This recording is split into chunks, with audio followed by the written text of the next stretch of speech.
Hey, Ulrich, Tom. Thanks for hopping up. Hey, Fringe. Yeah, of course, when we scheduled this space, I had no idea it would be the Trump's acceptance speech for the Republican nominee, but yet here we are. How's it going, you guys?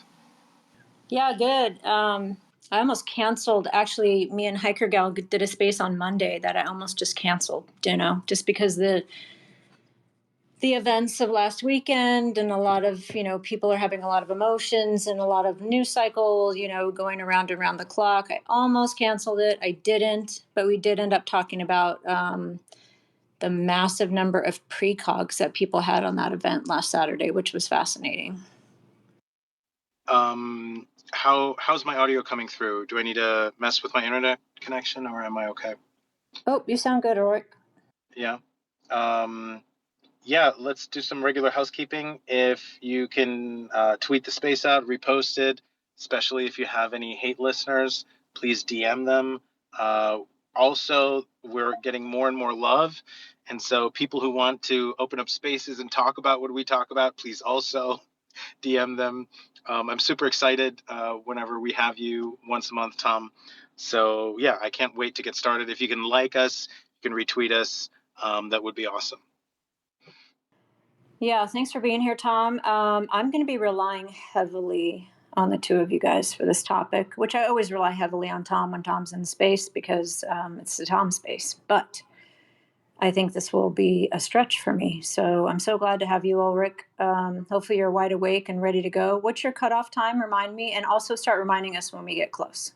And I should be. And Tom, I want to apologize. Like, I'm trying to be more responsible and cut myself off at 11 p.m. Eastern. So that's my cutoff time. My circadian rhythm is essentially an act of terrorism upon myself. So that is my new cutoff time, Monday through Sunday, 11 p.m. Eastern, 8 p.m. Pacific. So I do need to drop out then, but please don't feel like you have to end the space when I'm dropping out. And so Tom, like I'm sorry for dropping out like a couple minutes after midnight last week. I felt horrible about it, but my life is just falling apart otherwise. Yeah, no worries, and that's no problem at all. Actually, the previous 4 spaces that I did, we covered a lot of ground. So I think as we go on, there's a little bit less ground to cover, so we don't have to do these super long marathon ones like we did in the past. So if it ends up being 2 hours, 3 hours, max 4 hours, that's fine, because I think we can cover pretty much everything in that time. If I can talk about that briefly, that space was our 3rd space, and when you were just like, oh, I'm feeling the vibe, and everybody, I do still think that everybody got abducted. I think we have 5 hours of missing time, and I'm going to stand by this. But when that happened, it really changed my perspective on, we have all these constraints in our mind of like what an interview is, right? We used to think it was 1 hour, and then after Rogan, we started thinking, oh, maybe a good conversation is 3 hours. And now you can see a Sean Ryan show, and it's not unusual that'll be 6 hours. And when we had a space and you just followed your natural rhythm and everybody wanted to go, and it was normal for people to wait an hour, 2, 3 hours in the queue, it made me rethink all of our typical preconceptions about what is a good conversation. And so it actually has caused me to think like a doom space, you might need to set aside 8 hours. Do you know what I mean? Like, I'm sure many people don't agree with me, but I think there's something really special about X spaces where if you're less limited in time, you can go to places that you can't go anywhere else. So actually that will always be stuck in my mind as like one of the most incredible spaces ever. Yeah, for sure. I mean, everyone who chimed in with their own questions and their own experiences, that was really awesome, because it just greatly increases the complexity. It's almost like chaos theory, the complexity of it, and you don't know what's going to pop up and what direction things take. And I do think that with so many people being able to contribute, it does add an extra X factor. No pun intended on X, but it adds an extra X factor that may even be synchronistically guided by a higher hand, for all we know. I mean, you hit on one of my favorite nerd topics. I don't know much about chaos theory, but I'm deeply into just complexity science or being a systems thinker, or just thinking about how complexity increases when you just have when you increase the n. I think constantly about whether a problem is hard, NP hard, whether P might approximate NP, and I think it has some relevance to game theory and timelines. So whenever you want to get down and dirty into any kind of complexity, please let me know, because I think there's a way to make this stuff exciting. Even if it isn't a bullet that grazes our ear and misses our brain, there's incredible relevance, I think, to timelines when you look at timelines through the lens of complexity and entropy. Yeah, totally. Because the whole idea behind chaos theory, real quick, is just that you have the biggest consequences riding on the smallest little factors, and that's what they call the butterfly effect. So something like we saw this past weekend, I mean, that is a little tiny thing, right? Just a slight turn of the head, and the consequences of that, I mean, it could be the difference between, let's say, World War III or not, right? I mean, that's like potentially billions of lives, and who knows how far it ripples down into the future, all hinging on a little tiny moment. Yeah, so it's crazy to think just how much rides on so very little.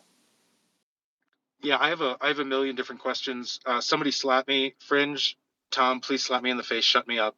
I'm going to be quiet, um, because that you just said the smallest little thing that set my brain on fire.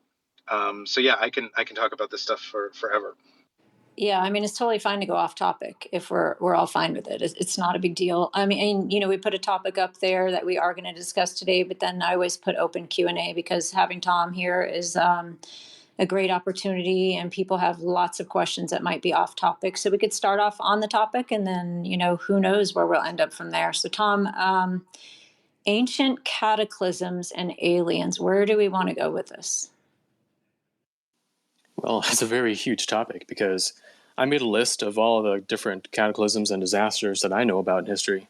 But the problem with discussing and researching the past is that we're relying on archaeological evidence and academic journals and alternative thinkers, and there's so much debate and disagreement even within those fields that it's hard to pick out the actual objective truth from all of that data, right? So all we have really is probabilities and insinuations and different ways of it's like you have to choose which part of it you find credible and worth paying attention to, right? So it's a competition between roughshod, slipshod, maverick independent researchers, and them maybe not having all the data, versus academia, which might have political agendas suppressing evidence.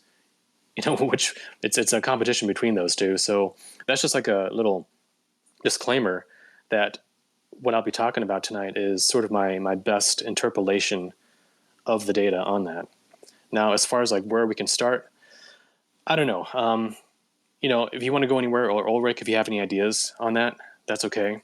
Otherwise, if you don't have any ideas, then what I can do is maybe just kind of give a cursory overview, starting in the present and going back in time of some of the different disasters, just to give an intro of what we might be delving into here. Yeah, I mean, while we have a few more people in the room right now, I do want to cause some chaos and some disaster. We have a post you can use to retweet, or you can do the one that's live right now and hosting. If you could just retweet the space, like it, DM it to people who love it, and especially DM it to people who pretend like they hate us but can't help but listen. My thoughts about this are: I used to not be a catastrophist. It's a recent development of mine. So 2 years ago, I would have known hardly anything about the pole shift.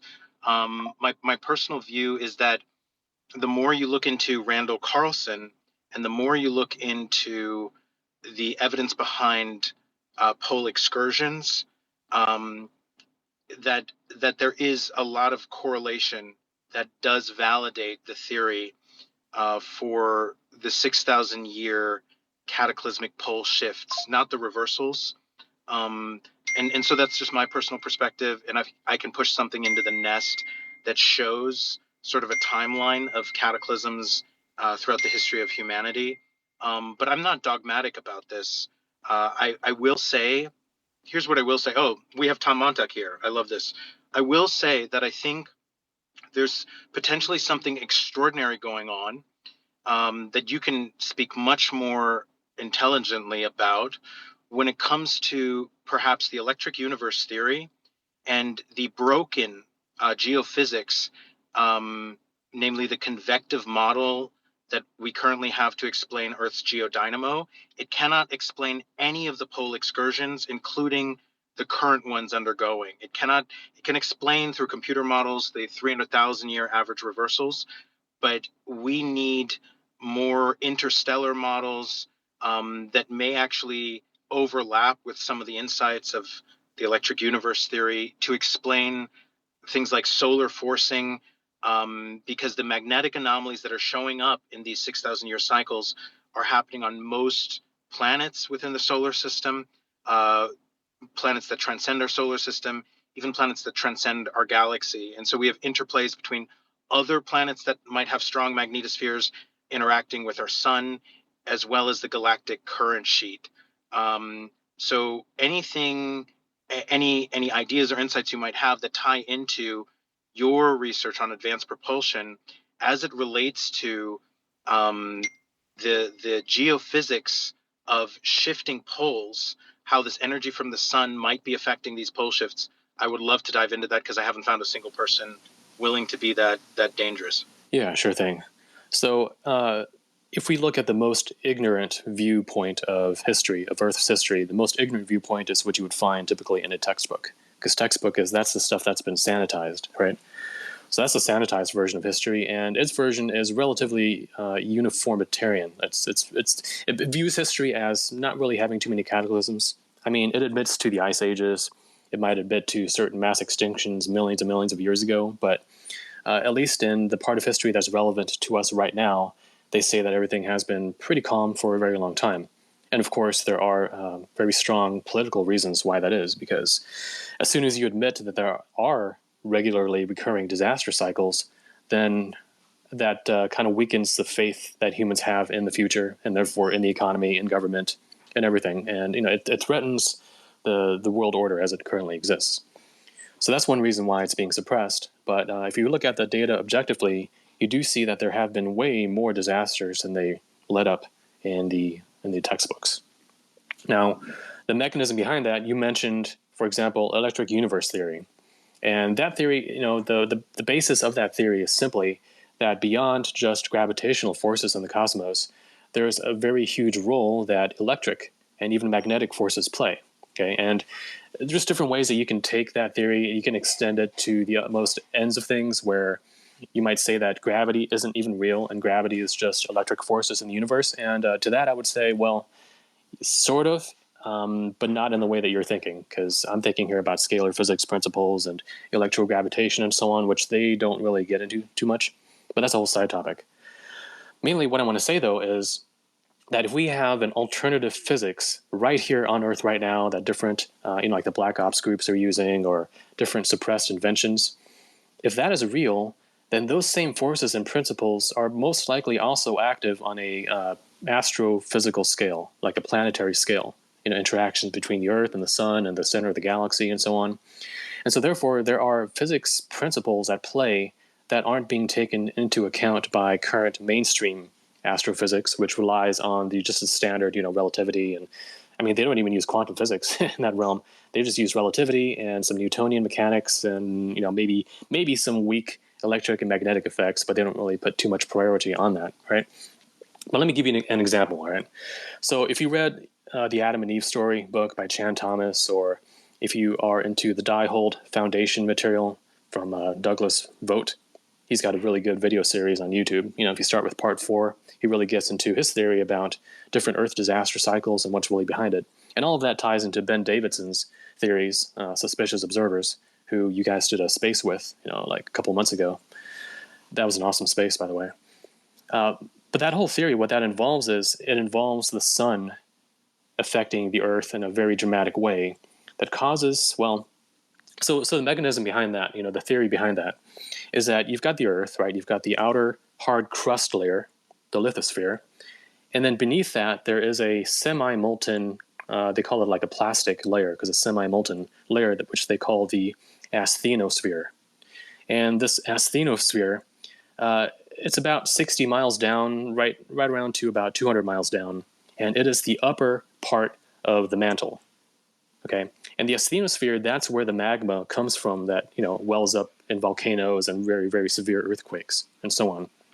But anyway, the point is that this asthenosphere layer is kind of like a thin, semi-liquid layer that all the continents, the tectonic plates and everything, that they're floating on top of. And the issue is that the semi-molten layer, it's right at the melting point of the minerals that comprise it. And so it doesn't take too much in terms of temperature or electric or magnetic forces in one direction or the other to make it go more solid to more liquid. And so what that means is that when this layer is overloaded with certain energies at certain times throughout Earth's history, it can go from a more gooey, sticky plastic layer to a more slippery liquid layer. And that then frees up, it unlocks this outer crust that we're sitting on, and it allows it to rotate more freely around the main mass of the Earth. Okay, so the theory is that, okay, well, maybe it's solar forces or magnetic forces coming in or something like that that can cause this liquid layer to free up. But, there are many other possibilities as well, and this is why I mention it. And it's because if you think about, for example, the works of John Hutchison, the Hutchison effect, where through the use of Tesla coils and Van de Graaff generators like high voltage electricity, it was found that certain metals could be turned from solid hard metal into jellified metal, like almost like jelly. You could stick your finger into it, and it would be at room temperature, but it would be liquid. Be almost like a jelly or like clay or something like that. And he shows samples where you can see thumbprints with fingerprints in them on like solid bars of steel and aluminum, and that kind of proves that this thing was relatively cool to the touch when you're able to touch it.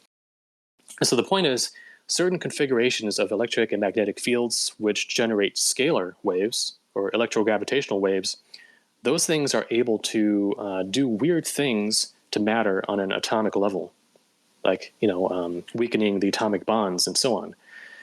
And so if such kinds of energies or waves also irradiate the Earth or the solar system or even the local galactic proximity, then what you can get is you can get the change in the composition of those stars or those planets, including the asthenosphere in the Earth. And so that can easily change it from a more solid material to a more liquid material, thereby unlocking the crust and thereby causing any imbalances in the distribution of mass on the crust to torque the surface. And one of the theories that they had is that when ice builds up at the North and the South poles, well, the more it builds up, the more there's a mass imbalance because that mass wants to rotate outwards towards the equator, right? So, but it's held in place by this by the stickiness or the solidity of the asthenosphere. But when that changes to a more liquid state, it can unlock it, and then the entire crust can slip, where the poles now become the equator, or halfway in between, depending on how much time there is before the asthenosphere turns back into a more solid form. So, point being that there are other processes besides just electric and magnetic fields that can cause the Earth to change like that. So that's something to consider. Now, as far as 300,000 year cycles between total polar magnetic reversals or physical pole shifts or something like that, I want to bring up the works of J. Marvin Herndon. He was a chemical, what was he? Was he a chemical engineer? I don't know. He was pretty high up there in the technical field. And his theory is that the Earth's core is not made of like a crystalline iron material. It's actually much smaller, and it's made of nuclear materials. And the reason why he says that is because the nuclear isotopes, they're way heavier than iron or any of the regular elements that we know. And so it tends to sink downwards more and more and more towards the center of the Earth, and that's where it accumulates. And because of all the pressure, it undergoes like fission reactions and radioactive decay, and that generates a lot of heat. And that heat then generates convection, meaning a flow of a hot liquid due to temperature differences between where it was generated and where the heat is given off, like near the crust. And that entire thing is what drives the drift of continents and earthquakes and volcanic eruptions and so on. But the reason why that is important is because with a smaller crust, a smaller core made of radioactive materials, that thing can change and flip and changes electromagnetic properties way, way, way faster than an iron core ever could.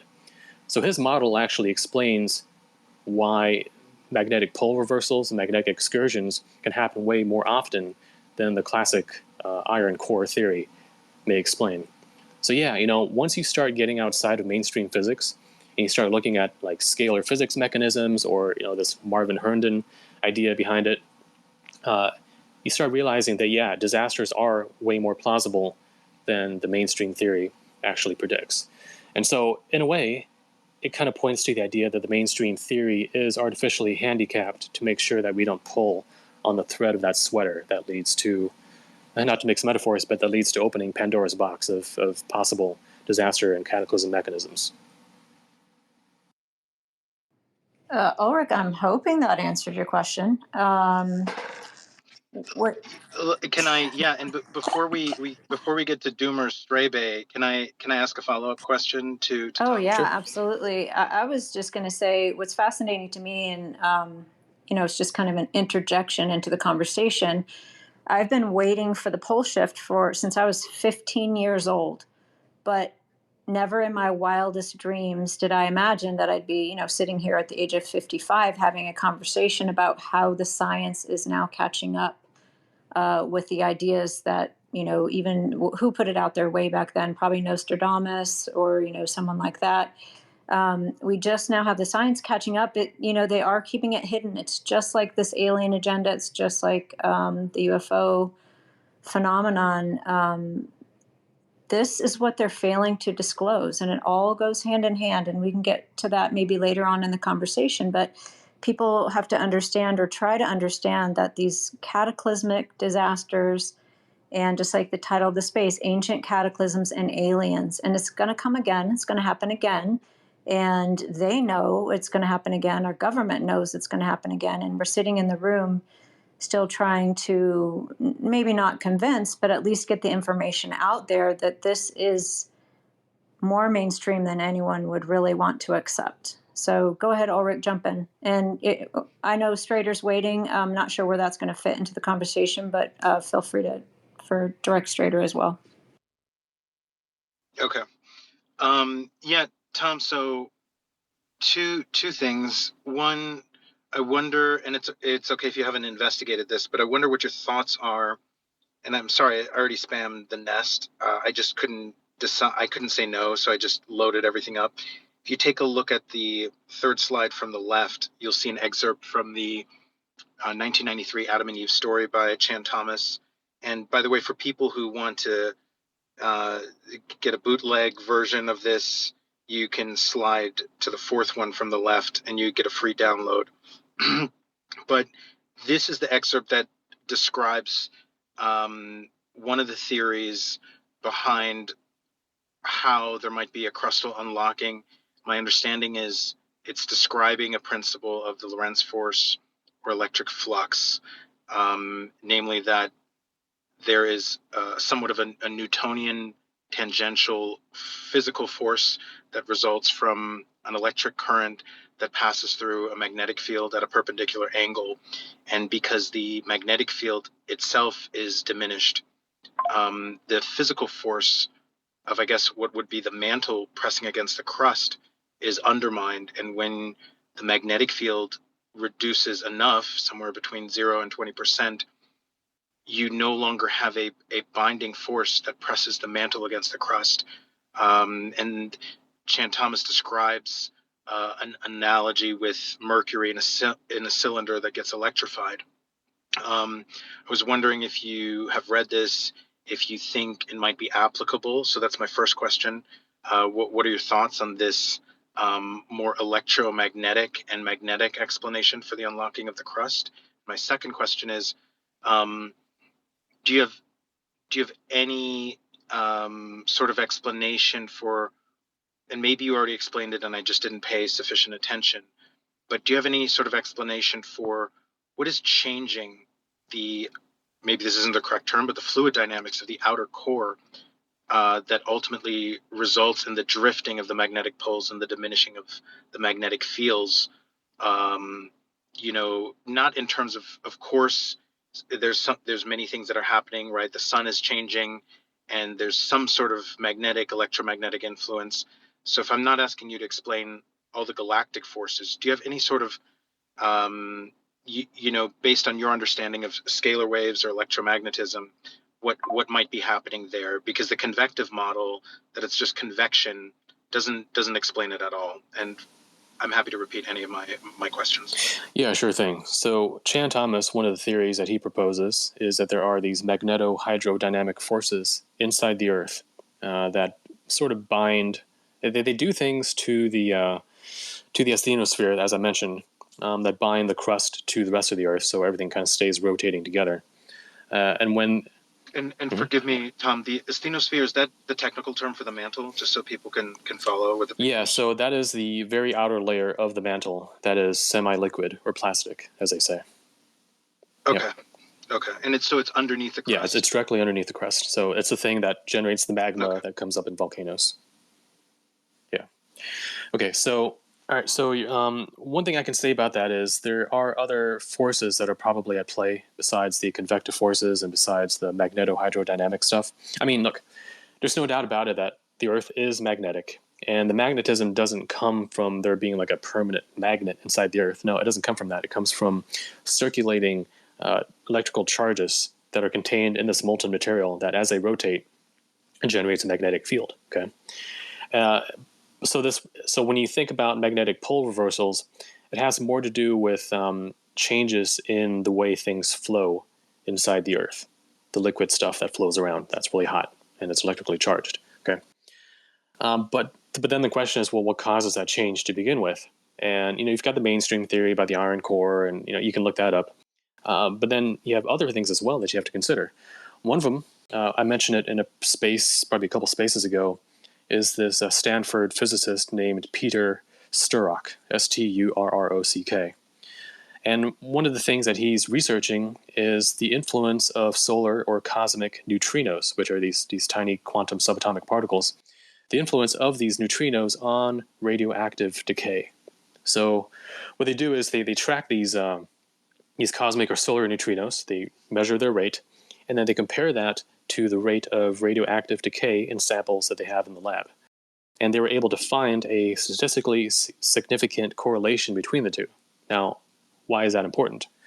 It's important because most of the heat, well, as far as science knows, most of the heat that is generated inside the Earth that influences the temperature of this asthenosphere, and therefore whether it's liquid or solid, most of that heat is generated by radioactive decay in one form or another.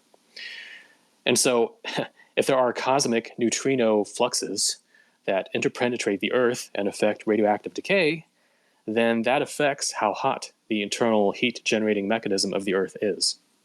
And in turn, that affects how solid or how liquid this slippery layer is that our crust is riding on. So that is yet another possible mechanism behind crustal unlocking and pole shifts. It is that there's some sort of major neutrino flux, whether from the sun or maybe from the center of the galaxy or something like that, that is causing changes in the radioactive decay inside the Earth, which affects like temperature spikes, like massive heating or massive cooling inside the Earth. And that in turn leads to just incredibly crazy changes in the convection patterns and flow patterns inside the Earth, which then would affect magnetic field of the Earth. It would affect tectonic plate movements and therefore major earthquakes or lack thereof, or major volcanoes. So in other words, when this stuff goes off, it goes off all at once. Geologically speaking, within a short time frame. I mean, you get multiple things happening relatively simultaneously. You get the volcanoes, the earthquakes, you get the magnetic field collapse, and indeed, in the archaeological record, when we look at major disasters that happened in the past, it's interesting that you have multiple things happening at the same time. And that is what tipped off people like Ben Davidson or Doug Vogt of the Diehold Foundation, Chan Thomas, and other, Velikovsky and so on, is the fact that you do have separate disaster mechanisms happening simultaneously. So, it's not like you can just say, oh, yeah, there was like a human genetic bottleneck 70,000 years ago caused by the Toba volcano explosion. You can't say that that was the only cause of it. Like, what if that volcano exploding was caused, in fact, by something even bigger? Whether it's a geomagnetic field event, which in turn might have been caused by something from the sun. And the sun, in turn, might have been caused from something even bigger, right? So you've got these wheels within wheels, these cycles within cycles, these factors that stack, one thing causing another, causing another, causing another, and they spiral out into different cataclysm possibilities. And that is the reason why cataclysms have been much more common than academia assumes. It's because there are so many different mechanisms that can cause them. And major mechanisms can spiral out into many multiple smaller mechanisms. We've got the earthquakes, you've got the volcanoes, and then even just a volcano like the one in the Canary Island, the La Palma volcano. I mean, that thing in itself going off could cause the side of it to slide into the ocean, which causes a major tsunami, which could flood the whole southeastern part of the United States on the coast. And so now you've got a tsunami added to a problem caused by a volcano, which could have been caused by earthquakes, which could have been caused by something else, right? So it's this chain reaction of things that end up happening. And so that's why when we talk about cataclysms here, we're not talking about just the pole shift or this or that. We're talking about a cluster of things that may all be coordinated together, or that can happen independently as well. So here, let me just run down through a list that I've gotten written down of all the different kinds of things that could happen. Number one, on the biggest, grandest, biggest scale, well, other than some ultra-terrestrial pulling the plug on a simulation of reality, other than that, you have something on a galactic level. For example, the galactic superwave that Paul Laviolette talks about. So that's his theory. His theory is that every 26,000 years, and also half cycles of that, so every 12,000 years, there is a giant explosion or pulse that comes out from the center of the galaxy. And as it ripples outwards, it starts setting off different stars that are in its path. So then therefore between us and the center of the galaxy, 26,000 light years away, there are, different stars in between. And as it gets closer and closer to us, we should start seeing more of those stars starting to change, in brightness, maybe starting to go nova or something like that. And that's exactly what he found. He found that there are other star systems that are also undergoing changes. And in a line, like in terms of radial distance from the center of the galaxy, with our sun, unfortunately, being one of the next ones, to be triggered in that sequence. So, for him, that is like the ultimate trigger, the center of the galaxy. But some people don't really buy into that galactic superwave idea. They only think it's just the sun itself. And so therefore that then gets into the idea of the solar micronova, which is something that Ben Davidson and others have been speaking about as well, which is that the sun in itself, or maybe caused by other galactic reasons, like the so-called galactic current sheet, which is like this spiraling, waving outward wave structure that emanates from the center of the galaxy that we kind of bob up and down through, and it passes through us. So that's another factor that isn't necessarily the galactic superwave, like a huge explosion from it, but it's more like a general like undulating emanation from the center of the galaxy. But either way, it's linked to the rest of the galaxy and not just the sun's own internal cycles. So we have something like that, solar micronova, where the sun gets set off, and it so what happens is there's a lot of dust that gets blown into the solar system, and this dust, according to Ben Davidson, starts being drawn into the sun, like around, it forms like a shell around it, and that causes the sun to react more and more and more until it blows it off. And then when it blows it off, all that ejecta gets sent our way, and other planets too. And unfortunately, the side of Earth that's facing it gets pelted by these. Basically, it's almost like molten space lava in a sense, in the form of little meteorites and glass beads and dust and all this junk that rains down on that side of the Earth. Some of this material, you find it on the moon, for example. Like on the side of the moon that faces the Earth, they supposedly took samples of the soil. And in that soil, it is, what was it, like 40% or 60% made of these glass beads that come from ejecta from the sun itself. This is huge. This may be the biggest reason, or one of the biggest reasons we actually went to the moon, right? It may be one of the main missions to understand how frequently this happens. Do you get what I'm saying? Like, it underlies one of the conspiracy theories behind why we actually went to the moon. Yeah, and that's something that Doug Vogt was really big on. The idea that back in 1957, there was a huge solar it's like major solar activity that was so bad that it worried a lot of the deep state, the secret military scientists here on Earth. It worried them because they figured if the sun was going crazy like that, then that's a big threat. That's an existential threat to life on Earth. So they needed to learn more about it. And that was 1957, and then you had the moon missions not too long after that. So yeah, that's probably one of the side projects that they had for doing that. And the soil samples, like I said, they revealed it was definitely ejecta from the sun, like it wasn't from lunar volcanic activity, which lunar volcanic activity, when it generates these little glass molten beads, they're full of bubbles from all the volatility in the volcano, but you don't get that when it's from the sun for some reason.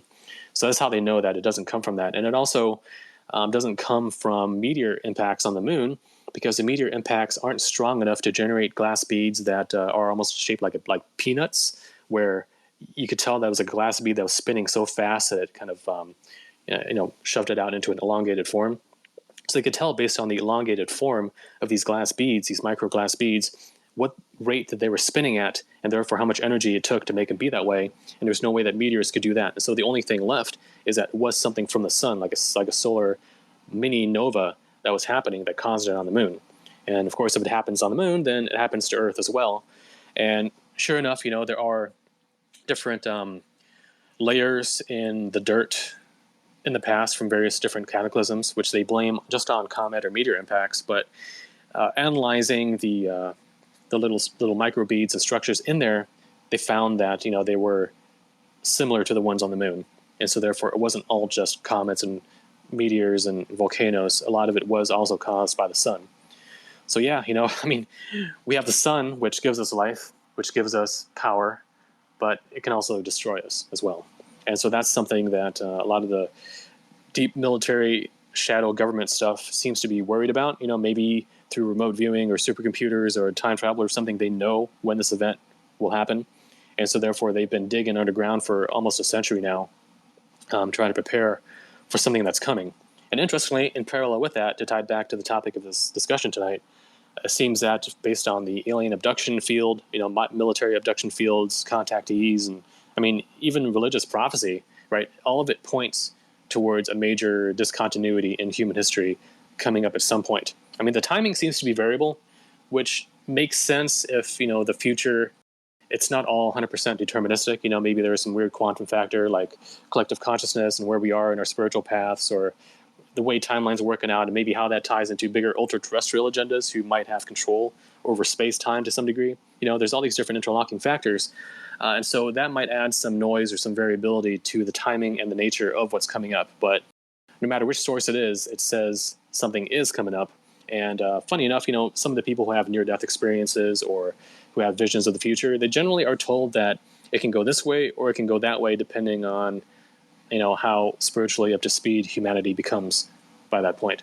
So that kind of points to an ultra-terrestrial, spiritual, almost like divine, conditional framework about what will happen and when it will happen. And maybe that's, I don't know if that's 50% or whatever the percentage is, that's how much that is of that, versus the deterministic factors of galactic superwaves and solar cycles and so on and so forth, the more physical side of it. So you've got both the deistic, meaning the more mechanical physical side of it, and then you got the theistic aspect, which is whether higher intelligent beings decide it is time for something to happen and how it will happen. And I think both of those are intermixing and therefore part of the equation about what will actually ultimately end up happening.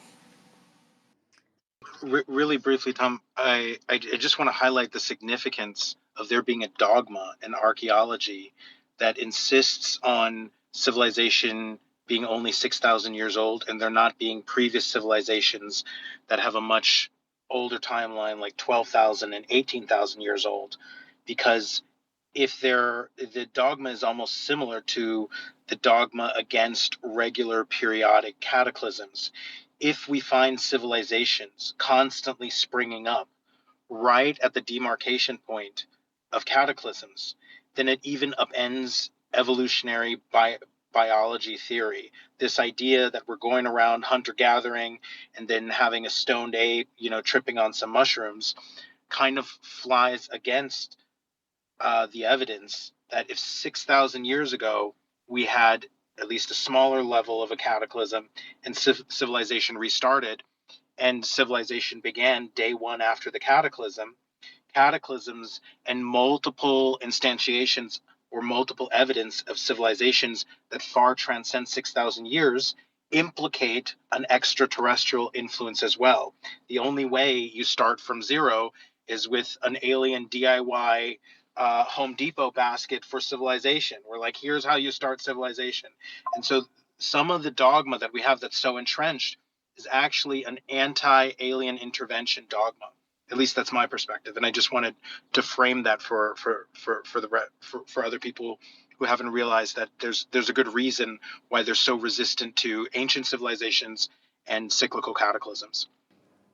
Yeah, they don't want us to know. And this might be a good time for me to tell you all I've seen the entire world turn to glass, and it was caused by the sun. John, you've been incredibly patient. What do you got, John? Welcome to the space. Oh my God, so powerful, Tom. I, and I find it funny because Fringe didn't think that I was going to. I think she thinks I was just going to plug my shit down there.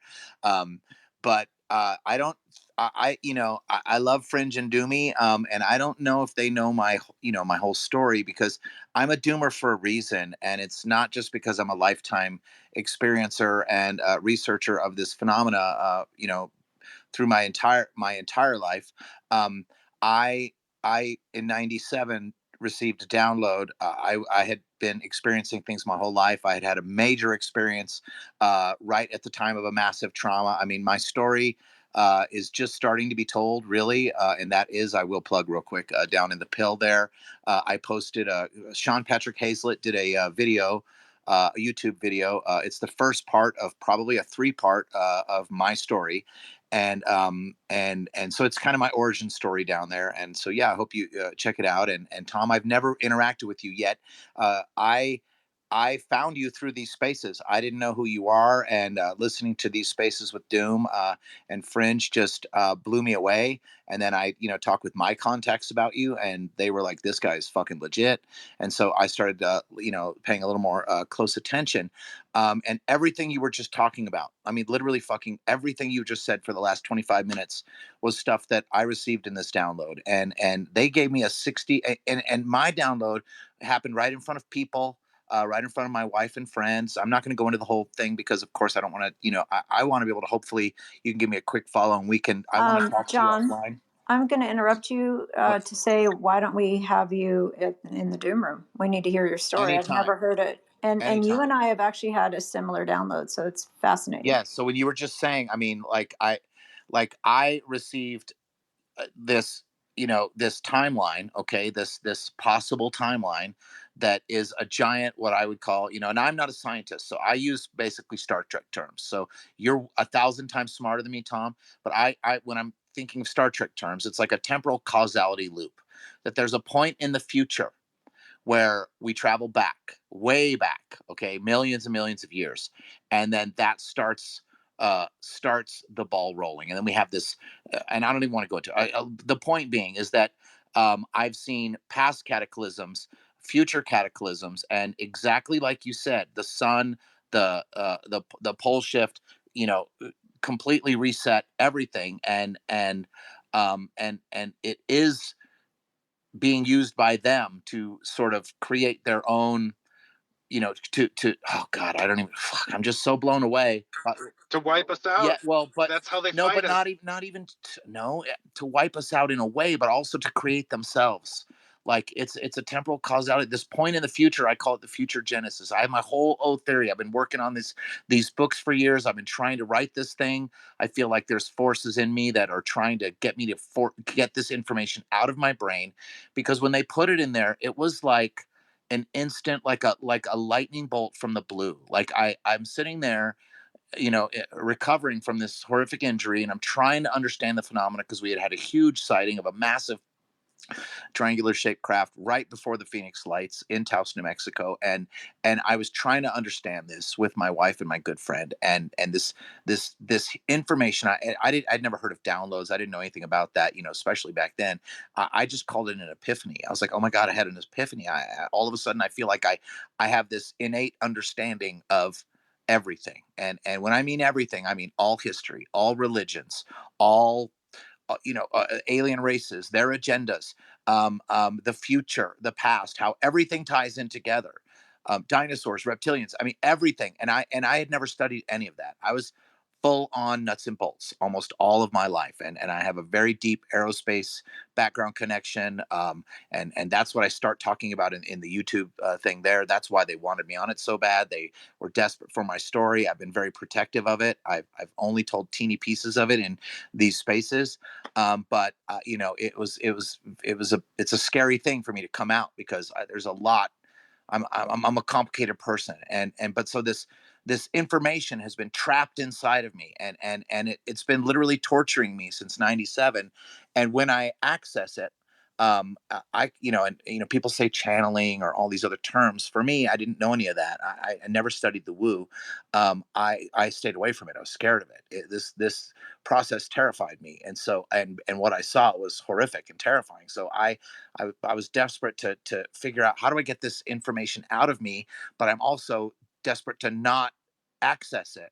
But when I start doing it, I call it entering the nexus. And when I get into the nexus, then it just starts pouring out of me. And all I have to do is focus on a part of the timeline or a certain thing or an event or whatever. And then it just all of a sudden it just becomes clear and then it just starts pouring out of me. But when I do that, they notice, and then shit starts happening and things start showing up, and then it scares the fuck out of me again, and then I have to back the hell out and break the connection because it's overwhelming and it's exhausting, and it like sucks. It feels like it's sucking my life energy out of me when I do it. But when I do it, depending on which thing I'm thinking about, like I feel like I'm attracting these beings or these forces because I'm jacking in, and they notice, and I don't and it's been like this torture for me my whole life, and I've been trying to get it out, and and you know, and I'm just going to stop there because I just you know, I can't do the whole thing here in this space because, like I said, this is your space, and it was just opening Q&A, and so I'm just hoping maybe I can talk to you offline a little bit about it, because I think you have insights that are just so valuable, and I do want to share. And Fringe and Doom, of course, you know, anytime I would like to talk to you guys. I've always been super protective of it because the problem for me is, you know, I'm not a joiner, and I'm also not like someone who wants to be worshipped in any way, and I don't want anyone to think I have any answers because I feel like the more I know, just the more questions I have. So I don't have the answers, but I feel like they put something in me that now, as all of these other, I've learned so much. It's so similar to so many other people's experiences that I'm like, I used to just think, oh, this is my brain coming up with some sort of just instant theory so that I will understand all of these different aspects of the phenomena and what's happening to me. But now I'm starting to, you know, actually believe this shit that's in my head. That and so when I started thinking about it and writing it, you know, I was like, okay, I can't do this as a real UFO theory because I don't want to be a person who claims to have any answers. So I was like, I'm going to have to do it as a science fiction series because for me, then it's like, okay, it's an interesting, cool story. It's a great theory. It's science fiction because I can't say it's a fact. I don't know what the fuck it is. But it's like this like blinding, burning thing in me that I feel impelled to get it out of me, and I I don't know how. I'm stuck when it comes to it, and the last time I accessed it, I had spent about 6 months. I was just writing like crazy, and I was making mid-journey images of all the things I see in my head, and I was going back and forth making these sort of music video versions of it, and because I'm not a writer, the last thing in the world I ever wanted to do is write anything, and I'm terrible at it. My grammar and my typing is so slow and everything, so it's like torture. But I was like, how can I get this story out of me in a way that makes sense that anyone can regurgitate? And so I was, you know, it was pouring out of me for months and months. And when I jack into the nexus, I almost just everything else. I wasn't feeding my kids. She's like, Dad, we're starving. Why don't you come out of your office, please? I'm like, girls, I'm right in the middle of shit. And I want to forego everything because I want to stay connected. But then I focused on, and I'm not going to say a specific race, but I was focused on some of the darker entities. And I was like, okay, because part of me was just like, okay, now I have to focus on what are they? What are their agendas? And I never studied anybody else's stories about these things because I was like, I don't want to taint what's in my head with anyone else's versions, or I never studied Ike or this or, any of that. Because I was like, I have all this shit in my head and I don't want to corrupt it with anyone else's belief systems because I feel like whatever's in there is like pure me or them or whatever. And so I started thinking about these entities. I started thinking about their agendas and their history and why they're here and what their mission is and what they look like. And then like and that was about 3 days of me just focusing on them, right? And I'm working on this, I'm creating images and I'm writing stuff and I'm writing timelines and where they come in and what their thing is. And then I'm laying in my bed and I'm not asleep, but I'm watching TV and I'm starting to get drowsy, and I turn off the TV and I'm getting ready to go to bed, and then I'm just paralyzed. I'm just paralyzed, and my eyes are wide open. I'm looking up, and there's 4 shadow beings right in front of me, and 2 are at the bottom of my bed, and 2 are on the sides. And I've been experiencing things my whole life, and I always instantly go to fight or flight, fight or flight, fight or flight every single time. I'm not a love and light person. I instantly, as soon as I have any sighting or experiences, I immediately like jump into action. Like I'm ready to either fucking escape or I'm ready to kick ass. And so at this point, I knew I couldn't escape, right? So I'm trapped and I'm looking at them and I can't make them out. They're like, it almost feels like it's like a cloaking field. Like, I don't know who they are. I don't know what they are, but like I had attracted their attention and they had me locked in place. And then I just, with my mind, I was like, everything in me was like, you're not taking me. You are not taking me. I will not go willingly. Leave. I'm not like summoning Jesus's name or anything, but I was my own power. And I was like, you're not taking me, get away. And then they just faded in front of me. And then I was released. And it wasn't, like I said, I didn't wake up and like jerk up and go, oh my God. Like I was like, fuck. Like they released me and they were gone. And then I was scared to death because my daughter's in the next room. And I was like, holy shit, I just fucking summoned these fucking things into my house. And I have not been able to write another word since. And that was about 1.5 years ago. And so it's like I feel like there's some version of them or some group is wanting put this in there and is trying to get me to tell the story, and then the others are trying to stop me. Does that make any sense? It does make sense. Tom, I don't know if you want to speak to that, but John, we need to have you in the Doom Room. I would love to hear any amount of your story that you're willing to tell. I know you did the podcast, so whatever you came out with on the podcast, I think it would be awesome, to do a space and people can interact and ask questions. These I call them these Dropbox downloads. This is happening to a lot of people. I do question. We've had an interestingly similar download. Masters has had a similar download. I, of course, always question, like you said, could one be wanting you to get out the information and the other side doesn't want you to get out the information? It could be good cop, bad cop. It could be all the same side.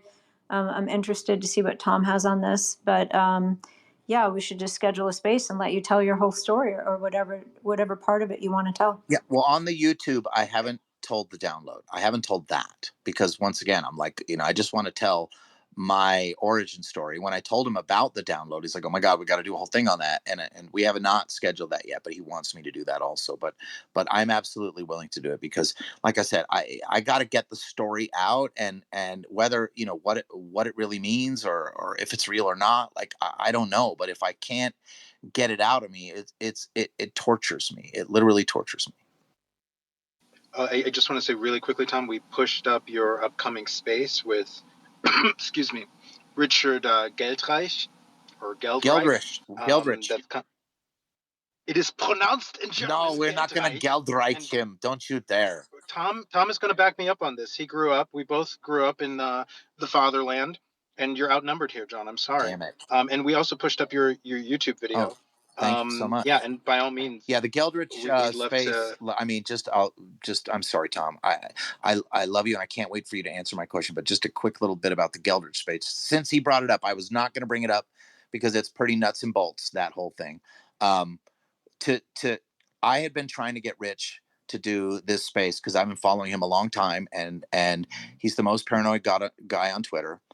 Seriously, the most paranoid person. And the only way I could do it was, he was like, well, John, you know, I don't trust you. I don't know you. I don't know if you're not an intelligence agent or this or that. And so I have to vet you. I'm going to put you through my vetting process. And I'm like, okay, man, I will stand naked in front of you. So we literally were on the phone all night long this night. And I just said, because you can't figure out anything about Stray Bay, as Doomer calls me, which I love, if I don't point you. I have a very complicated story and a complicated family relationships, and there's no way anyone could trust me, many people were trying to figure me out for a long time and they could not figure it out. So I was like, okay, I will point you, and then I will prove everything I'm saying right now. So he sat there with his high-powered research skills, all his databases, everything he has access to, which if you don't know who he is, you should be following him, and he's amazing. And he sat there and he vetted me all night long, and then he starts pulling up all sorts of stuff about my family and this and that and other connections I didn't know, and it instantly, like, you know, he's like, holy shit, you're real, you're fucking legit. And I'm like, well, yeah, but I go, I don't talk about this because it's, you know, I never in my life thought I would be coming out in the public, Tom. I understood the danger of this phenomena and the people in charge of the cover up from the very beginning, since I was 18. So I've been careful my whole life. I've been, you know, very careful to not come out. But when I made the choice, I got to fight, you know, the really true for the truth that I'm coming all the way out. So at the end of the night, Rich goes, John, okay, I will make a deal with you. If you go on my friend's podcast and you tell him your story, everything you just told me without naming certain names and this and that, whatever, you tell him your story, because I can't believe it. And it's real, and it verifies so many things he's been researching. He's like, okay, well, if you do that, then I'll go in your space. So that's the only reason that YouTube show that's right below in the pill exists. And that's only part one. I call this just my origin story, like just what forced me into this topic. It doesn't go into the other stuff till the next one, which we've recorded like 4.5 hours, and he still wants it, and that's without the download. And then, that's why I have this Rich Geldridge space on Saturday night on the UFO Hotspot account. You guys can look in the pill, set a reminder. Please come check it out. I'm going to have a killer panel. But that's it. So that's the only reason I even came all the way out and did this show. I was not seeking any kind of fame. And John, forgive me, go like ahead. we pushed it up there, and I just want to make sure we can get through all the hands, but we're going to invite you in, and you're going to have all the time. So Tom, comment on the download. No, it's okay. Thing. Comment on the download thing, please. Okay, yeah, sorry. So that's an interesting story, and I look forward to checking out your podcast and seeing what the full details are of your case. Because, you know, anytime people get major downloads, clearly that's a sign of something other than yourself having a very strong intention to use you as an outlet for that information, you know, to influence your behavior, your choices, your actions in some way, for positive or for negative, right? Or just maybe for neutral experimental reasons, for all we know. You know, what I like to do sometimes is I like to take a source agnostic point of view or approach towards something, which is, all right, forget all about credibility, forget about, you know, credentials or what's causing it.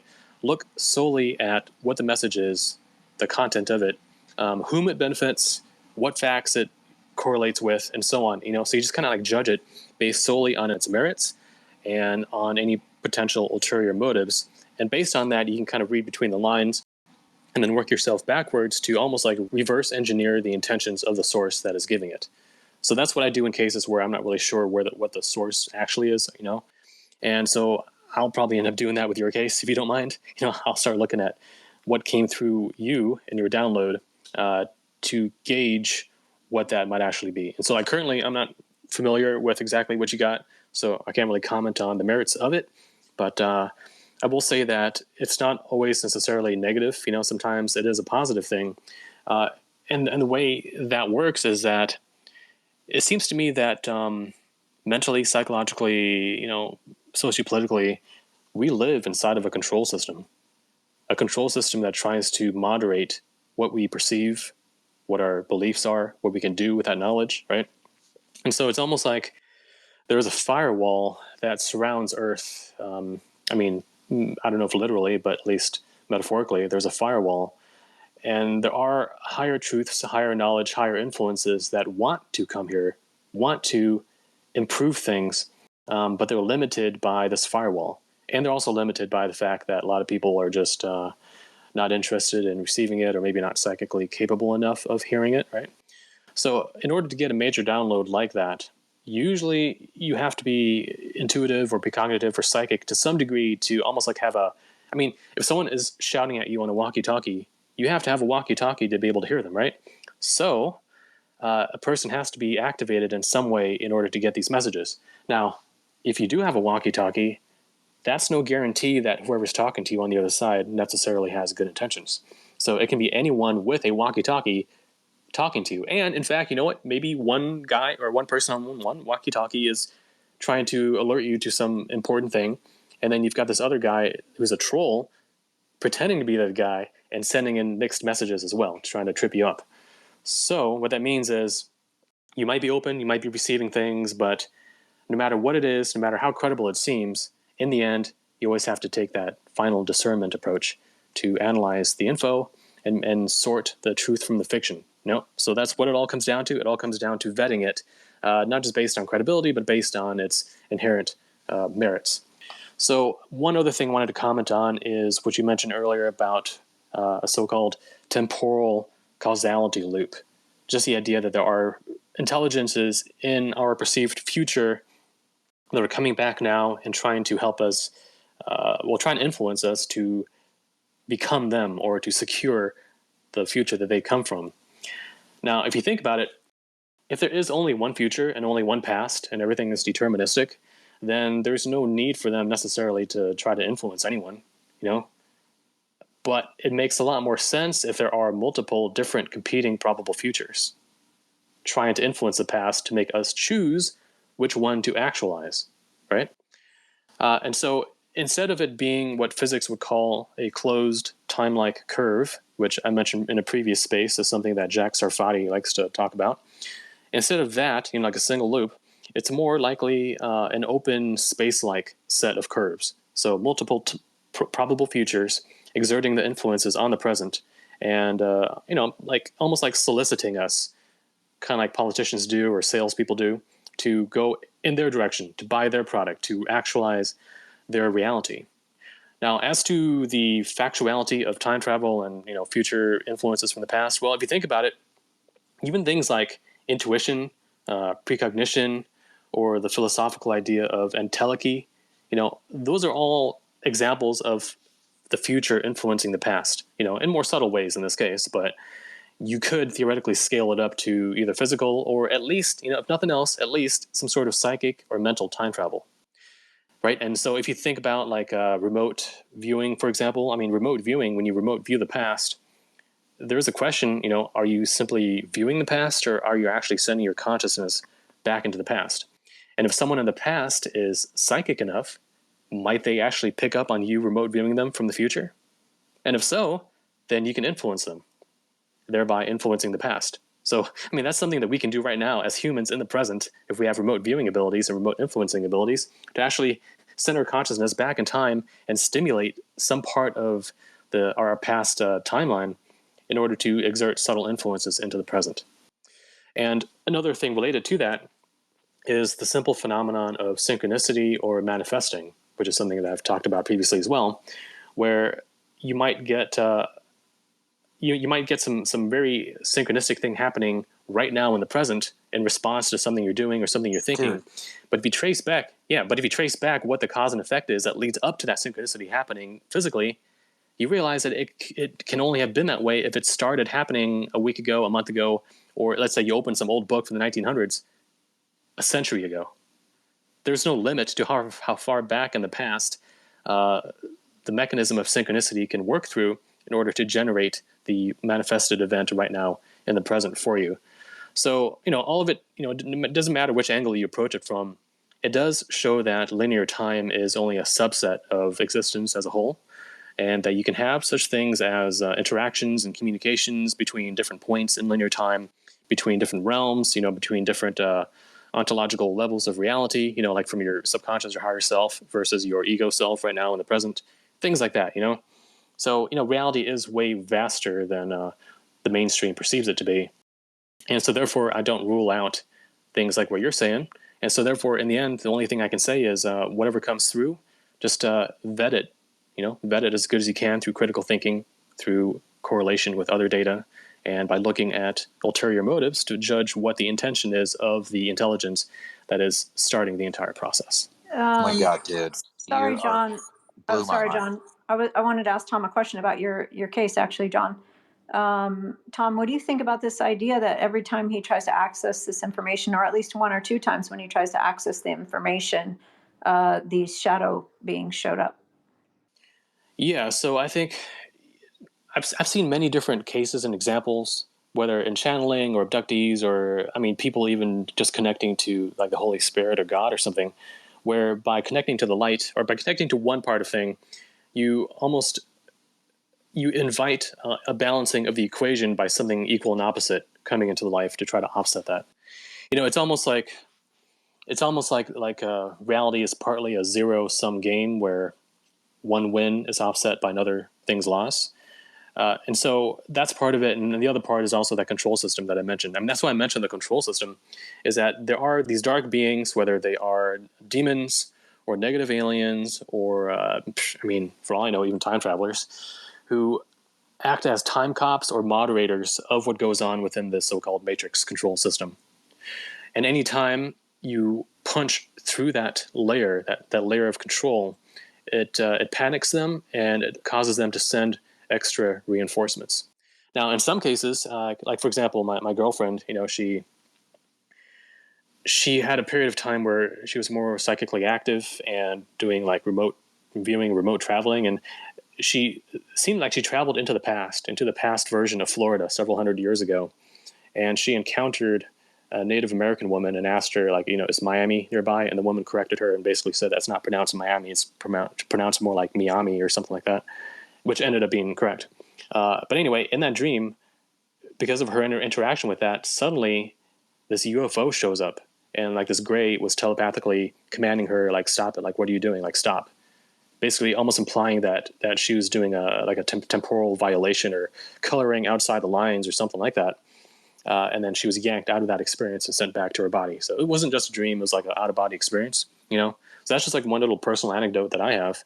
But I know other cases where there's a certain line, a certain law that you can cross it if you want, like for a higher good, but you're going to do it at the risk of inviting an opposing police force that comes in and tries to correct it. So that's what I think. Well, but I was also thinking about them. I was thinking about the more darker aspects. You know what I mean? It wasn't like I was writing about the good part. It was like I had been focusing on them, and they definitely noticed. AKA called me a lighthouse that I'm broadcasting, and yeah, anyone can pick up the frequency. Yeah, totally. And I actually had that written down here to try to comment on, but I forgot about it. So good thing you reminded me. Yeah, 100%. If you, as I like to joke with Ganga, the one thing you should never, ever, ever do is take a photograph, a purported photograph of a gray alien, and just stare at it and meditate on it before going to bed.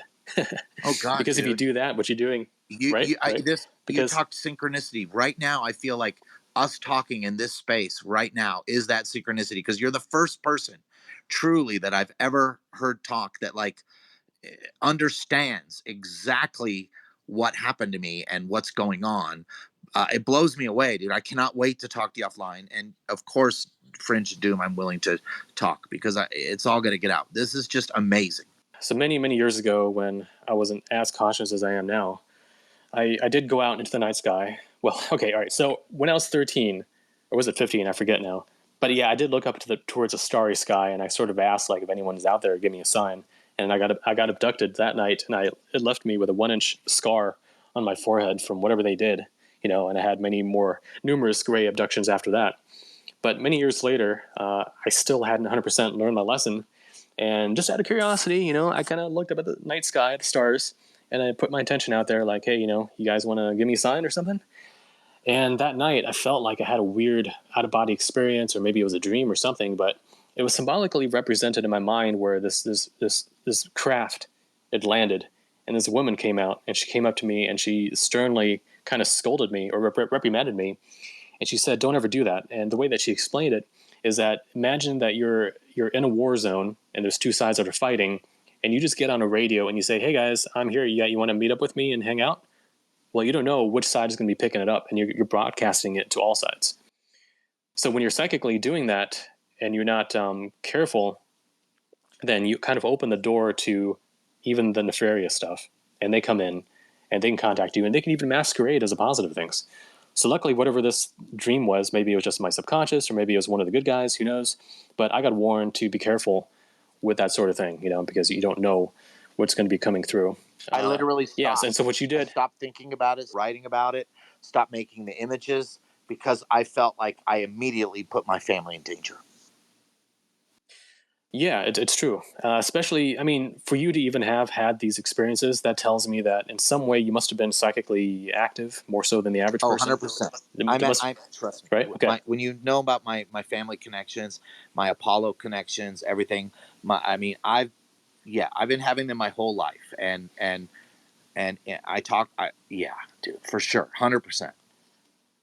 Okay. If you think about someone a lot, a human person, if they're psychic, they'll pick up on it. Like if you're trying to call them and they know you're about to call them, that sort of thing.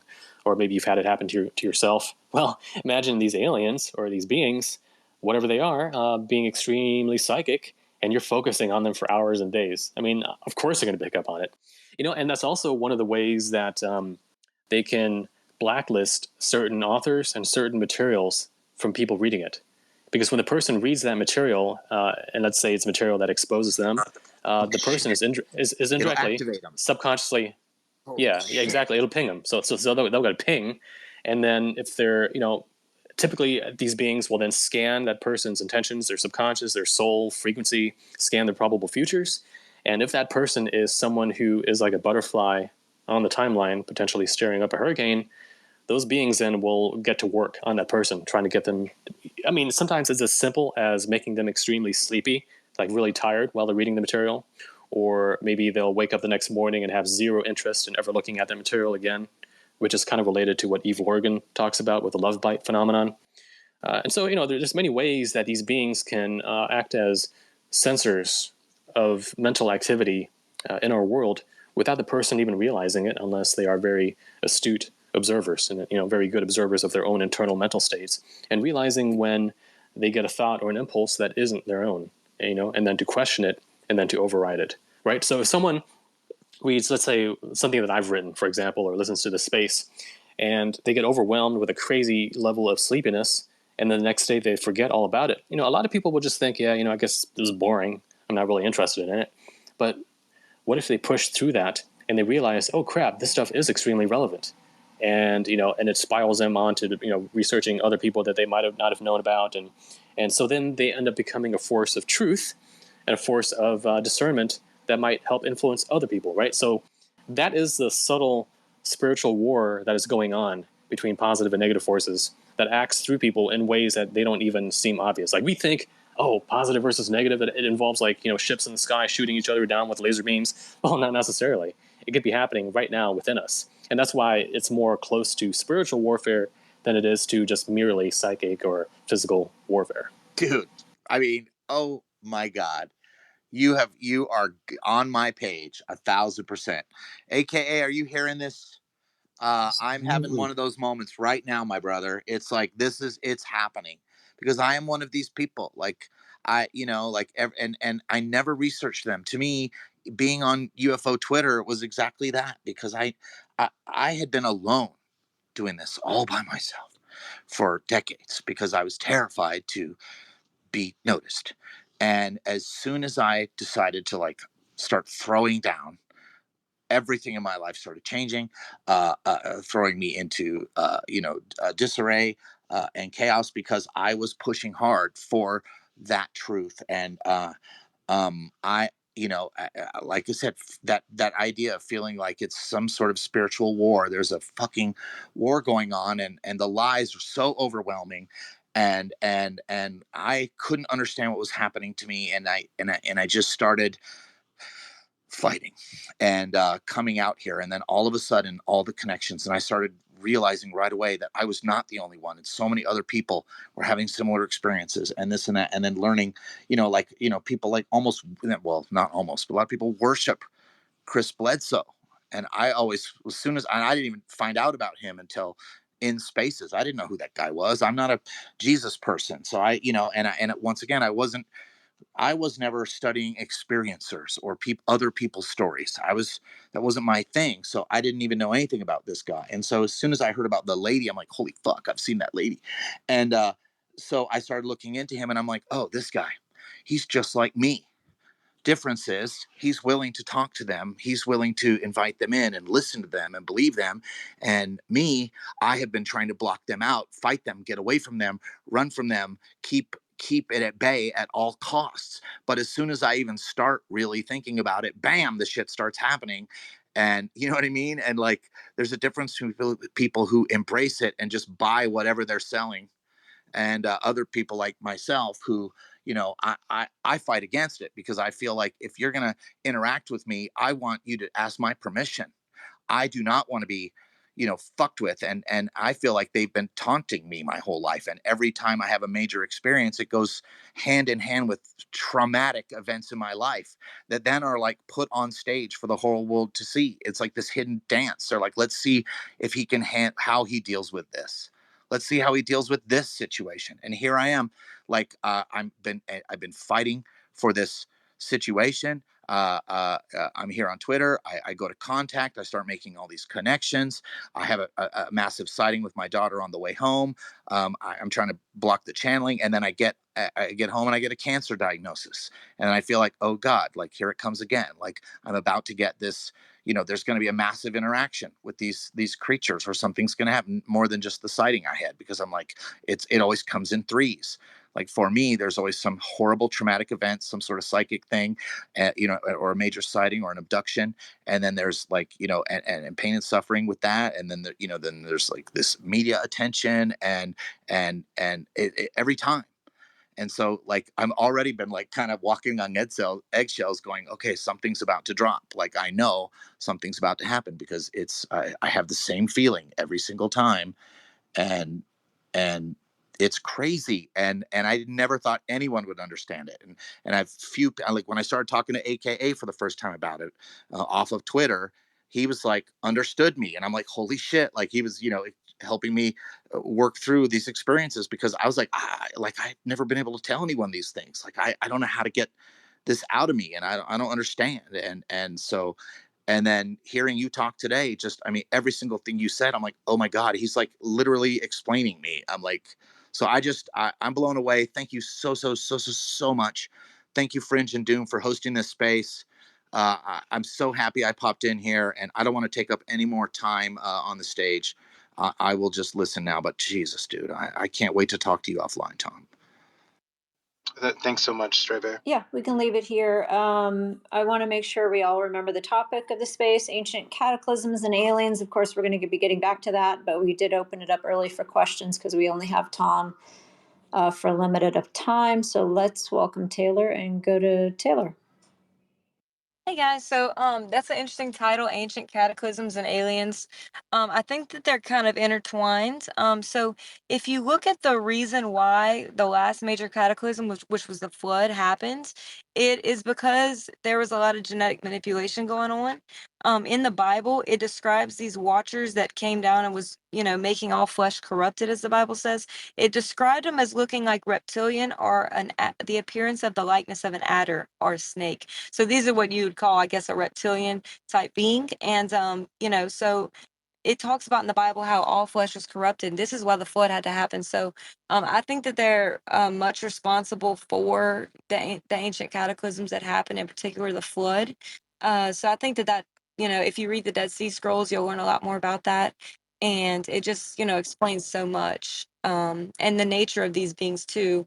And it even goes through the different names of the watchers and each of the stuff that they taught us, like metallurgy, alchemy, witchcraft, all these things. So we know that we had help from beings like creating technology. And I think that, the Dead Sea Scrolls really explains this as well, the creation of technology and where we got this information, why the flood happened, why ancient civilizations were wiped out, and it just really makes so much sense once you look into it. So I just wanted to share that. And I was going to ask Fringe, I know I've heard you talk to you a few times, but I was just going to ask you what your belief is on the nature of the phenomenon. Thank you. Yeah, Taylor, actually, I agree with everything you just said, and I would venture to say they're still doing it to this day. They're still doing the hybrid program, they're still messing with genetics, and they're still exchanging technology for knowledge. So here we are. Yeah. They're still doing it. Can I comment on Go that? for it. Yeah, they are.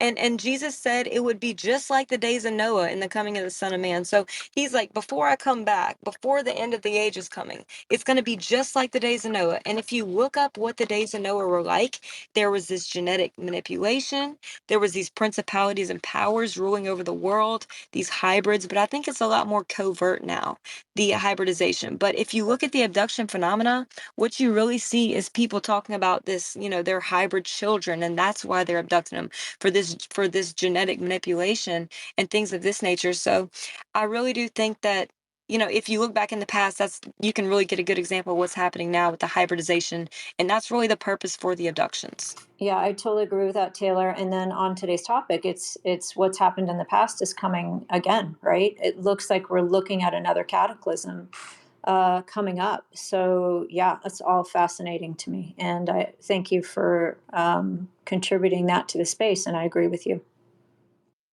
Yeah, no problem. Yeah, I mean, right on. Nothing much has changed since ancient times. It's almost like history goes in a spiral where it keeps coming back to the same, degree point over and over and over again as we spiral up through time in general. Yeah, so it's funny that the Bible does talk about these serpent-like beings. I mean, come on, the Garden of Eden. I mean, there's a literal serpent, right? So it's like a serpent being that tempted Adam and Eve. So you have that, and the Gnostics would call them archons, but it's all generally the same idea. But yeah, I mean, the days of Noah, you had the genetic stuff, you had the moral degeneracy, which we once again see nowadays more than ever.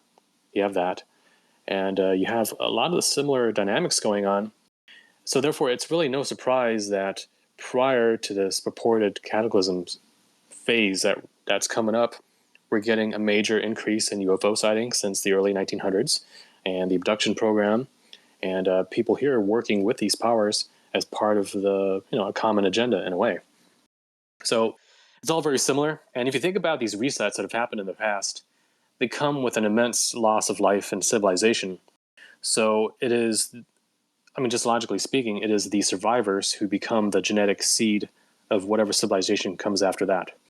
So if there are different competing powers, whether divine versus these archontic genetic engineers, or whether some people believe in positive aliens versus the negative aliens, or whatever it is, okay, whatever it actually is, the war between them would also be a war over the genetic seed that ends up founding the new civilization. And so that is why we currently have the hybrid breeding program, between greys and humans as being a big part of the abduction phenomenon. We have that. But we also have potential guidance of certain bloodlines that are more amenable to independent thinking, to connection with divinity, like holy, divine type bloodlines. We also have that present as well, and perhaps they are also being synchronistically guided to make it through any sort of cataclysm, to therefore also propagate their lineage into the next age, whatever that may be. So what I'm trying to say is, there's a genetic war going on, and in addition to the psychological and the spiritual and the historical. Yeah. Yeah, and it talks about like if you look into the Bible, it talks about this serpent seed line.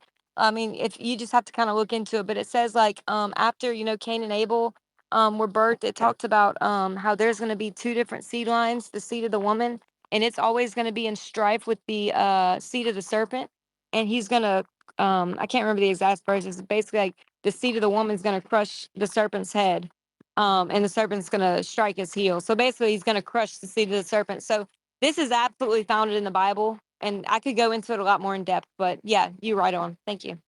Oh, and Jesus Christ is King. Have a good one. Jesus Christ is King, Taylor. And someday we have actually promised Ulrich and me, and I think Tom was going to do it. I think Larry wanted to be involved. We were promised to do a space just on religion. So you're welcome to come to that. We'd love to have you there, Taylor. What do we got next? AKA, welcome to the space. Go right ahead. And Fringe, I should have said something earlier, but like we had plus minus NHI was actually the second oldest person waiting in line, and he dropped out. I'm happy to have you in the space, Taylor, but can we? I don't know, Fatima, if you have a question. I want to stick to the order as much as possible, Fringe, because people justifiably get angry when they, when they've been waiting a while and they get called on last, and it's my fault. I just get overwhelmed when there's a lot of people. Yeah, no, it's not your fault, Ulrich. I don't see any other hands aside from AKA. Yeah, so everybody, we run this room with an iron digital hand.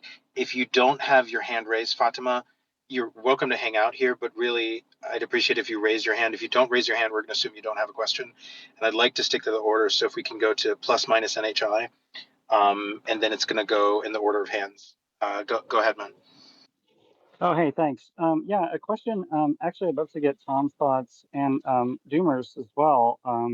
It's interesting how you were talking about the reading material. For instance, so many people have talked about the impact of the cover of communion, and how they have either had a response of either having to turn it over in terror, or also I talk to people that also can't stop looking at it, and sometimes feel that they're getting a message as well, even if it's not necessarily specific to cataclysms. I'm just curious as to um, either of your thoughts on the difference, if there is a different message for maybe people that are too scared to look at it, or messages for people that can't stop looking at it. So thanks very much. You can go, Ulrich. You can go first. I mean, there's even people who have read some sort of EMF signatures with respect to the eyes. I'm not, as far as I can remember, an abductee, so I definitely can't speak experientially about it. But I do know that that cover was widely reported to be extremely evocative in several abductees when they saw it.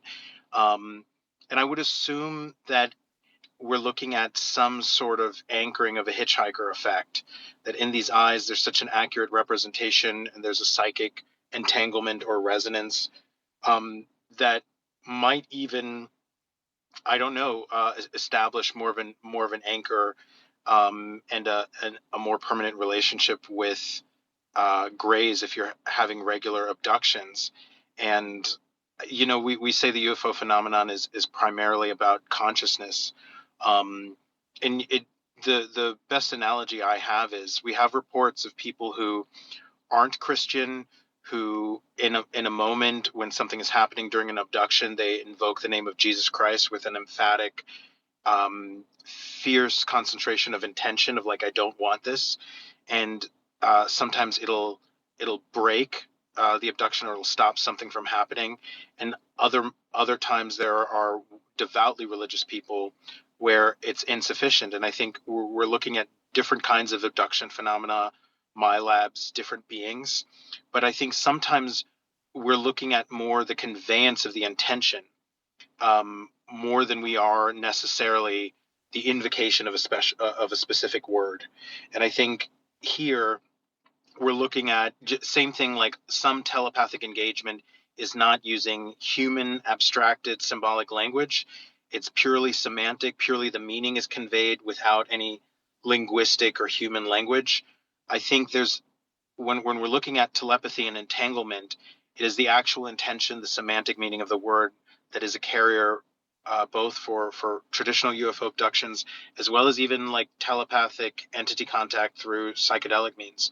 And I think just like you don't have to use human language to have a telepathic contact, you might not need any language. There's some level of telepathy engagement, possibly through the strong emotional evoking that those eyes trigger. It's sort of those are the thoughts at the top of my head. Yeah, those are pretty good. I mean, I agree with everything that you said.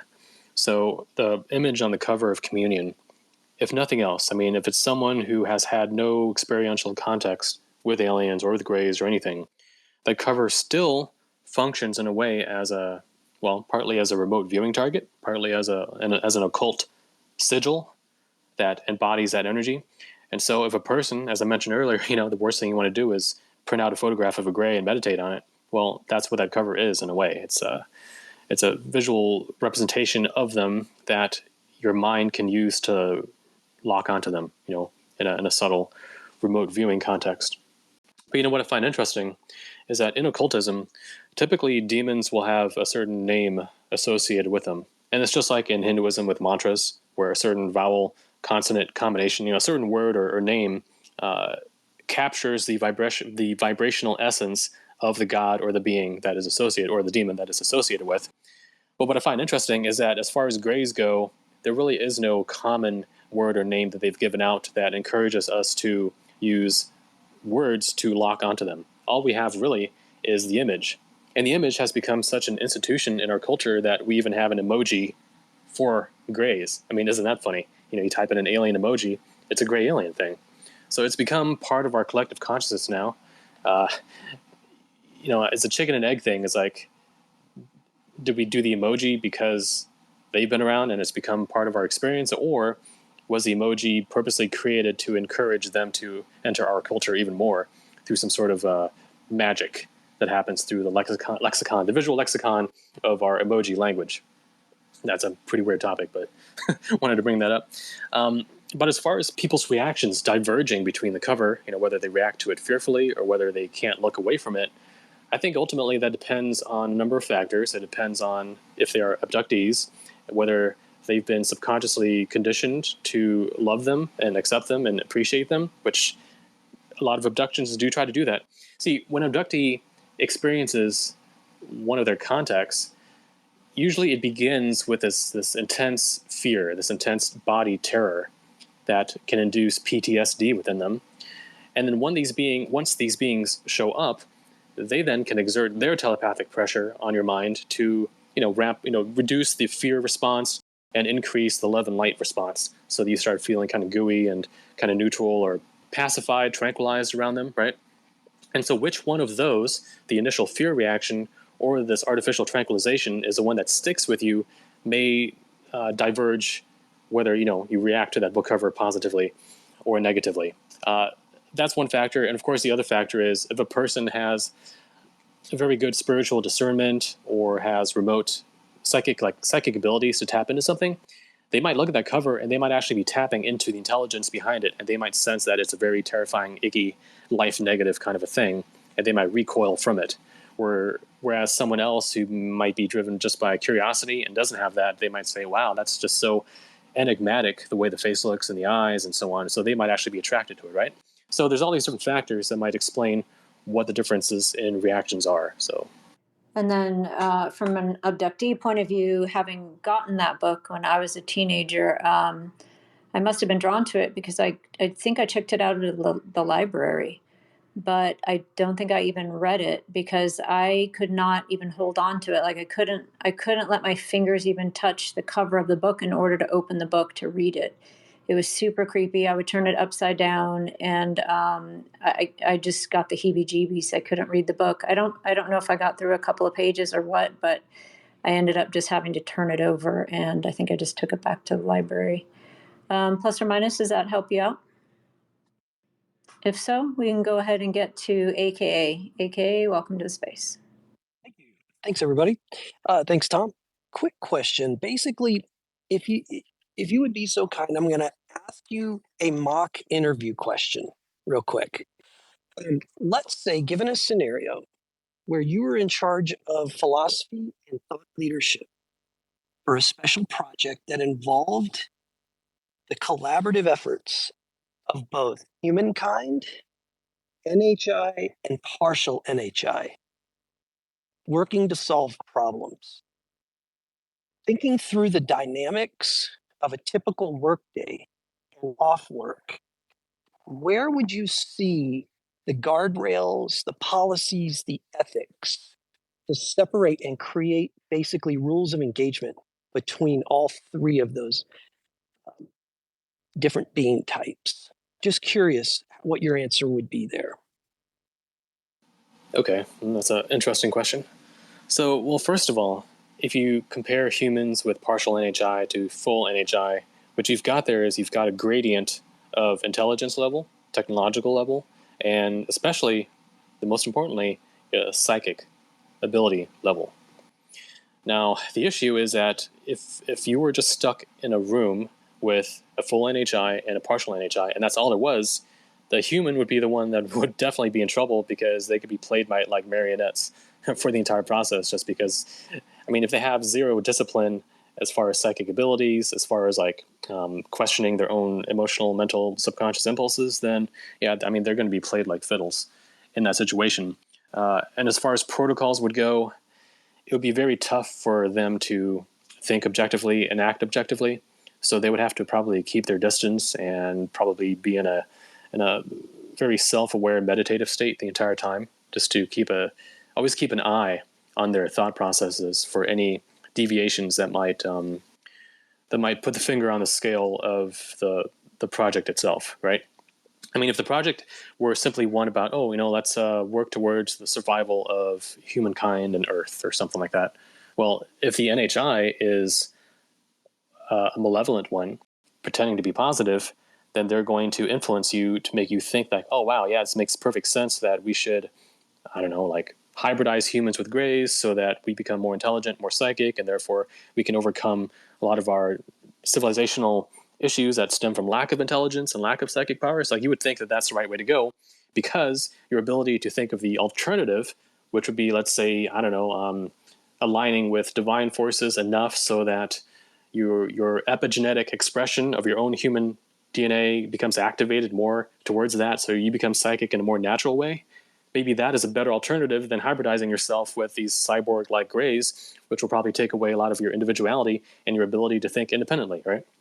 So that's what would happen if it was just you, an NHI, and a partial NHI. Now, realistically, if I were to do this for real, what I would do is I would have, if I could, I would have opposing NHIs in the same area so that at least they can provide counterpoints and counter influences to each other, which may then average out to neutrality or zero as far as you're concerned. At least it gives you a chance to not, put all your eggs in one basket with one particular NHI agenda. So that's what I would do, is I would try to ally with the ones that I could determine as best as possible do have a benevolent intention. And then in their interactions with other NHI, they would probably start pointing out each other's potential flaws, and then you then could make the judgment about who's actually telling the truth or not. So I would kind of play them against each other if I could. And the reason why I say that is because even in our own lives right now, as much power as we do have as humans, there are biological mental limitations, right? So I've heard many different sources, like the Carlos Castaneda material and some esoteric material, even like religious material, say that it's not that we have power, it's that we have the ability to choose what power to align with and to allow to work through us. It's almost like we're more like a light switch than we are the generator. And so depending on whether the light is on or off, that kind of decides whether the light fills the room or not, whether there's light or whether there is darkness. So yeah, unfortunately we are in a position of pragmatic disempowerment as far as mental abilities and psychic abilities go. So we do have to use what we have to figure out the best higher power that we can align with. And for most people, that's going to be God or Jesus or, whatever your religion or spiritual affiliation is, it's going to be that. And that is a safer bet than 100% trying to do it all on your own. I mean, you can certainly try. But what you'll find is that even when you're doing it on your own, if you think you're winning, it's actually higher positive stuff that's working through you on your behalf. The whole saying, God helps those who help themselves. Well, people who help themselves, they don't realize a lot of times there is a higher power that's working through them, that's helping the situation turn out in a positive way. And they think it's all them, but usually it's not. So to answer your question, in that project, I would definitely try to have the best positive NHI that I could muster and align with that. And then have some other ones in there as well to give some counter arguments and then kind of let the chips fall where they may. That is brilliant.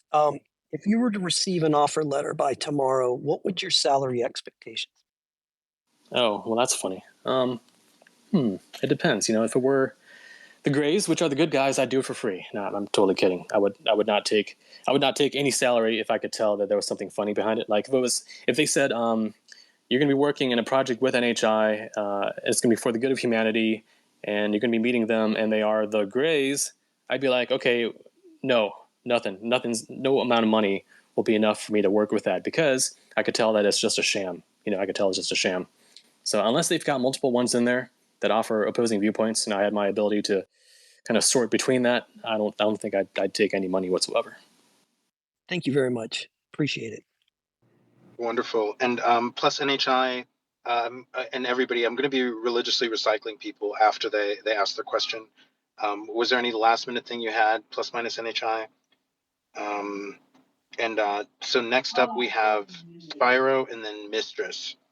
And then, just wanted to give people expectations. And then Ulrich, I do want to just remind people, we let speakers up super early, which is fine, but maybe also getting back to the topic too. We could get that going in between hands.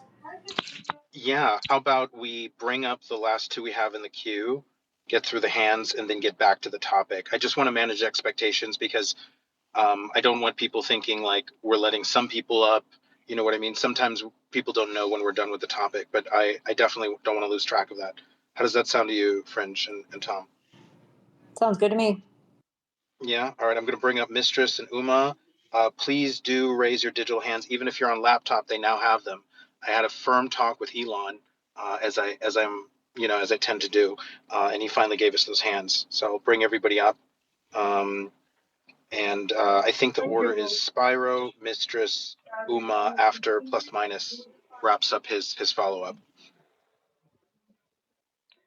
Yes, yeah, thanks very much. Thanks very much for that answer earlier, Tom. So, what do you think about the idea that if someone, to follow up on that, if someone started having their initial reaction to the book was one of, terror, similar to Fringe's reaction, but then over time, perhaps maybe later in their life, they became less afraid of looking at the book, um, and had almost a neutral reaction and felt like they had to take special care of the book. It sounds to me like that might be more of a negative influence developing over time. Does that sound possible? Yeah, it definitely sounds possible. And when you said, okay, right up to the point where you said they had to take special care of it, I could just say, okay, well, then it was probably just desensitization, because you can just look at something scary, but over enough time, you kind of stop fearing it, whether it's snakes or spiders or whatever, talking to girls if you're a nerd. But it doesn't matter what it is, you can get desensitized to it.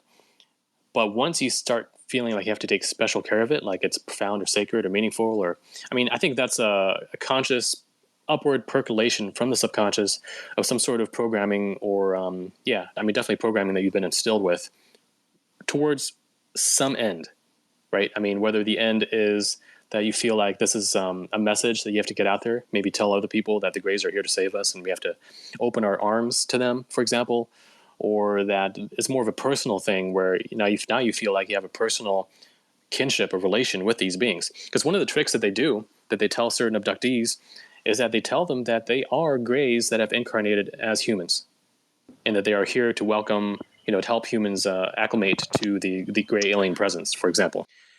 So if you get that, then you're going to feel some sort of a kinship, but it's an artificial one, and it's going to be lodged in your subconscious, and maybe on a conscious level when you're not in an abduction, and that aspect of your personality is compartmentalized away and deactivated, almost like a multiple personality person. Then you might only feel like a weird feeling you can't explain, like, oh, this book is important, I should take care of it, I should, you know what I mean? It's almost like a conscious reflection of a deeper subconscious program in a way. I don't know how else to explain it, but that's what I think could be going on in a situation like that. Spiro, welcome to the space. All right. I've got a theory. I don't know if it's old or new, but there's a type of it's like the elephant in the room almost is how it seems. It's the I call them the Upalzig. They are furry aliens, as it were. I consider that they interacted with Earth through Disney. They aren't exactly channelers. Disney aren't exactly channelers. What they are is they are influenced, and that's something that's pervading all through pop culture. And there's basically a cultural war between two groups, between negative entities, Upalzig and another group. You already know how culturally negative the furries can be. That is due to the Upalzig influence of Disney itself, for that matter. Quite evident. There's something screwy going on there. By the way, is my microphone quality kind of bad? I might need to move my microphone around. Yeah, my microphone was probably not at best quality. Was it? You're good now, Spiro. Do you have a question for Tom? What do you think about the possibility of that? The possibility of the Disney thing. Well, first of all, I am talking. All right. So, one thing I'll say on that is we know, we typically always hear about the Greys and the reptilians and the mantis and the Greys. But the reason why we hear about them is because those are the ones that are doing the most of the interfering. So if there are other beings that don't abduct and don't necessarily contact, then we wouldn't know much about them. And it would be easy to say that they don't exist at all.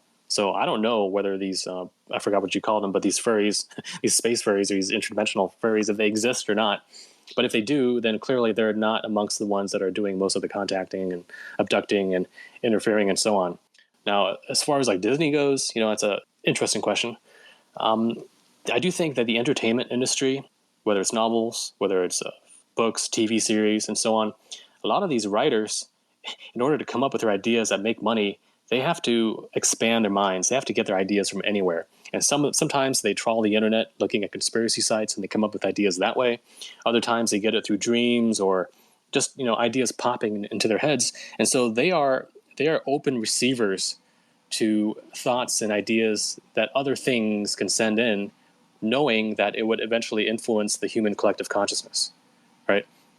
And so I do think that what we think of as just mere fiction or mere music or whatever, a lot of it can actually be broadcasting the intentions or the ideas being seeded by other beings, whether they're aliens or spiritual beings, whether divine stuff, dark demonic things, obviously, because based on certain music and certain movies and shows that have very dark demonic themes.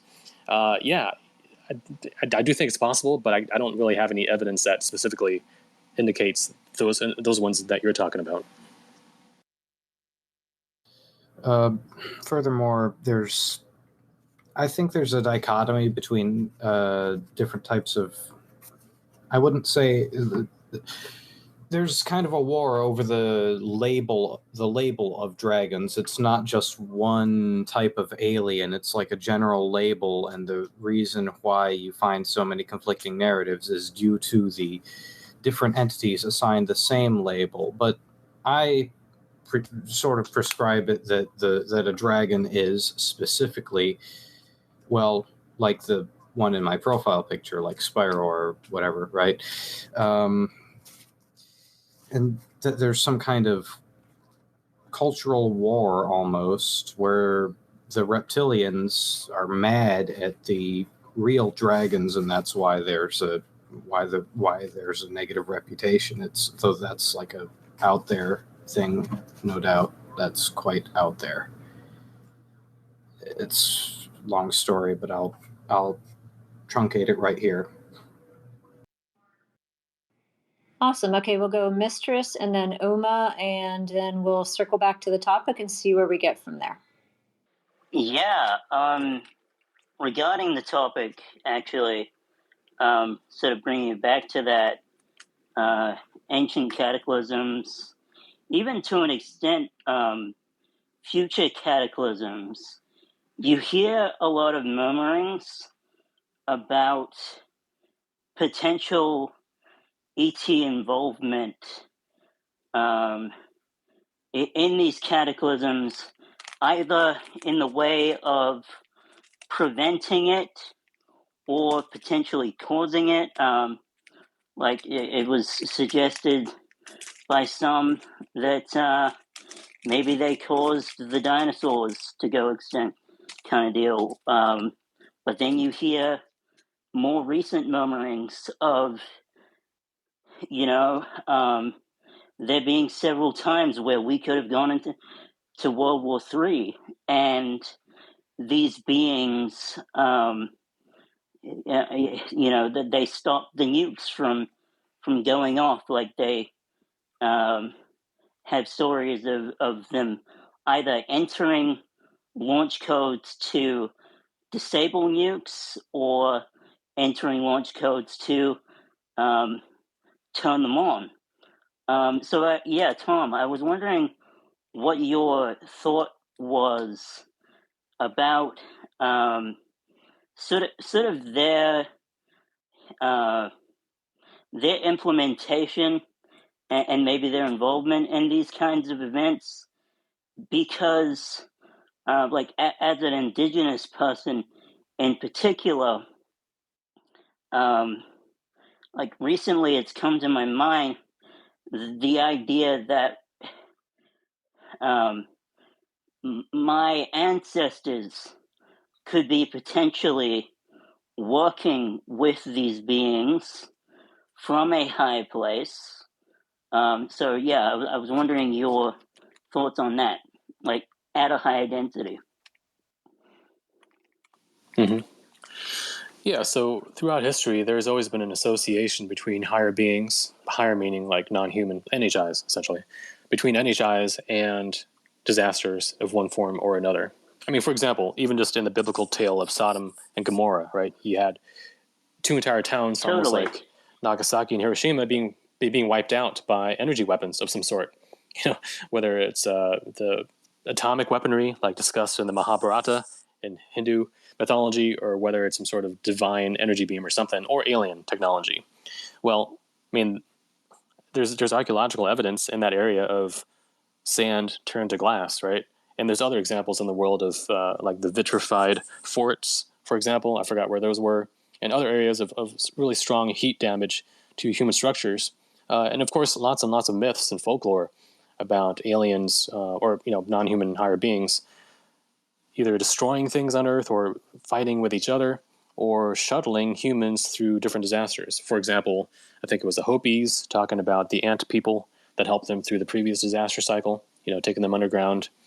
And who knows, like in Turkey, right, with that underground city, Derinkuyu, which housed like 10 to 30,000 people, that was it just all carved by human hands? Or was it carved under the direction of NHIs saying like, you guys are our people? Like you're the ones that you're the proxies for our agenda, and we're going to help you survive this cataclysm so that you can repopulate afterwards and continue implementing our agenda.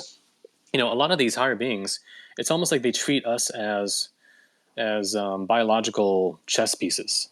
So you've got the white pieces, you've got the dark pieces, right? But then, of course, there's many, many more colors depending on the different bloodlines and races and such that exist on Earth.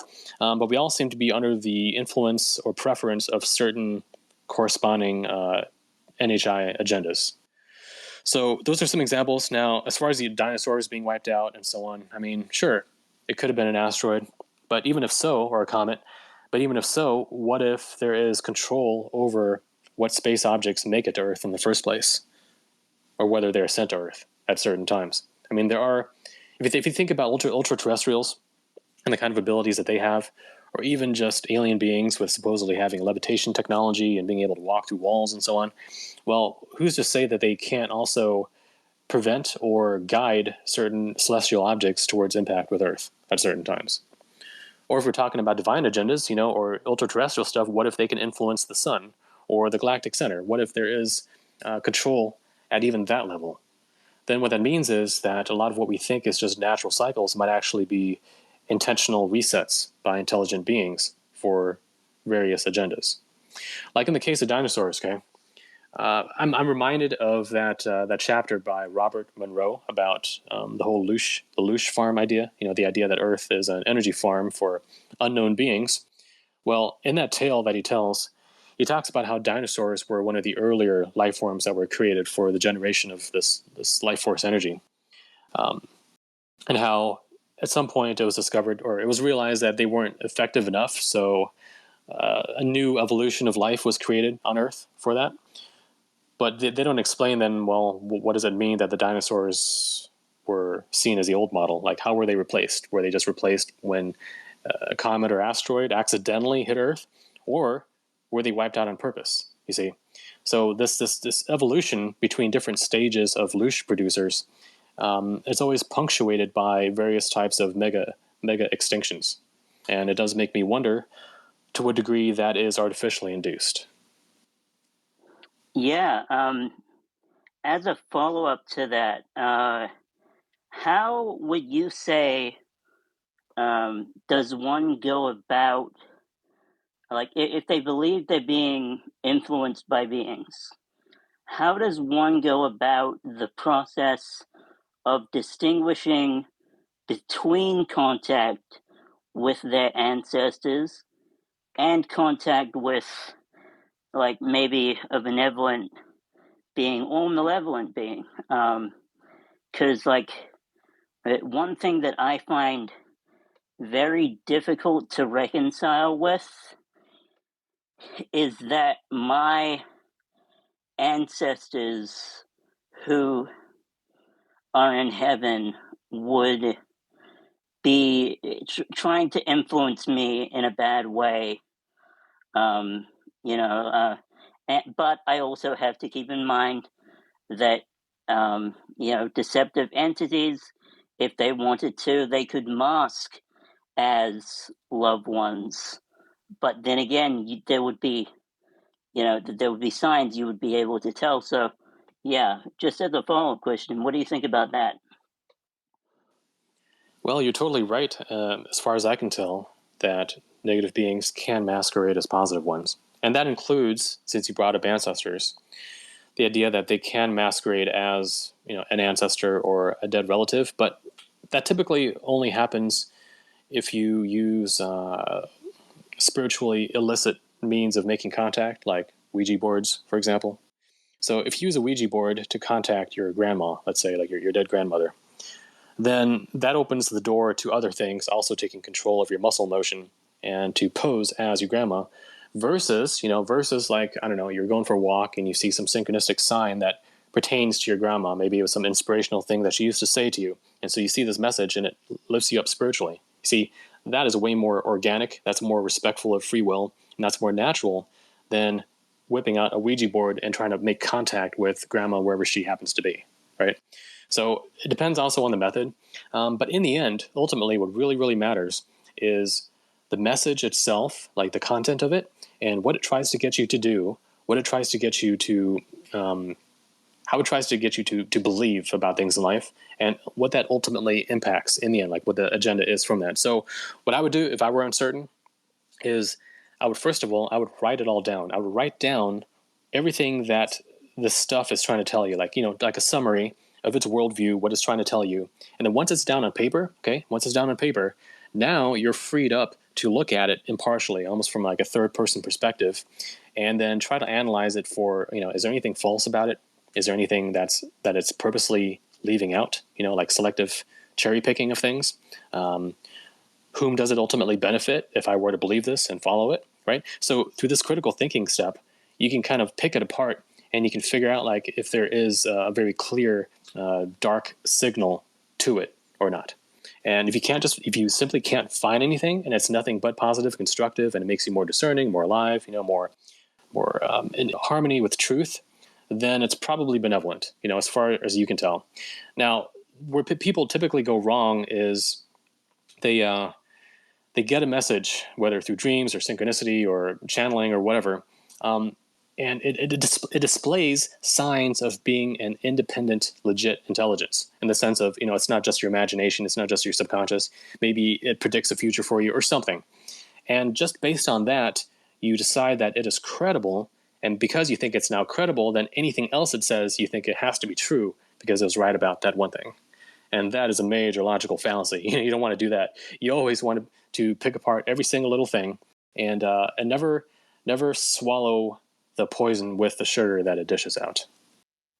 Some very solid advice. And yeah, just for the record, actually, I never mentioned my grandma, but yeah, that is who I was talking about, because yeah, so it's interesting you picked up on that, because yeah, she passed away of cancer when I was little, and before she passed away, like I've told this story many times. One thing she said to me that was very out of pocket, very unusual for her, but um, quite profound, is, she took me outside on a cold night, and we looked up at the stars in the sky, and she said, um, look for the brightest star in the sky, and when I'm gone, that will be me. And that has stuck with me for my entire life. I've always believed, or wanted to believe, that she's there, um, trying to make sure that I go down a path of my highest good, and that she was all, because that's how she was in life.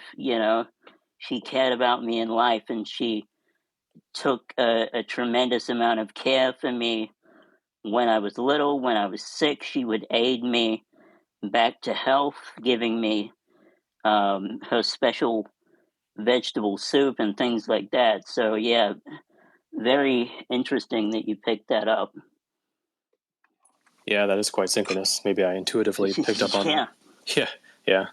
Well, if it's usually within like 1 or 2 generations, like your grandma, maybe your great grandparent at most, that's more plausible as far as it being actually them that's coming through and helping you out. Because the further back you go in time, if you believe, well, not even believe, but know about the process of reincarnation and occultism, and I mean, the whole, like, the way that all works on the afterlife, the more you know about it, the more you realize that, yeah, the further back in time you go, the less likely they're still to be around. And one of the reasons is because if there's someone in your life while you're alive and they're alive, and you have a very strong emotional bond, that resonance still exists after they're gone. And so if they're able to, they will still watch over you and still care for you and still try to help you out. And that's, therefore, it kind of limits it to, your great grandparent at most, because that's who you spent time with. Once you start getting like 3, 4, 5 generations ago, I mean, they don't even know necessarily who you are, and they've probably already moved on. So it's mainly about the personal connections that we forge in life, and those are the connections that still continue on after death. So those, I think, are more likely to be real versus like, I was talking to my ancient ancestor from like 1,000 years ago, and he's advising me on doing this or that. If it's something like that, then I definitely question that way more. Thank you, Mistress. Thank you, Tom. We'll go to Amma. Amma, welcome to the space, and let us know if we're pronouncing your name properly. Probably not. Amma, can you hear me? Yes, I can hear you now. I had to recycle myself. Perfect. Thanks. Go right ahead for Tom. Okay, Tom, I'm going to pick your brains now a bit. Okay. We are of the opinion that the Greys have been experimenting on humans for a very long time, and their motives are not positive. Now, in your opinion, how far do you think that we are of the opinion that they even changed their anatomy, because initially they didn't have mouths, then they chose to have mouths? Our professors say that they've done this after the experimentations and stuff. How far do you think they are in adapting or infect? I don't know which word to use. In how much of them? How many of them are there amongst us now, in your opinion? The only thing I can say for certain, reasonably certain, is that they're much more numerous now than they used to be. So, and the same thing goes for the alien abduction and hybrid breeding program. Because if you think about it, they could have started the hybrid breeding program, I don't know, 3,000 years ago, and it had an entire hybrid army already ready to go to replace us back before we even had technology. They could have done that. So why is it that they're only really gearing up with that now? Is it because they weren't allowed to do that up until a certain point? Like maybe it wasn't until the 1930s and 40s and 50s that certain deals were made with the representatives of humanity, whether we think that they were elected or not, that opened the gate for them to come in and to do that. Or people who believe that they're nothing more than demons, then you can point back to Aleister Crowley and Jack Parsons and the rituals that they were doing. That's one of the theories out there, that they opened the door to these demonic beings, and therefore they came in. Are you aware of Professor Jacobs? David Yes. Jacobs? Oh, yeah, I've read his books, Okay, and fantastic. Abductee Journal, Fantastic. So who's been on here quite a bit too. He's Yeah. one of our great UK professors that we've been, accustomed to, and we call him a national gem here in the UK. And now we are very concerned. Now, going with all this military-industrial complex things that are going on right in front of our eyes, we are very concerned. Things are turning very drastic. I'm picking my words very carefully here, because obviously we don't want to be called loony and stuff. But obviously, when we observe fully. Things are getting very the military-industrial complex and the Greys. What's your opinion on that? Well, that leads into a pretty big topic, and I won't go through the entire thing. But see, here's the thing. Human agendas, human political or geopolitical agendas, typically they are subsets of the alien agenda, and the different alien factions that are fighting amongst each other, and those in turn seem to be subsets or fall under the umbrella of a more general cosmic spiritual war between true consciousness and the forces of, I guess you could call it, unconsciousness or anti-life forces, dark forces. So what we think is merely geopolitical infighting, like between Russia versus NATO over Ukraine, or lately Israel versus Iran over Lebanon and America, that entire thing, those are just chess pieces or dominoes that are needed to be toppled over in order to lead into a greater alien agenda. And so it's interesting, okay? It's interesting on the one hand that many have said that currently we are standing closer to World War III, to nuclear World War III, than we ever had, even during the Cold War. Even the Cuban Missile Crisis doesn't compare to how bad things are actually getting now. And just because it's not being reported on the news doesn't mean it's not happening. So there's people that report on it, give like daily updates on it. And Tom, just another thing, just so everybody realizes, we've already witnessed more drastic catastrophe compared to Nagasaki, Hiroshima, and all the other catastrophes in history in Gaza already. And we've got the records now. If we've got the explosive, the destruction records, and it puts Nagasaki and Hiroshima to shame. Right, and deaths in other ways too. Like Ukraine, for example, the death rate, the attrition rate, the death rate in Ukraine is equal or worse than even in World War Million. I. Right, so we think about World War I. What number have you heard? What number have you heard? Let's see. Oh, well, it's not even numbers. I'm talking about in terms of deaths per population, and just the rate. We've heard the rate numbers of deaths in the million now, and this is unprecedented. Right, yeah, and this is only the beginning, because once things kick off with Iran, for example, that could get quite a bit worse than even Ukraine, and I've heard other people out there say the same thing. Yes, that's going to be a regional catastrophe, that one, and that's what we're trying to prevent at the moment.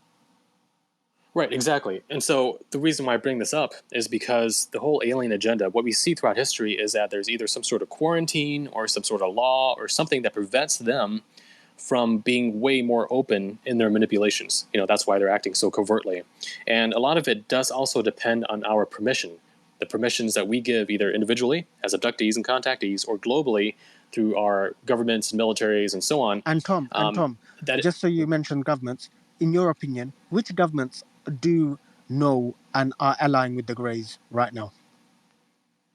Oh, well, that's easy to answer. That's you could definitely say that the Five Eyes nations, so U.S., Canada, New Zealand, Australia, and several of the other ones like in Europe, Germany and France and UK and so on, I mean, the Western nations like that, they seem to be under I would include Israel in there as well, because the Mossad and the CIA, I mean, they're like buddy. They're like two sides of the same And what coin. about BRICS? What about BRICS?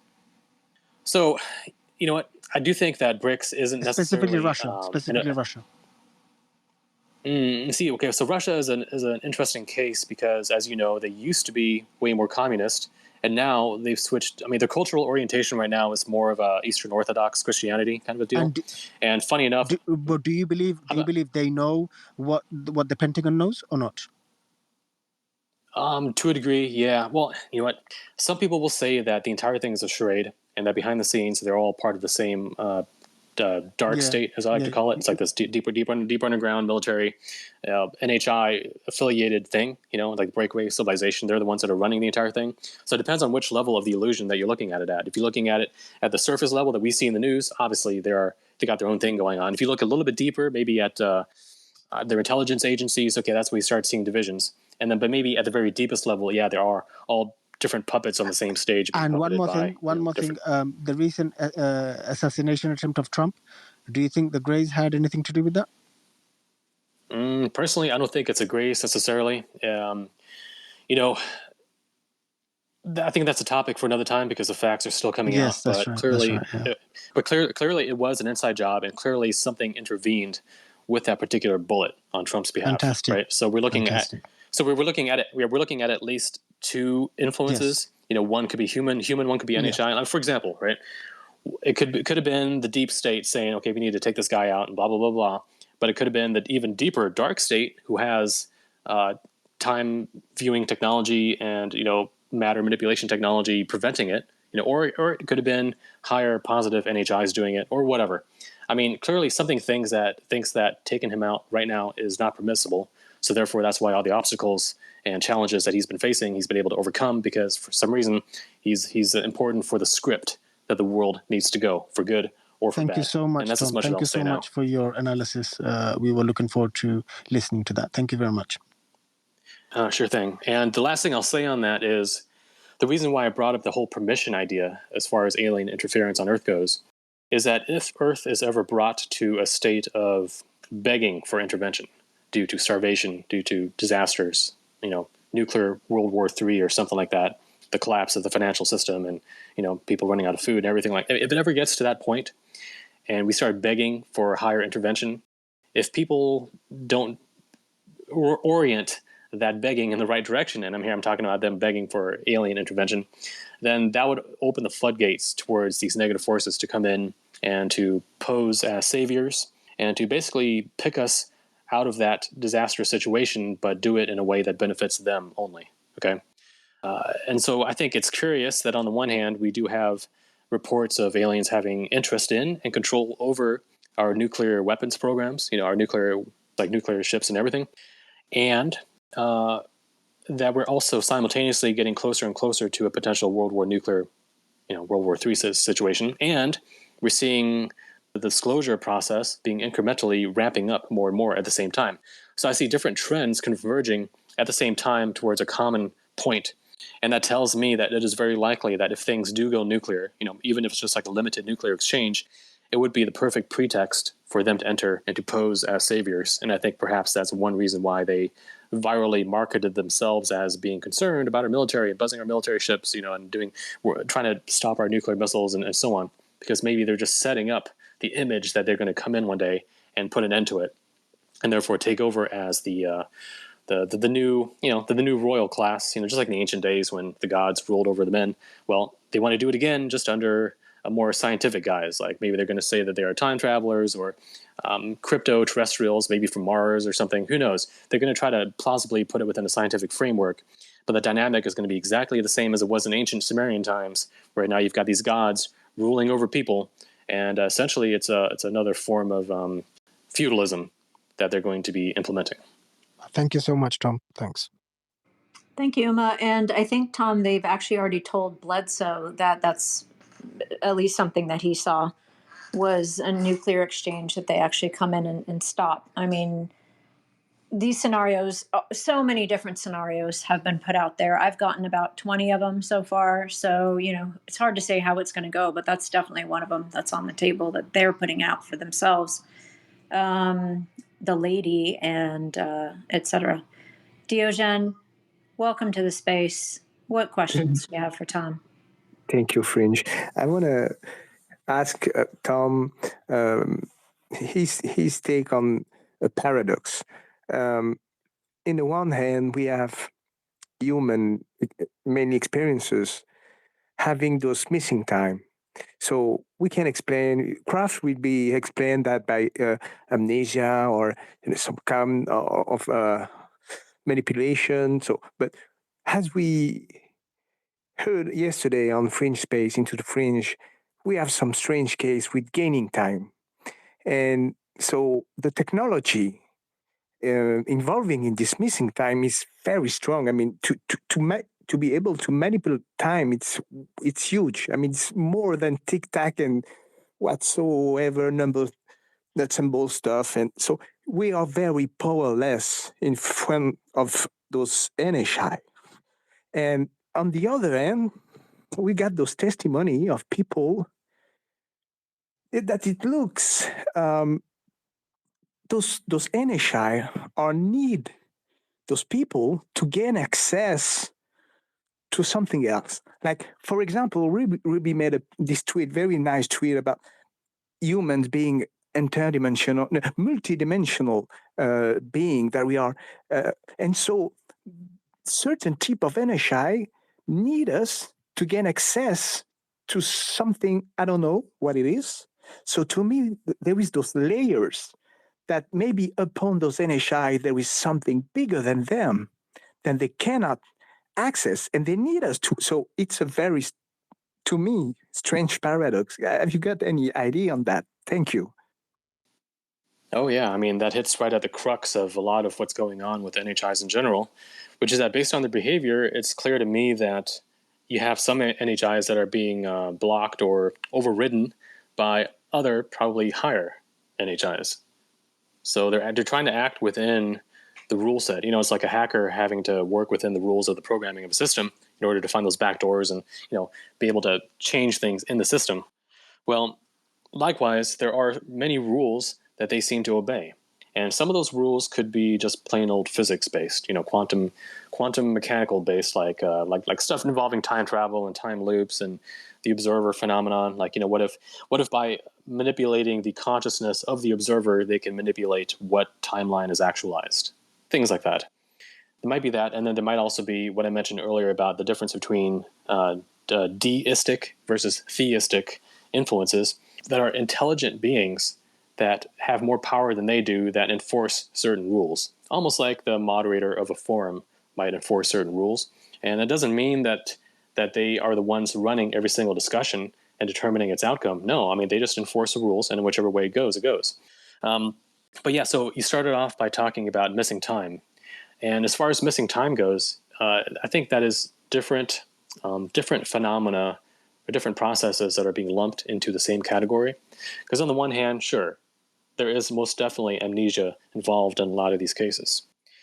But on the other hand, there is also distortion of time, where even, like for example, a guy's got facial hair, he shaves the night before, he goes to bed, and if he gets abducted, he might be spending 8 hours, 12 hours over there in the other realm, or in an underground base or on a ship, and then he gets brought back, but let's say only 2 or 3 hours had passed back home, but based on the stubble on his face, he can tell he's actually been gone for at least 8 to 10 hours. So there's a difference in time rate between our world and their ships or their bases. And they can change it. They can change what the rate is because it varies from case to case. So they have so there's both amnesia and there's time dilation, time distortion, either faster or slower. So therefore you can gain time or you can lose time. And it does speak to their abilities, and they have a lot of abilities, but they also have limits. And I think one of the most fascinating things, one of the most productive things that anyone can do is look at different contactee encounters, look at different, abduction cases and so on, and try to delineate what their limits are, especially when they make mistakes or when they have to abort an abduction or when they can't succeed with something or it looks like they're frustrated. You can tell a lot about them and what their limits are based on those, and then you can make additional deductions from that. Now, some of it, as I mentioned, might just be quantum physical, quantum mechanical stuff. Some of it seems to have to do with the laws of free will and metaphysics. And I think that then starts getting more into the theistic intervention or laying down of certain rules that they can't cross. So I don't know. I mean, if you want to look at it from more like a simulation perspective, or maybe even just using that as a metaphor, then what you can say is that the rules of the simulation have a certain goal behind them, which might be to, I don't know, advance consciousness, or like in multiplayer, massive online multiplayer games. It's not just that people are in there playing these games. It's that also the game developers sometimes have these events, and they try to steer the narrative of this online experience so that at certain times there are certain events that creates it shapes and it guides the lore that the game is playing by, over time. And I think that perhaps our world, whether it's a simulation or not, it has a similar guiding principle behind it, where these moderators have a process that they want things to follow. And they have certain rules that are laid down, but there are things within the game or within the simulation that want to use it for their own purposes, but they still have to abide by the rules of the game as a whole. And so they're going to act in a very weird way, like very walking on eggshells and using cunning manipulation and deception and so on, while they're under the yoke of having to stay covert and having to abide by certain rules. So what I'm trying to say is, it's a very complex system, but if you sort through enough data, you can kind of pick out these kinds of patterns and principles. Thank you, Tom. Thank you, Tom. I just want to let the room know that nobody's being slighted. Normally, we don't take Q&A until several hours into the Doom room, until the Doomer diapers are filled. So we just want to reset the room. I just wanted to manage expectations for everyone, French. Yeah, that's good. We did have a couple people in queue. Please just be a little patient. We'll open it back up again for speakers. Tom, let me get to an audience question that goes back to our topic. This is from Blue Crayon. Blue listens to spaces and podcasts and stuff, and he does summaries of them. So it's actually really nice, beneficial for the community, people who can't or don't have time for the spaces. So Blue says, in regards to the upcoming cataclysm, has anyone entertained the thought of experiencers taking away off Earth until the pole shift is all settled? Meanwhile, the normies get wiped out, and that's actually a very common theme in abductions. Tom, they tell us that they're going to save us from the cataclysm. So, if you want to respond to that, that would be great. Oh yeah, I mean, that's a very common theme that we hear, and I think it's more than just psychological manipulation, like telling people that they're going to be rescued, so that as long as they stay compliant and do what the aliens tell them to do, they'll be rescued one day. I mean, I think that happens too, but I do think that given all the other data and trends that are pointing towards a cataclysmic future, that it makes sense that these alien beings would be, that their activities would be oriented around that timetable. And we've also heard about it in the past from ancient mythology and such, where certain people were saved by their higher deities from cataclysms. Sometimes being taken underground or taken to another world or rescued or shielded in some way. So it does seem that different alien factions have their respective proxies or their respective favorites, whether it's individuals or entire groups, bloodlines on Earth that they want to protect or preserve through various reset mechanisms. Now, I mean, in some ways, it kind of reminds me of whether in agriculture or horticulture, where you do selective breeding, and you do selective breeding by saving the seeds of the animals or the plants that you want, and you use them to start the next cycle, and you do that to build a better crop or a better animal breed for yourself and for the particular agenda that you have. And so therefore, it's no surprise then that nowadays people are being told, certain abductees are being told that, during a future disaster situation, they will be taken off Earth, and then they will be brought back to restart civilization. And not just restart civilization, but restart it with a special class of children, which in this case are hybrid children. Just because someone is rescued in that manner doesn't mean that the beings that are doing it are necessarily good. Just as a cattle rancher or a horticulturist isn't necessarily doing it just for the welfare of the plant. They're not doing it just out of the goodness of their heart. They're doing it to reap a greater profit from a more productive crop, right? So these beings, whether they're positive or negative, I think different agendas, different groups may all have an interest in saving or protecting, even just synchronistically guiding their particular proxies on the ground, so that after this reset happens and the old world is gone, their agenda, they still have people on the ground that can propagate their particular agenda into the future. And the one thing I want to emphasize is that it does not appear to be just one singular NHI group with one particular group of people that they're rescuing. I think it seems to be different agendas with different people for different purposes. And on top of that, you also have the deep underground military base people with their underground cities, trying to save their own skins for whatever reason. I mean, if they are sympathetic with, let's say, the Nazi cause, then they're going to be interested in saving only the Aryan stock. And you might have other ones who are interested in other kinds of genetics. So yeah, it just seems to me like different agendas just trying to preserve their particular human proxies. Awesome. Thank you, Tom. So just to kind of keep on that topic, I don't know where you wanted to go from there. I have a couple of questions we could go to, but it's totally up to you.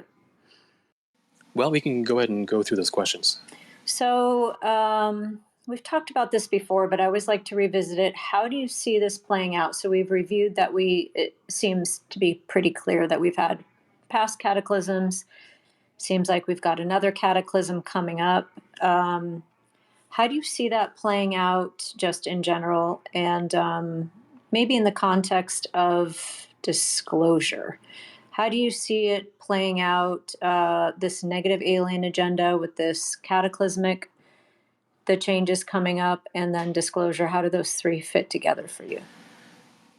Well, so first of all, I do think that the future isn't 100% set in stone, and that there may be different versions of it, where the cataclysm is extremely bad in one, but survivable in another, and so on.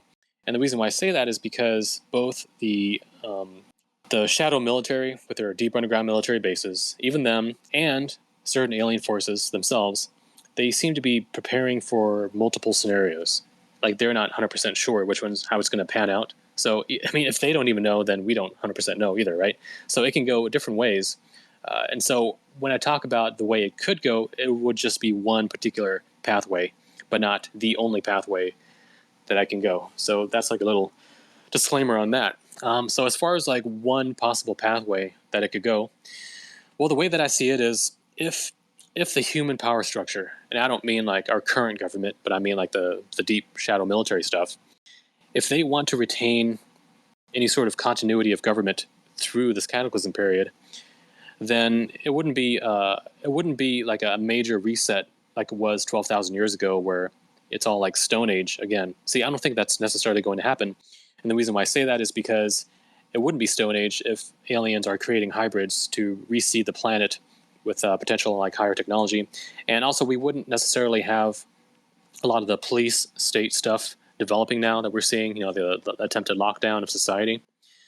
So what I can see happening is a slower, more soft slide towards increasing levels of hardship for humanity, which could last decades, if not centuries. Okay, and I'm thinking not so much necessarily like a physical pole shift, but at very bare minimum, the magnetic excursion that Ben Davidson and others have been talking about. If we get that, okay, what we're looking at decades, if not centuries of it's very difficult to grow crops because of the increased ultraviolet radiation, for starters.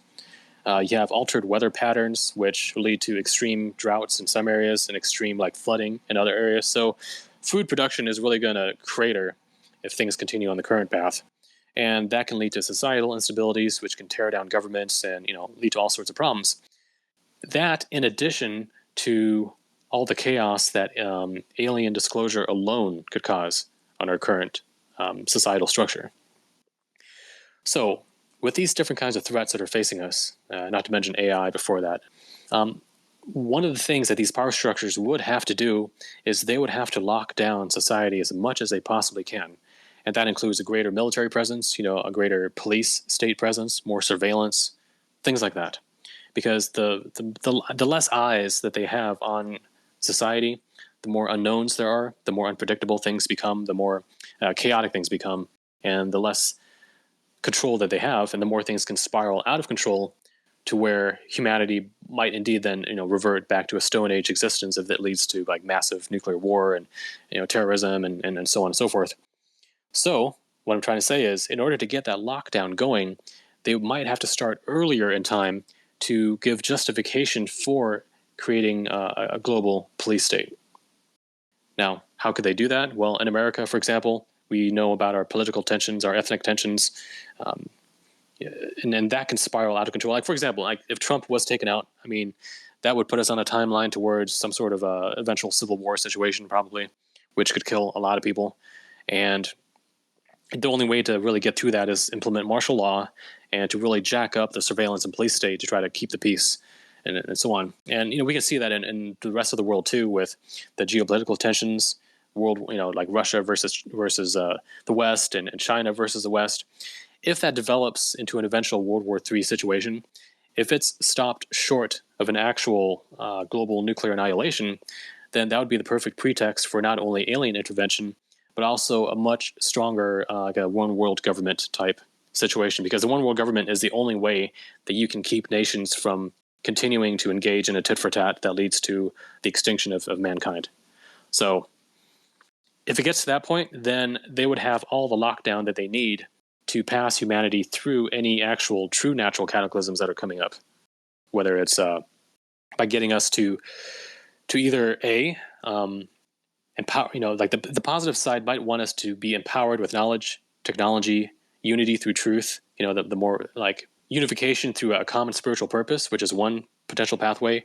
And then the other potential pathway is the one that we see in the news and on the conspiracy circles on Twitter, for example, where with like the Great Reset and the World Economic Forum agenda, things like that humans get reduced to cattle, essentially, get chipped, get surveilled, get kept in 15-minute cities and so on, so that we are locked down through hardship, and and then they can therefore use their automation technologies through AI or whatever they have in order to keep us fed, but at a very low calorie level for who knows how long, right?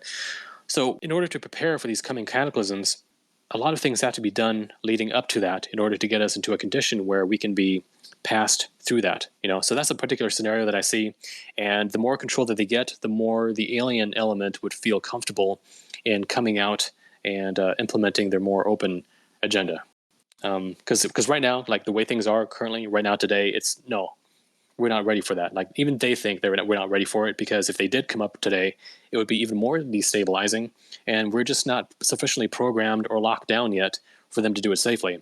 But if we ever do go through a global economic crisis, if we do go through a World War III scenario, if we do achieve some sort of technocratic one world control system, then that would be the perfect condition for them to come out. And I think that the disclosure process will ramp up in tandem with the ramping up of, therefore, the global economic crash stuff and the World War III stuff, and any sort of technocratic control system that spirals out of that.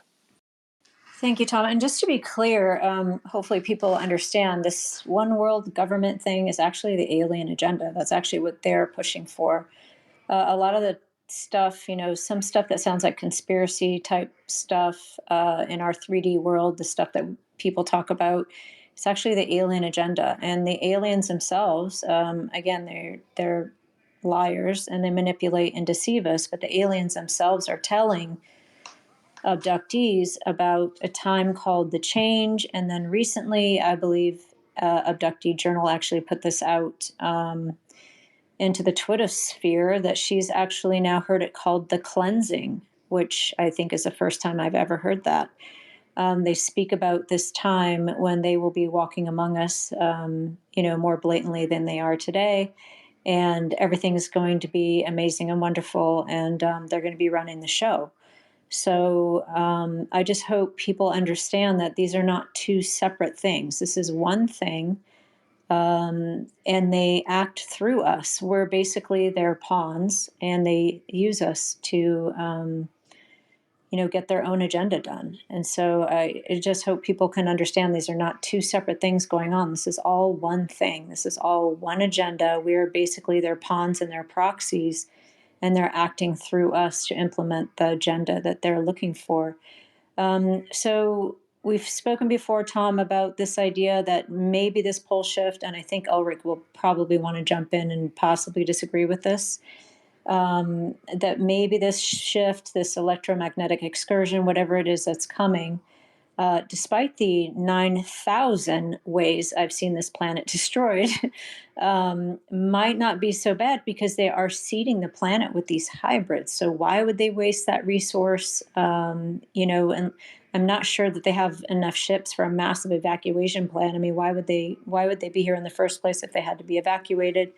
So maybe it is just going to be a slow drip, and I'll hand it over to Ulrich to disagree with that. But you know Yeah. what? Let's go to Ulrich. Ulrich, you go ahead and jump in because I think you're going to disagree with that, and then we'll go Well, from there. I definitely want to doom deep, doom dark, and doom hard, but I also want to ease my way in there. I had a quick question, if it's okay, when it comes to downloads or any kind of experiences. I found it interesting that John Straybe, that he had a push and a pull.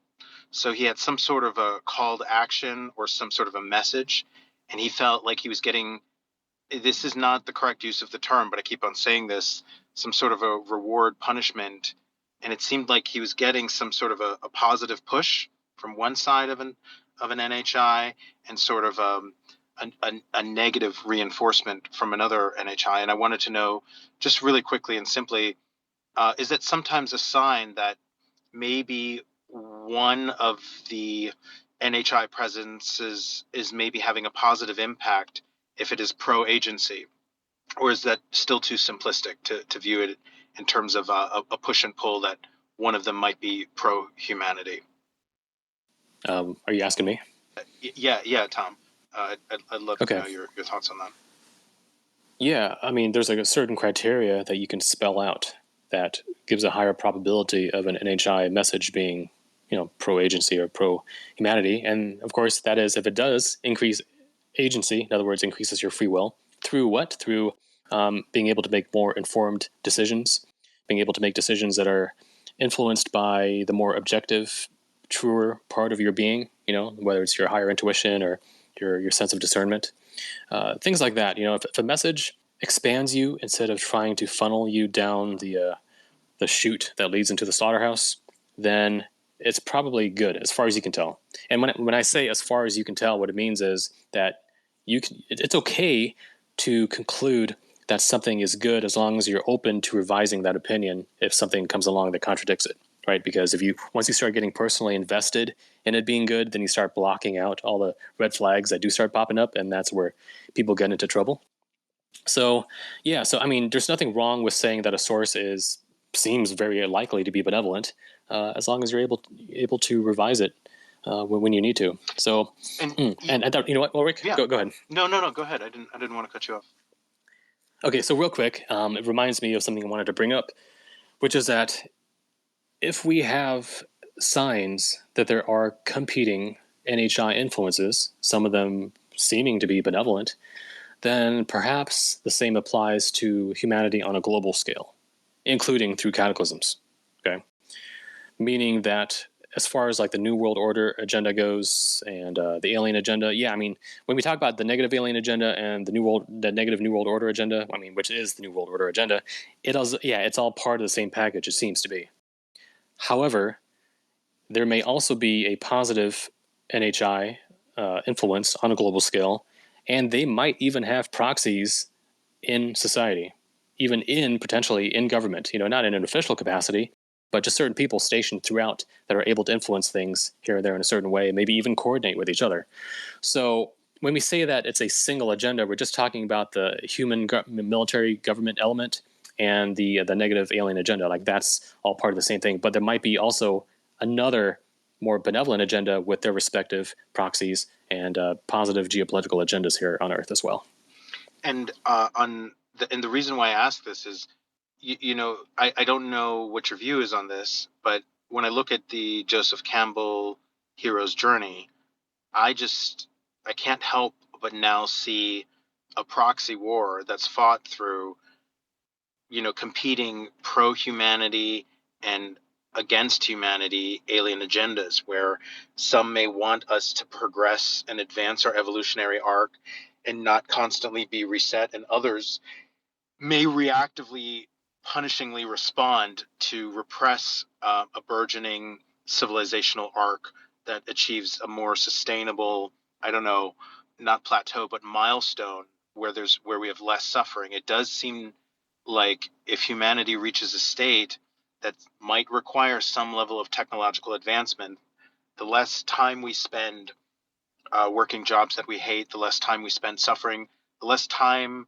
and fraction of our longevity that we spend lower on the Maslow pyramid leaves more moral development and intellectual development open. I'm all for our lifetimes being 10x'd or being 10x'd again. So, when we experience negative resistance, if we feel like we're answering some sort of a calling, the negative resistance could be, you know, it, it it could be a sign that we're on the right path, or it could be exactly what a negative alien agenda wants, so that our lives get derailed. Do you know what I mean? It's this it can be a complicated thing, because if you're doing something that is pro agency for humanity, pro empowerment, assuming it is not some hijacking of your ego, there almost inevitably is going to be major resistance if it is countering the negative alien agenda. Am I making sense? We can't just go by, does this feel good? It's not simply a new age thing of like, are you feeling like you're in the flow, or if there's resistance, then you're not following your path. It's not quite that simple. Or am I off here? No, right. I mean, when we face resistance in life, the resistance, it can come in several forms. And actually, on my website, montalk.net, I have an article, I think it's in my metaphysics or maybe in my matrix section. It's called The Battle of Opposites. And in that article, I kind of go through the different permutations of resistance. For example, internal resistance versus external resistance. Internal resistance could mean intuitively you feel that it's not right. But you can also have internal resistance of a false kind, where maybe you've been abducted and programmed to not pursue a particular project, which might actually have a very good outcome if you followed it. Likewise, you can have external resistance, like people telling you not to do it, or just things falling apart in your life. And you can have it all be positive, or you can have it be negative. So there's different combinations there, and I go through it in the article, and I give different examples so you can kind of deduce from that what your particular case could be in your life. So yeah, I mean, resistance can come in different forms, and from what I can tell, there is a genuinely benevolent, positive form of it, but then there's also a false negative form of it, and just based on the nuances, you can kind of tell them apart. Yeah, and I just wanted to put that out there because I'm the PR manager of Doom. I try to manage our optics, and some people believe that we only see things through a dark lens. Did you watch the Giorgiani interview on the Danny Jones show, Tom? I watched half of it so far. I'm gonna finish it this weekend. Giorgiani, yeah. There's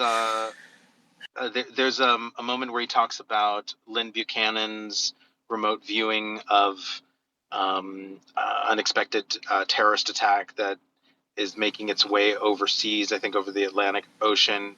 Yeah, I saw that. Yeah, and I thought that was interesting. It's an interesting idea because we for one, it speaks against non-determinism, right? It even suggests that you can have retrocausality that is not fatalistic, right? That you can, here we had an example where, however you want to call it, the future was impacting the present, and you were able to prevent a negative outcome. I find that incredibly fascinating. I also think it's important to consider that preparing for a negative event or foreseeing one does not necessarily mean that you're going to manifest it. Do you also think that that example speaks to the fact that it's possible to sort of prepare for something, but not necessarily always be bringing it about with your thoughts? Oh yeah, I mean, you can prove the general principle in your own life with precognitive dreams, or if you're very intuitive and you have a sense of what's coming up. Or like in my case, I might have certain precursors prior to a disruption in my life. Precursors like, like an ear ringing, for example. Intermittent ear ringing. Like for some people, it might just mean that they're being watched or something. But in my case, it seems to precede times in my life where trouble comes up. And so if I get an ear ringing, then I know that I should be a little bit more careful. Now, in the past, and I mentioned this in a previous space, when I used to be the sole administrator and moderator of, it was called the Noble Realms Forum between 2004 and 2008, I gained a ton of experience with invisible forces trying to influence members to stir up trouble. And it was during that time period where, maybe by divine grace or something, my psychic powers started to be amplified and activated as well, to where I was getting not only ear ringings, but other precognitive signs, precognitive dreams, sometimes visions, feelings where I could tell what the very high probability was of who would be causing a problem, when it would happen, and what the issue would be about. And so therefore, I was able to maneuver in very clever ways to head it off before it could happen. And then, of course, the instigator would be totally surprised that I picked up on what they're up to, right? But the point is that if you have information on the future, that does give you the ability to change it if you have the choice to change it. Now, there are certain processes that are very strongly deterministic. For example, the 12,000-year disaster cycle. Something like that, I mean, if that's caused by something from the galactic center influencing the sun, which influences the Earth, it'd be very difficult for you to do anything about that, right? So you can see that future, and maybe you would see your place in it. Like maybe you see that you would die on this particular day, and knowing that, you could make sure that you're not there on that particular day, and therefore you would change that future for yourself, but you wouldn't be changing the future for the world at large as far as the big cataclysm goes. So there are elements of the future that you can change through physical action or even just through awareness of it. But then there's other things which are probably more set in stone. And so therefore, I think it's equally wrong to be 100% fatalistic about everything and saying that we can't do anything, as it is to say that everything is up in the air and everything is 100% up to our consciousness, which I really don't believe, because we do live in a collective reality where we're kind of chain-ganged together to some degree. And so whereas your thoughts and your intentions and your awareness can change probability, it can change pretty much just your own personal corner of reality, and it's very difficult to try to change it for everyone at a mass scale. I do look, I just need to come clean here. A bunch of people are going to yell at me. I've been telling everybody to buy a bunch of Lululemon stock so that they could just go to Central Park, get their yoga mats, wear Lululemons, and reverse the diminishing magnetosphere just by meditating on higher frequencies. Everybody go sell your stock. I don't want to be held accountable. I also don't want to be investigated by the SEC for any kind of insider trading, reverse insider trading. I do not own any Lululemon stock, and I also have nothing against those yoga pants. They're absolutely phenomenal. I just want to make sure I also don't get canceled. I think, and just to be clear, I think both is also true, that we definitely have huge psychic resistance, where if we constantly are resisting something and if we fear it, we've all experienced how we can manifest something, right? So I think it's incredibly empowering. Maybe there isn't, Tom, maybe there isn't just a retrocausality from the future to the present.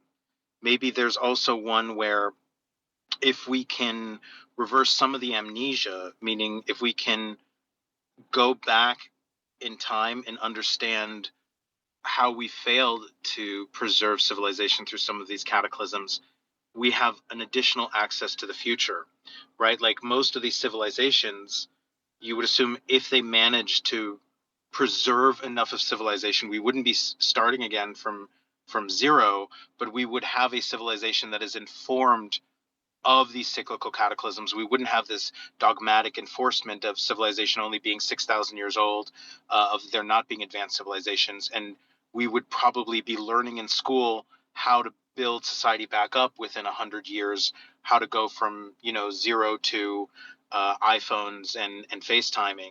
Do you know what I'm saying? That's sort of not inbuilt. We sort of really think the first 324,000 years, we were just hunter-gathering. And if we can do it better this time than the previous times, wouldn't that be an aspect of manipulating the future through gaining or recovering more insight from the past? Or am I stretching things here? Well, the future hinges on the present, right? But the present itself can be informed by many different things. It can be informed by the past, based on what you just said, for example. It can be informed by the future, just based on, you can either do calculations, extrapolations, or you can do remote viewing or, intuitive precognitive influences, things like that. Or it can be influenced from, you could say, eternity or the realm beyond linear time. And here I'm talking about things like your spirit or your higher self or divine forces, things that are outside this illusion that can insert and influence vertically into you across the horizontal timeline, where you might get an intuition or some sort of synchronistic nudging that changes the future. So whether we're talking about the past, the future, or something that's perpendicular to time itself, our free will, our choices can be influenced by all of those. And they can be influenced negatively, or it can be influenced positively. Do you have any thoughts about us gaining access to some sort of quantum or quantum computing technology that might allow access to Akashic records that might reveal our full erased histories from several cataclysms? Or is this sort of just like a pipe dream? Well, let's see. Okay, well, it seems sort of left field, but for example, consider haunted houses where someone sees a ghost that it's not a living ghost. It's more like a recording of the past. Like some person that died 100 years ago, but now the recording of their astral or their etheric shell keeps on getting replayed at certain times due to, I don't know, like lunar influences or underground water streams emitting telluric energies or something like that. Anyway, it replays some sort of etheric imprint. And that points to a potential technology that can replay the very weak etheric imprints of events that have happened in the past. That's one example. Or, maybe you've got some sort of technology like quantum entanglement, where something that you have right now is entangled with stuff way in the distant past, and through that, you can, gain a viewing of what happened a long time ago. But when you talk about the Akashic records, typically people who claim to access the Akashic records, you can't do it from the human brain. And so therefore, I don't think you can do it from any sort of physical technology necessarily. And if you do use physical technology, you might have to use imprints that are imprinted in a more local, less esoteric, side of reality, like the quantum field, or maybe just like the etheric imprint that had altered matter in some way. And so therefore, you're kind of playing it back like a phonograph playing back the ripples on a record, something like that. So I don't know. More, but less likely to go full DVD where we can just rewind and see every second from every perspective. Okay, so another consideration to put in there is that the amnesia that we have here, okay, the way that we've been locked into this box of unknowing on Earth, both for our own past lives and the human history as well, it seems to be managed by higher things. So if you gained technology that could, in theory, go outside that box, it might invite their interference. Like the whole Tower of Babel idea, like the Tower of Babel, and how humans try to reach up to the heavens and become as great as gods, and we were smashed down and our tongues got confused and so on. Well, I think that technology could start approaching that same level of potential violation, and we might get interference in ways we can't even imagine yet. So, okay, now we're getting dangerous here. This is really, I think, where Fringe wanted me to go, because I have some pretty dangerous, catastrophic theories and beliefs. Let's get into it. And I'm not looking for you to agree with me, but I want to be honest and voice them while you're here. And later, I think people would love for you to sort of riff on, the what do you call it? The confluence of several people who had precogs or remote viewings of the Trump attempted assassination. But here I'm looking at things, my big, I don't know, grand unified conspiracy catastrophic theory is Neil Howe. You might have heard of him. He's a famous demographer, talks about the fourth turning. He asserts that we're currently in a fourth turning, meaning that this is where societal structures break down and you have essentially a re-architecting of society, and you have a balancing between essentially a war of some sort that happens because of irreconcilable differences where society and nations remake themselves. He's not an alien agenda person whatsoever, but he was recently on the PBD podcast, and the guy Patrick was asking him what he thinks is more likely, a civil war or an external war, or sometimes you have both. And he honestly said, honestly, I can't tell you which one. I've discussed it in my book, but the only pattern we have is nobody could see it coming, which is interesting because everybody can sort of see a civil war or World War III or both coming.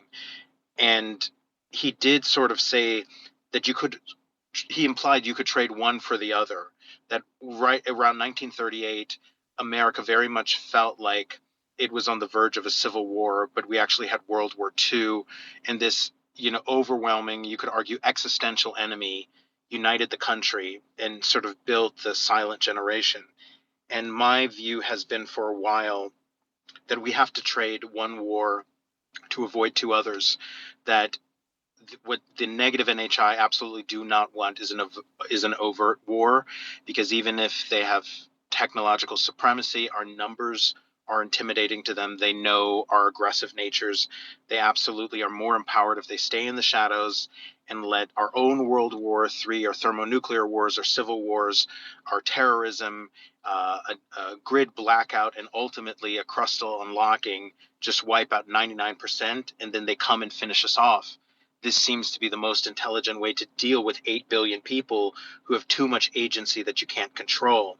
And it seems to me like this is, it's hard for me to buy into an argument where this isn't the goal. And my thinking would be that we actually have a huge bottleneck, that we need catastrophic disclosure because it's most catastrophic for the negative alien agenda, most in our interest, because it would be in our favor. It would be one of the few things that could circumvent Civil War and World War III, to realize that we have an existential enemy, and thereby trade a Civil War and a World War III for an interspecies extraterrestrial overt World War IV. I'd love to know your thoughts on that, because I think we do need to choose between one of those three wars if we're not going to have all of them. Wow, yeah, that's good stuff. This kind of goes back to the idea of the whole positive alien agenda, if there exists. And maybe not even alien, maybe it's divine, or maybe it's divine stuff working through. And for the record, what I we believe think in are both. aliens. I just want to make that clear. I do think that there's a struggle, that there's something on our side, and there's something that wants to keep us down. Just to add that to the mix. Yeah, and same here, but I'm just kind of putting it out there from a more theoretical perspective because there is a logic behind it. There is a logic behind it. So the question is, how would they go about solving a lot of the dilemmas that are here without, one, abridging our free will, and without, two, destabilizing things more than they already are. Now, if they were to come out tomorrow and announce themselves, we have alien disclosure tomorrow, yeah, it would greatly wreck and destabilize a lot, and that leads to unknown outcomes and secondary and tertiary effects that could potentially be very bad. And I'm talking about famine, plagues, wars, local wars, just the breakdown of law and order, not because of the psychological shock of aliens, not because of that, but because of the degree to which our society, our laws, our economy, our geopolitical structure is based on the assumption that we are the only ones here, and that the current world order is the way that it has to be. There's a lot of contracts and things that break down once the fundamental assumptions of reality get changed. They can't just continue anymore. So you start getting economic destabilization, which leads to rioting and civil disorder, and the governments fall, and then radicals come to power, and maybe they get access to nuclear weapons, and these consequences, they spiral out of control. But if we go through difficulties for other reasons, then they would no longer be hindered by the potential for making things worse if things are already as worse as they can be, as bad as they can be. And at that point, I think that's when positive forces really wouldn't have anything left, any reason to hold back at that point. And that's why I do think that if we do go through a cataclysm or disaster or some sort of major crisis, it opens the doorway for multiple forces, both positive and negative, to come out in a way that they couldn't before. Because then the cat is out of the bag. There's really nothing left to make any worse. So hey, why not? Maybe that's when the gate gets lifted. But so going back to what you're talking about, I think one of the only ways to really solve the problem is truth. Truth is the antidote to a lot of the things that are going on right now, because so much of what is going on right now hinges on ignorance and on false assumptions. The ignorance of humanity allows the nefarious forces to operate in our blind spots and to keep us divided amongst each other and to keep us applying our efforts in directions that actually don't make a difference. So the more knowledgeable we are and the more truth we actually have, the more we can be on the mark, both in the direction and the timing of us trying to solve these problems. Now, truth, unfortunately, if so much of our civilization is based on lies, then the massive coming out of truth will destroy a lot of that. And so you are going to run into logistical problems with food production and distribution, for example, keeping the law and order. You're going to run into that, but as I said, if things are already kind of destabilized due to other reasons, then that's even more reason to get the truth out there so that at least things can be rebuilt in a better, more positive way. Now, as far as Civil War versus World War III, my personal opinion is that just between those two, one would probably lead to the other. Because like for example, let's say we start out with a World War III scenario, and let's say it's between U.S. and China. Well, as soon as it starts, it's going to involve an EMP attack, not to mention a cyber attack, and a takedown of our electric grid. And then with that, military bases will run out of fuel and electricity and food probably within a week. Tom, let's and just then, go nuts. Let's say we have an economic collapse as well that also coincides, right? That any one of these can lead to civil war, right? So let's throw everything in. Yeah. Economic collapse, civil war, coincident with a World War III. I'm for it. I mean, I'm not for it, but I see it happening. Yeah, well, I mean, things are pushing very hard in that direction. So let's just take economic collapse, for example. I mean, the interest on the national debt in the U.S. is growing at an exponential rate, and it's hitting a singularity coming up, right? So that can't go on forever, and there's really only two ways that that'll turn out. One is a very soft landing, like a soft reduction of it, which can only be done through some massive infusion of economic prosperity into America, so that therefore, this is almost like out of control debt can somehow be reined back in, which is unlikely, but it's not impossible. And which could be done through the release of new energy technologies, for example. That's a possibility. You're right. Massive innovation, and then the other, right, would avoid a hyperinflation. Yeah, massive innovation. Yeah. Yeah, exactly. Yeah, so it's like massive hyper information, you could say, like a hyper information, hyper technological thing that's picking up, and so that's why when you look at Trump's agenda, Elon Musk, those kinds of people, you can see that they're tech accelerationists because they think that technology will somehow offset a lot of this. The deglobalizational, right, like entropy that would otherwise take over. Yeah, exactly. Yeah, that's a good way of putting it. So they think that that's an answer to it, and you know what? They're probably going to try it. But it's either that or the system goes towards total collapse. The financial system goes towards total collapse. And that's going to result in hyperinflation, the dollar becoming near worthless. Or, I mean, if not worthless, then maybe they reset it with a new dollar. But all your current dollars that you own, they're going to be worth only 10% or 50% of the new dollar. So everyone's going to get like a 50% haircut, at least, if not like a 90% haircut. And that's like a massive wealth transfer from everyone into the new system in order to fund it. And that's going to be bad because that's going to lead to crazy levels of poverty, which leads to rioting, which leads to, once again, potential collapse of government. But and that then could lead to civil war. And from civil war, due to America being weak, now some of these other nations can do things that they previously were too scared to do, and that can lead to wars there, which can spiral out of control. So it doesn't matter if you start with civil war here or World War III there or economic collapse first. They all start kind of playing into each other because they're all different things that are circling the same drain, so to speak. 100%. I'm totally with you, right? And so for this reason, wouldn't it make sense to, the problem is, if truth is doled out all at once, it's more painful. But if the truth is delayed forever, you essentially have a feedback loop delay. That the more of a delay you have, what's the term for it? I'm trying to think. What is the term for it in finances and stocks, where the marketplace is updating the price?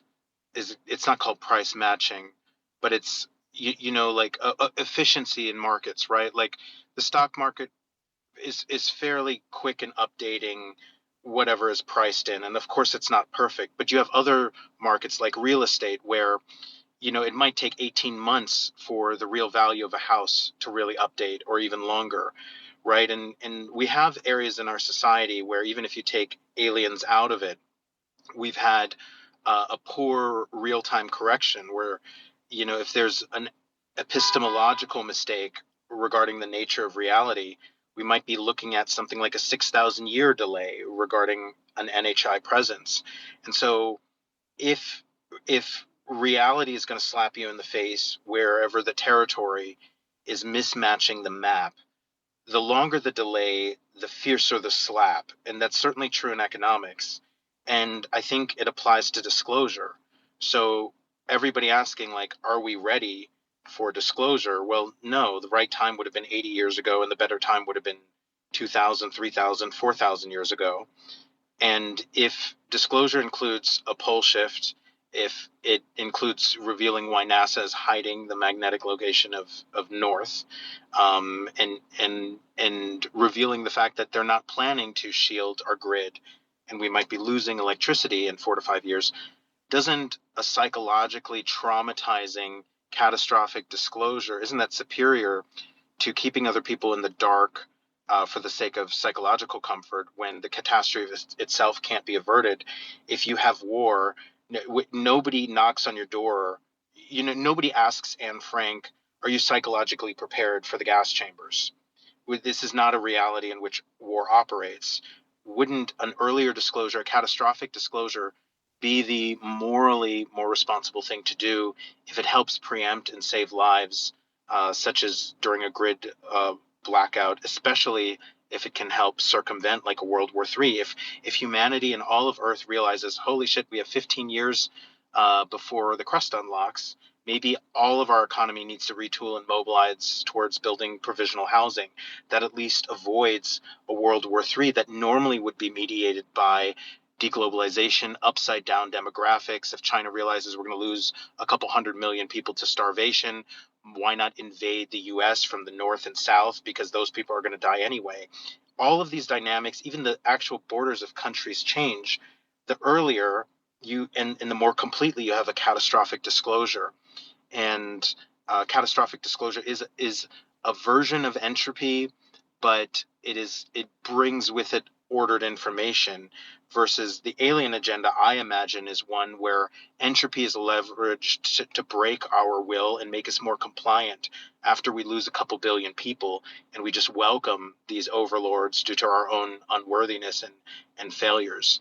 I'm looking for, in this hypothetical, a moral argument against catastrophic disclosure as early as possible.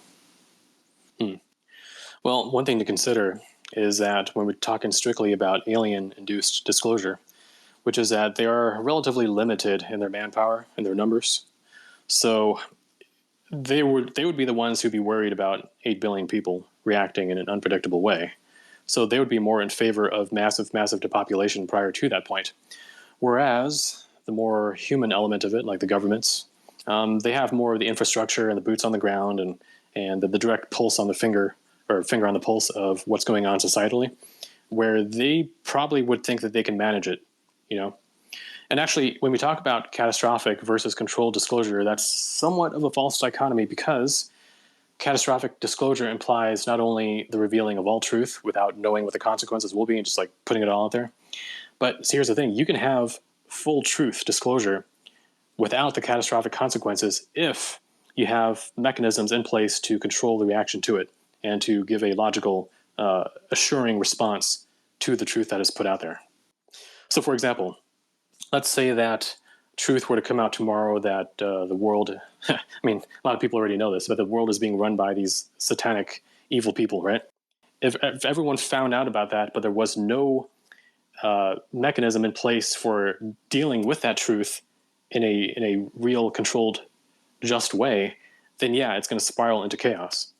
But what if it is controlled in the sense that, you know, there is a process where there can be tribunals or roundups or whatever of the actual instigators that can be brought to justice and so on? then you don't have to spiral into chaos to make change happen. So really, it kind of depends on who has the power to do something about the truth that is revealed. Because there's nothing worse than it. I love that. I'm sorry, I didn't want to cut you off, Tom. So really, it comes down to who has the power to do something about the truth, and whether the truth, therefore, can reach a solution in a graceful way, or if the solution can only be reached in an uncontrolled way through just mass rioting and people attempting to, the whole like mobs with the pitchforks and the torches and so on, which doesn't usually end well, right? So if there is a moderated response without restricting the truth, then that is like the best case scenario, because then people can know, people can be informed, but their impulse to do something about that truth isn't left to an uncontrolled chaos to try to do something about it. And so that's why, if that's the way to go, if positive NHI factions are trying to help us solve this issue, they would most necessarily have to work with or work through, whether they know it or not, those in our society who have the power to moderate the response to truth. So they have to both give the truth, and they have to ensure that people are empowered to do something about it in a constructive and healthy way. What if it's up to us? What if the positive NHI are sort of subtly helping us, but it is not for us to wait for the intervention of a positive NHI, but we're really, the major onus is upon us to effect a catastrophic disclosure right now, who has a plan for a controlled disclosure? Right now, it's the Soul Foundation. Abductees need to wait till 2034, so that's going to be, I don't know, 4 or 5 years after we lose the grid. I don't know whether waiting is really the most enlightened thing to do. If we don't have the luxury of a planned disclosure, don't we just need to knock the swimmer out and drag him to the shore rather than signing him up for 20 years of talk therapy? Well, one issue that we have to contend with is that when we talk about these negative NHI factions, it's not like they live or exist in a vacuum completely apart from anything going on the ground, and they're just trying to manipulate us in this weird Jacques Vallée kind of control system kind of way. It's not like that. They have their proxies here on the ground amongst us, and also in the military and the government probably made deals with entire sections of the military-industrial complex, right? So you have that element of it, and that element, drunk with power that they've gotten from this asymmetric technological advantage over society, thanks to their, goodies that they've gotten from these negative NHIs. Thanks to that, they've also become incredibly corrupt, or maybe the corrupt people kind of couldn't help themselves, but from working their way into that power structure in order to benefit from it. Just the same way any government eventually becomes corrupt. So we have a very corrupt and dark human element that is working for the very dark and corrupt negative alien element. And that's all part of the same package. So when we talk about the Soul Foundation with disclosure of the alien presence, well, if they wanted to be full disclosure, they would have to disclose not only that aliens exist, but that their agenda, of some of them at least, is very nefarious, and that they have people in government, in military, and our entire industries here that are working for them. And so you can see how that truth alone could cause the dissolution of society as we know it, because it would pull out the rug from any faith in any human institution, whether it's government, the military, the police, politicians, whatever. The entire thing would disintegrate in our eyes, because we would start realizing that they are actually being used as tools for these negative alien powers. And so if that idea is given to us without any sort of way of controlling the response in a healthy way, then it would be left up to us to do something about that. And what does that mean? What does that mean? It means like a true uprising, a true uncontrolled, chaotic, mob-like insurrection against pretty much all institutions of society.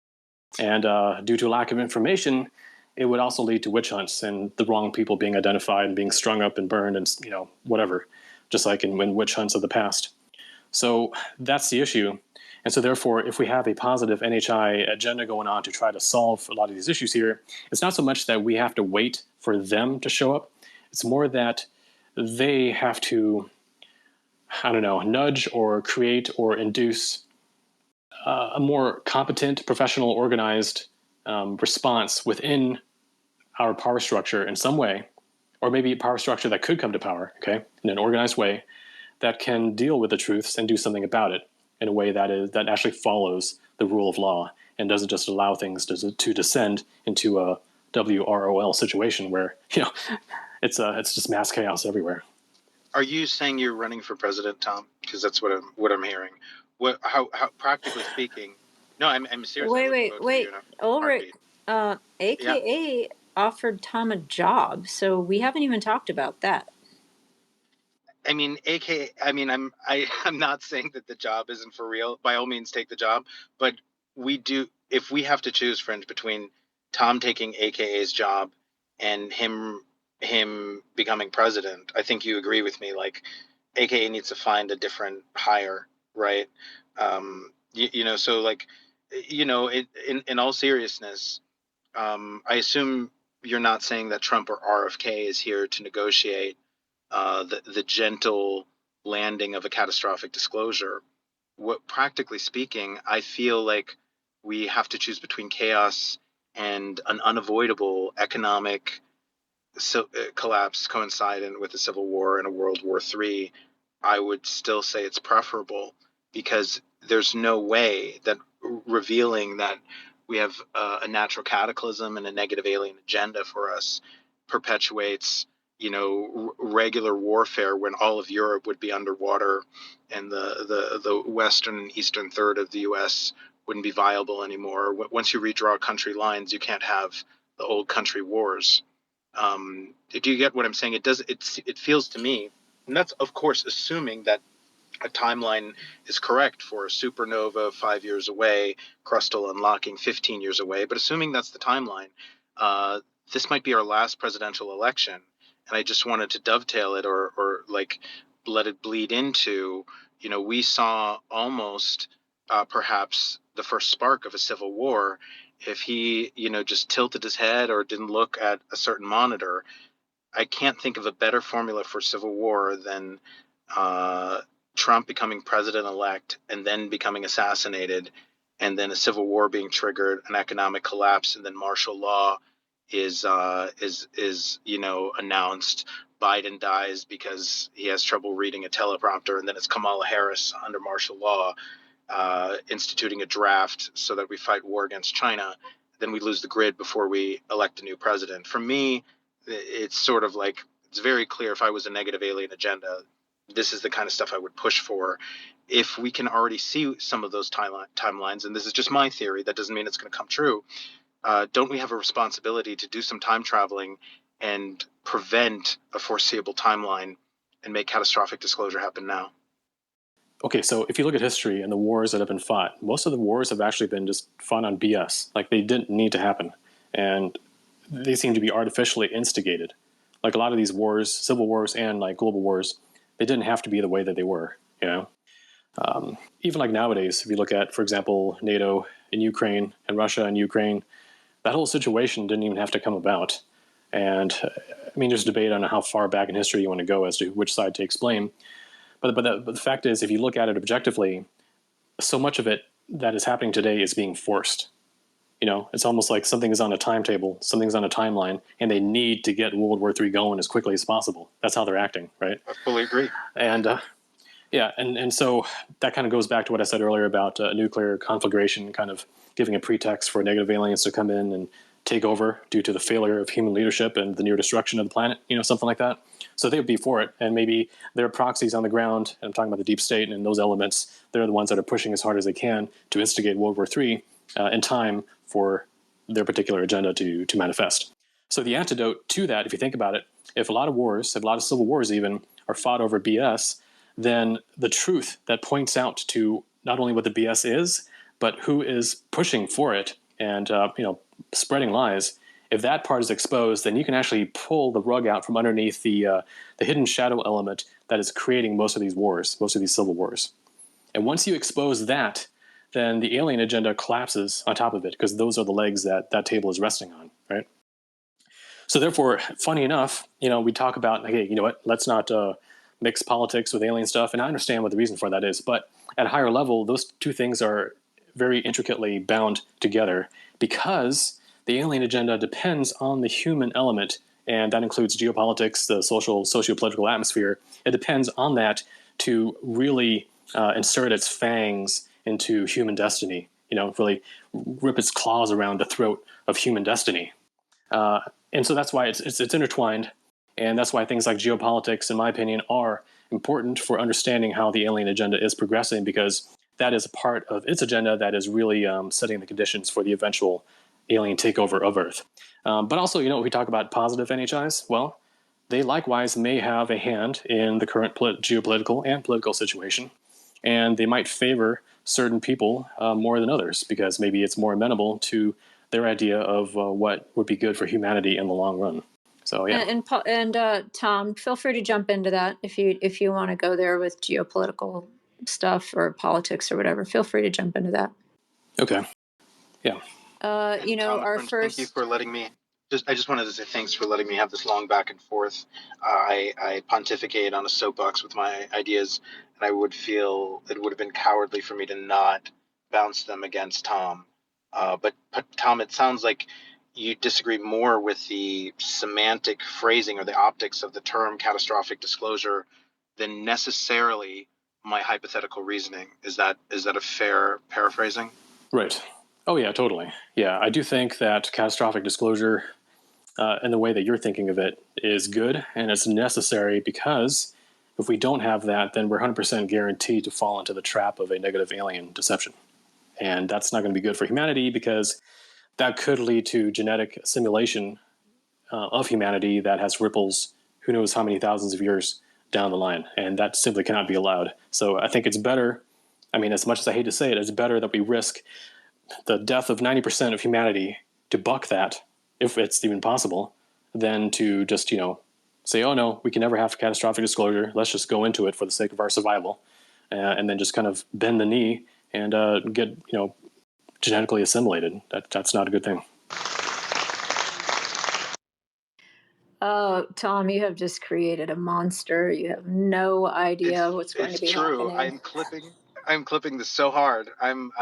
This will be clipped. This is, yeah, I don't know if I need to speak in a space anymore. I'm just going to play this. And I will never speak again, Tom. So thank you. A lot of people who can't stand me, they may be dying right now. They're in excruciating pain. Everybody take a moment of silence, please, for my haters. And send love and light and nothing but compassion toward them. And Fringe, thank you, and Tom, for indulging me for so long. I'm happy, at least for a week. Of course, Ulrich. I figured that was coming. I'm actually waiting for you to get into with Tom that you think that this is going to be quite the pole shift. It's not going to be a slow slide. And it's probably going to be worse than that, I think, in your opinion, Ulrich. But to get back to this reset thing and the ancient cataclysm thing, and feel free to jump in, Ulrich, on that magnetic excursion deal. Tom, do you see a situation where this could be some kind of final game, some final, that we're not actually going to get a reset, that this is it?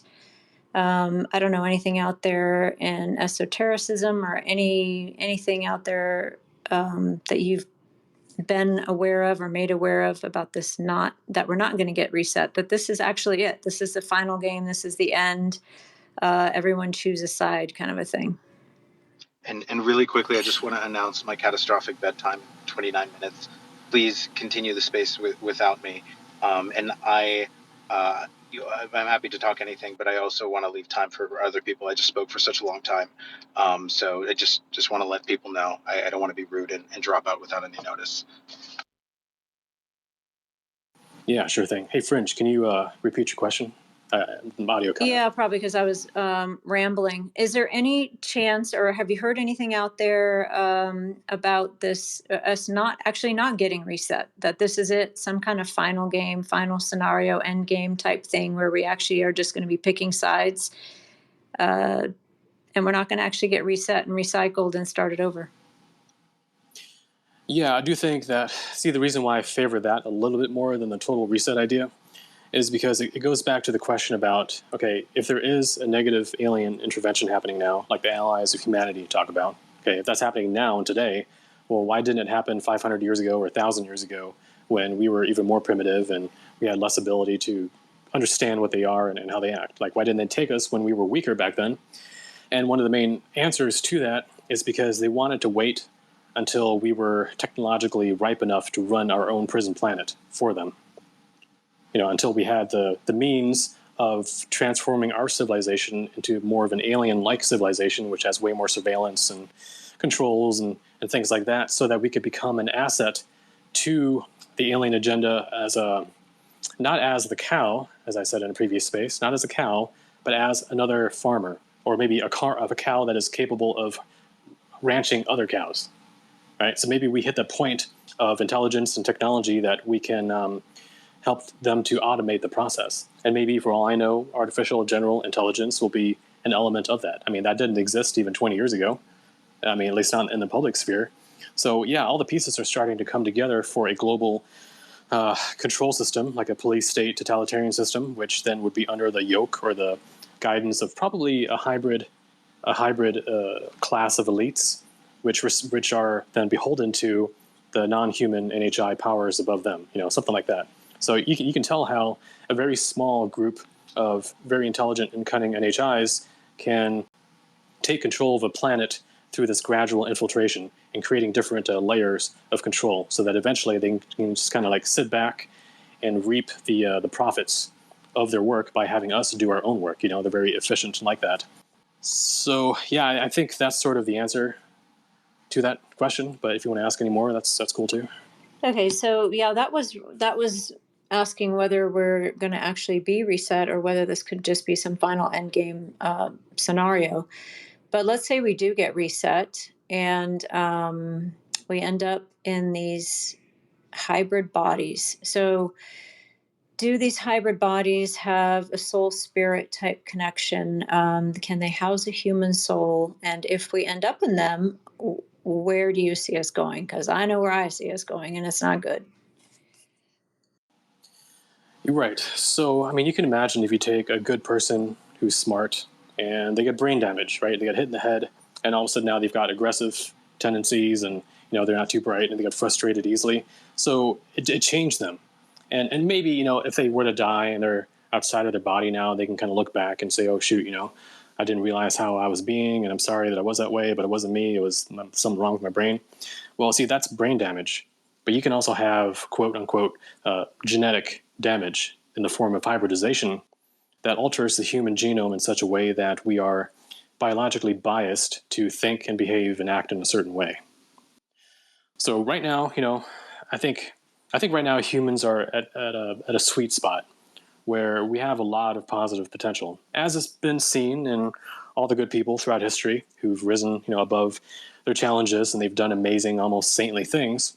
So if it's possible for them, then it's possible for humanity at large. And there's a lot of progress that is still left for humanity to pretty much everyone to become that way. I mean, who knows how long that would take, but I'm saying that the potential is still there, right? So it's not like the misanthropic people who hate humanity. It's not like they are justified in saying that humanity completely sucks and we need to be wiped off the planet, because we have too many counterexamples of good people that just don't simply fit that mold, right? So they're speaking in generalities about humanity at large, and humanity at large can be helped and can be changed through our own efforts, however long that might take. Unfortunately, the reason why it hasn't come sooner is because we are not psychic enough and we're not informed enough to know where the true targets are that are causing all the division and all the setbacks and hatreds and so on, like the ones that are poisoning our food supply or stunting our growth through polluted air and water and chemtrails or whatever you believe in. Okay, so humanity still has a ton of potential, and that's why I have hope in humanity, and I think that's probably also why positive beings that are beyond us have hope in humanity, because they can see our potential. No matter how terrible a large swath of humanity can be right now, it does not justify wiping it all out if we are being twisted by our biased conditions. Now, as far as alien hybridization goes, we see how grays are. I mean, we see how they are more hive-minded, how they are more servile to the higher beings that control them. And what do we want that? Do we want to lose our individuality, our ability to have agency? No, we don't. We need to have more agency. And the only way to really get that is through an improvement in our soul character, in our intelligence, and in our awareness and information. And so I think any positive NHI faction out there would want to amplify those things. They would want to amplify our spiritual moral character, our intelligence, and the information that we have. So, if we want to look at their fingerprint, like where is it that they show up in our society and our history in terms of their influences, I think you would have to look at all those areas that try to amplify all the best parts of us. Unlike the gray hybrid breeding agenda, which seems to want to breed that out and make us more like the grays so that, we are cows now that can milk ourselves for them. Thanks, Tom. And that's why I kind of see this as the ultimate soul trap. So even if we're being reset and recycled and, our minds are wiped, but we get another chance and we're in a soul school, but maybe a prison planet or maybe a little bit of both, these hybrid bodies to me are the ultimate soul trap. If they can house a human soul and we get recycled into these hybrid bodies, I don't see us being able to make that connection, that spirit connection, having that desire toward something higher, something divine. It seems that that's the part they're actually breeding out. So you hear a lot of people say, oh, no, this is good for us. The aliens themselves, in fact, are telling us, oh, this is an upgrade. This is human 2.0. They're going to make us more psychic. We're going to be telepathic. This is going to be all these wonderful things. I see it as the complete opposite. I know that will come as a shock to the entire room. But I'd love to hear your thoughts on that. All right. So throughout the history of Earth, and I'm talking about the biological history, the way species became other species, right? There is a way to change and to upgrade a species through artificial genetic engineering, but there is also what science would merely call, random mutation of genes and such. But the thing is, it's not necessarily random. It can also be guided by the higher intelligence of a particular species, like its oversoul. It can actually guide those random mutations so that the species as a whole can evolve into something better in accordance with a more metaphysical set of laws. So you can have that, or you can have the artificial version where who knows what agenda or laws those are operating by. I mean, it might be to take a really bright species and turn it into nothing more than cattle, which I think has been done to humanity to an extent. Like our brain capacity today is actually smaller than it was, I don't know, like 50,000 years ago during early Cro-Magnon times. So early modern humans, even though they're anatomically similar to us, they did have better statures, bigger brain capacity. They were probably psychic, and we Homo sapiens nowadays, we are a dumbed down version of that. So evolution can happen in different ways and in different directions. And I do think that the alien hybrid breeding program is not the only way that we can evolve if you want humanity to evolve. I think there's a more natural, metaphysical, organic way that we can change even genetically, or maybe perhaps it's only epigenetically. Maybe it's only that. But there is a way that we can change to overcome our hardware and become higher, more spiritually attuned, perhaps more intelligent, perhaps more psychic. And I think that's a more natural process that we have to consider as an alternative to the artificial and probably very dangerous and nefarious thing that the negative NHI factions are trying to do. Thanks, Tom. Okay, if anyone has a question for Tom, please go ahead and request again. We've got, what do we got left? 20 minutes or so, Ulrich and Tom. And in the meanwhile, what can we do here, Tom? What can we do with all of the information that we discussed today? What are some steps?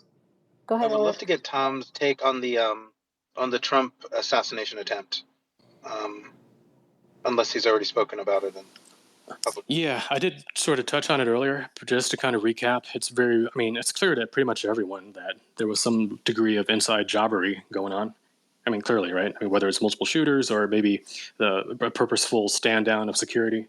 So it's obvious that happened. But since we like to talk about higher concepts, some people ask, well, is that an example of positive versus negative NHIs going at it? One trying to take one little linchpin out and another one trying to make sure that it stays in. And to that, I would say, yeah, that's definitely possible. But given the limited data that we have, we can't know for sure. The only thing we can know is that something extremely improbable happened with him turning his head just at the right time in order to, ensure that he survived. Because, as I said earlier, so much of the future is, in a way, hinging on that particular moment. Because if that had happened, yeah, I think it would have led eventually to some sort of civil war situation, or at least an insurgency that would greatly weaken the societal integrity of America, which then leads to a weakness in the geopolitical sense, which then allows other countries like some of the BRICS nations to, let's say, China taking over Taiwan, or Russia completing its intentions in Ukraine or something like that, which can spiral out of control with NATO reacting in a nuclear way. Who knows? But it can spiral into the exact World War III scenario that negative alien factions would want to serve as a pretext for their negative intervention. So a lot of that stuff seemed to be riding on that particular moment.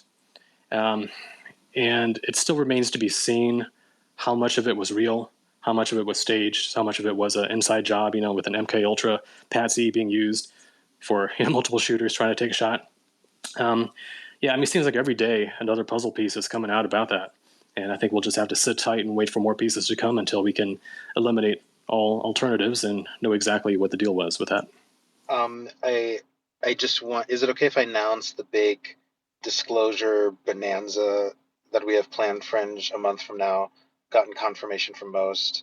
Tom, I think, confirmed with you that he's showing up. Can we talk about that a little bit?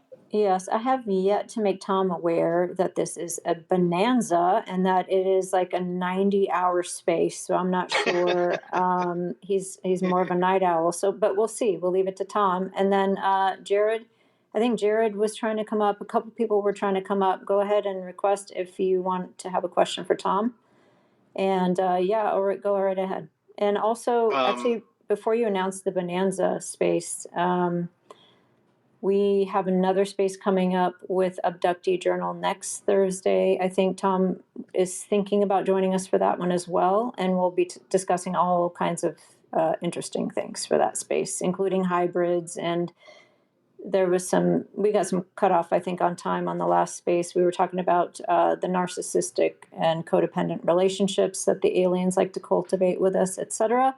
So that space is next Thursday. And then go ahead, Ulrich. Yeah, and I won't cover too long. When you go a long period without any doom, we like to have a punctuated doom equilibrium, boom and bust cycles of doom, so that the people who survive the dry spells are the few remaining deep doomers. We wanted to stack the panel with as many deep thinkers, and not just doomer thinkers. So we're going to have a bunch of people who have an Intel history. I believe AKA Jason Sands, Steve, Anjali from Gaia, Tom Montalk, Marshall Summers, Reed Summers, and we're going to stack the panel full. And with so many speakers, it doesn't matter what day you pick.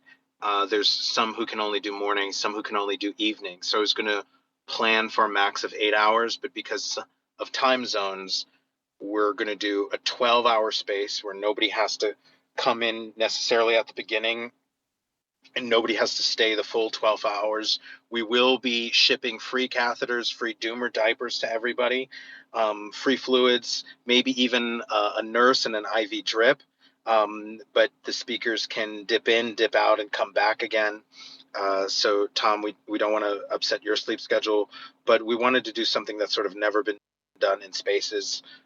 Sort of half the panel is going to have an Intel government background. The other half is going to be thought leaders, people who are experiencers, people who are philosophers.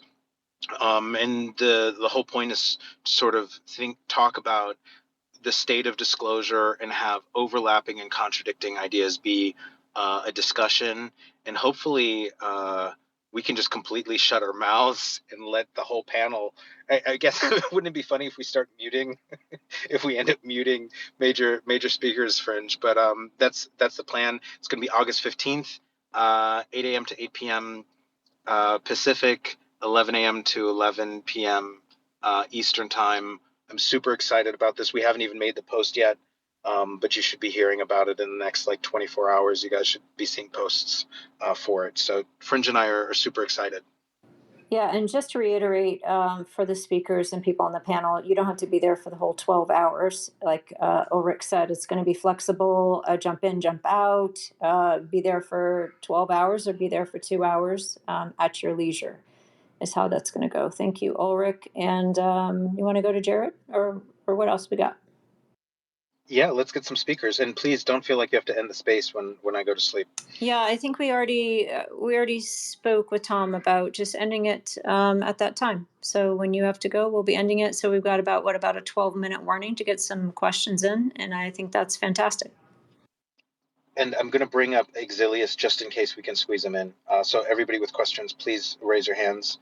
And no promises that you'll get picked, but let's bring up everybody we have if that's okay, Fringe. Excuse me, Fringe, could you put me on the list, please? Thank you.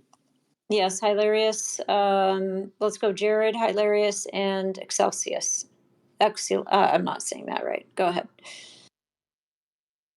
I'm not going to take too much of any time, probably about a minute. Okay. I have a theory that our connection with the universe is the same as spiritual connection, just to make a long story short.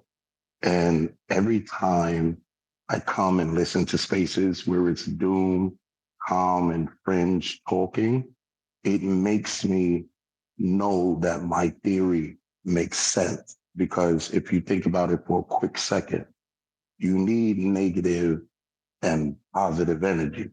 And when it combines, it does create something. And even in death, there's still energy left. And I feel like calm is that energy that's still left even after death.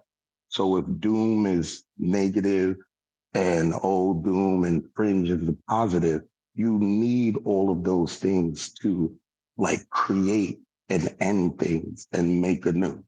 That's all I wanted to say. I love these spaces. You guys are amazing and keep doing what you're doing. And I'll land. Actually, Jared, you're pretty amazing yourself. Actually have a quote written out for a post, and it came from you, and I've never posted it. I don't remember why, but you said, "When I got to the end of quantum physics, I saw God." And that I just thought that was so profound, and I actually have it written up with you tagged in it, and I just haven't posted it yet. In fact, Jared, if you have it, just push it to the nest if you know how to do that. But otherwise, we'll add it to the comments. And thank you so much, man. I think it's the first time that Fringe is referred to as love and light. So this is definitely going into the history books. I hope somebody has that clipped somewhere. Please tell me Logan is somewhere hiding in the space, and he has it clipped that Fringe is the love and light. All right, let's go Hilarious. Hello and hi, you miraculous perfections of unique individualism. Thank you for the opportunity, Fringe. I so do enjoy all of the perspectives that are shared here. Been listening for a while tonight and just in awe, I guess I could say that. But just wonderful conversation in the full spectrum of it. So I'm coming to you as someone who's been spelunking down the rabbit hole for many, many years, early 90s. And I've been caught in a couple oubliettes as a disabled veteran with Persian Gulf War illness, trying to wonder why, this, that, and the other thing of my illness. And the only place I could find this information back then is in the websites pertaining secret societies, UFOs, cryptography, and the metaphysical, paranormal. And as also an enrolled Paleo American of the Anishinaabe people, the French called us Ojibwe, English calls us Chippewa. We have what is argued the seventh or the eighth fire prophecy. And from what I've discussed with my elders about this prophecy, when we think of a fire, a lot of people with the indigenous people think of a campfire. But what is the largest fire that we experience every day? The almighty sun. And so there's discussion that the seventh fire is there's going to be a return of something illuminated in the sky as bright as the sun. Now, if we look at Immanuel Velikovsky and his great works that you brought up earlier, Worlds in Collision and Ages in Chaos, he also validates that all indigenous people talk about these cataclysms that occur on Mother Earth over historically. And the seventh or eighth fire refers to orally passed down. We know that 7 or 8 times this cataclysm has been experienced. And lastly, I'd like to, if okay with you, Fringe, I'd like to share what my elder told me specifically about the connection between the cataclysm and extraterrestrials. I can't wait to hear it. Go right ahead. I thank you. Sorry. And I apologize. I can babble on and babble on for way too long. So I went to an elder and presented him a Sema or tobacco because I wanted to talk about my dreams. And I shared a dream with him. And I won't get into that. I'll get into what he told me. He told me coincidence, which I don't really believe in, synchronicities, because I came to him specifically with this dream. And he said that his family lineage, which he traces back to Thunder Bay, Canada, and his parents came down into the Minnesota region. And they had a legend or a story or an oral story that was transferred year to year. And he said at one time, our relatives from the sky came to us and said, hey, Mother Earth is going to go into this cataclysm. You all need to come off the planet. And as soon as it settles down, we'll bring it back down. And they're all saying, okay, let's go. And so they're going to get on the ships, and the grandmothers wanted to bring their dogs with. And the extraterrestrial relatives were like, no, you can't bring your dogs with. And the grandmas are stating that our dogs are like our family. And if they don't go, we don't go. And then all of a sudden, the daughters are saying, well, if grandma or my mother's not going, then we're not going. And then pretty soon it was discussed that, no, we're not leaving our grandmothers or our dogs. So then these alleged relatives said, all right, well, we're going to see what we can do to minimize this catastrophe. But we will be returning because we don't think we can have any effect of the next one that is coming up. Cannabis and so disconnected. Oh, sorry, my Bose speaker just disconnected there. But so yeah, this rant is brought to you by Cannabis, by the way. So then the claim is the seventh fire prophecy is going to be initiated when this event occurs. I believe in my assumption, my theory, and this is where I would love to get your opinion, sir, is that the Serpent Mound in the Ohio River Valley, which is also the largest snake effigy in the United States, has significance in that it is a calendar, that the arc, if a pole is put at the arc of the snake, then the arc will denote a calendar system. And ironically enough, that this last equinox, I think it was Operation Bluebeam, although, coincided with being over the Serpent Mound. And there was a lot of squawk in Native community of the significance of this because we pay attention to the sunrise and the sunset and the moon phases and the equinoxes and the solstice and the eclipse. And so my question is, do you know of the Serpent Mound? And if you've heard of the seventh fire prophecy? And again, thank you, Fringe, for allowing me to share. And your guest is just spot on with knowledge. Thank you. Yeah, thank you so much for that. So I did not hear of the seventh fire prophecy, but I do know about Serpent Mound because it's relatively within driving distance of Iowa, where I used to live and where I grew up after Germany. So I'm familiar with that, and I do know about how the different arcs of Serpent Mound allow you to observe the solstice or the equinox at different times of year. Those structures like that, they come from an ancient time period when there were a lot of disasters happening, and people were very concerned with tracking the motions of the heavens in order to not only track comets and other celestial objects, but also the axis of the Earth, how stable it is and what direction it was shifting. Because, if you have a pole shift or the risk of a pole shift, you have to move further south, wherever the new south is. Otherwise, you're going to be caught in like Arctic conditions. So during unpredictable times, they became increasingly obsessed with watching the heavens for signs of imminent disaster, or guidance on when to grow food or when and where to go if the axis does shift. Now, as far as the symbolism of the serpent and the egg itself, I'm sure there was an ancient legend at the time which had that symbolism in it, but the image itself is much like many other images concerned with cometary phenomenon, or the sun spewing out extreme forms of radiation to one side of the planet. It would also look like that. It would look like a glowing disk, or maybe even like a dark disk surrounded by this glowing trail of energy, depending on what part of the earth you're looking at it from.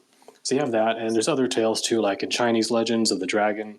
A lot of times ancient comets that were extremely severe and they caused a lot of havoc on earth, they were later represented as like a leviathan or like a dragon or something like that. And in fact, the Israel, the Jewish menorah, you can find that symbol in, for example, in Siberia. There's a drawing of something that looks exactly like the menorah, but that actually comes from an ancient time when you had multiple celestial objects, like a broken up comet or something like that, emitting plasmatic energy streams in the sky, and then people were terrified by it because it was a really bad time of disaster.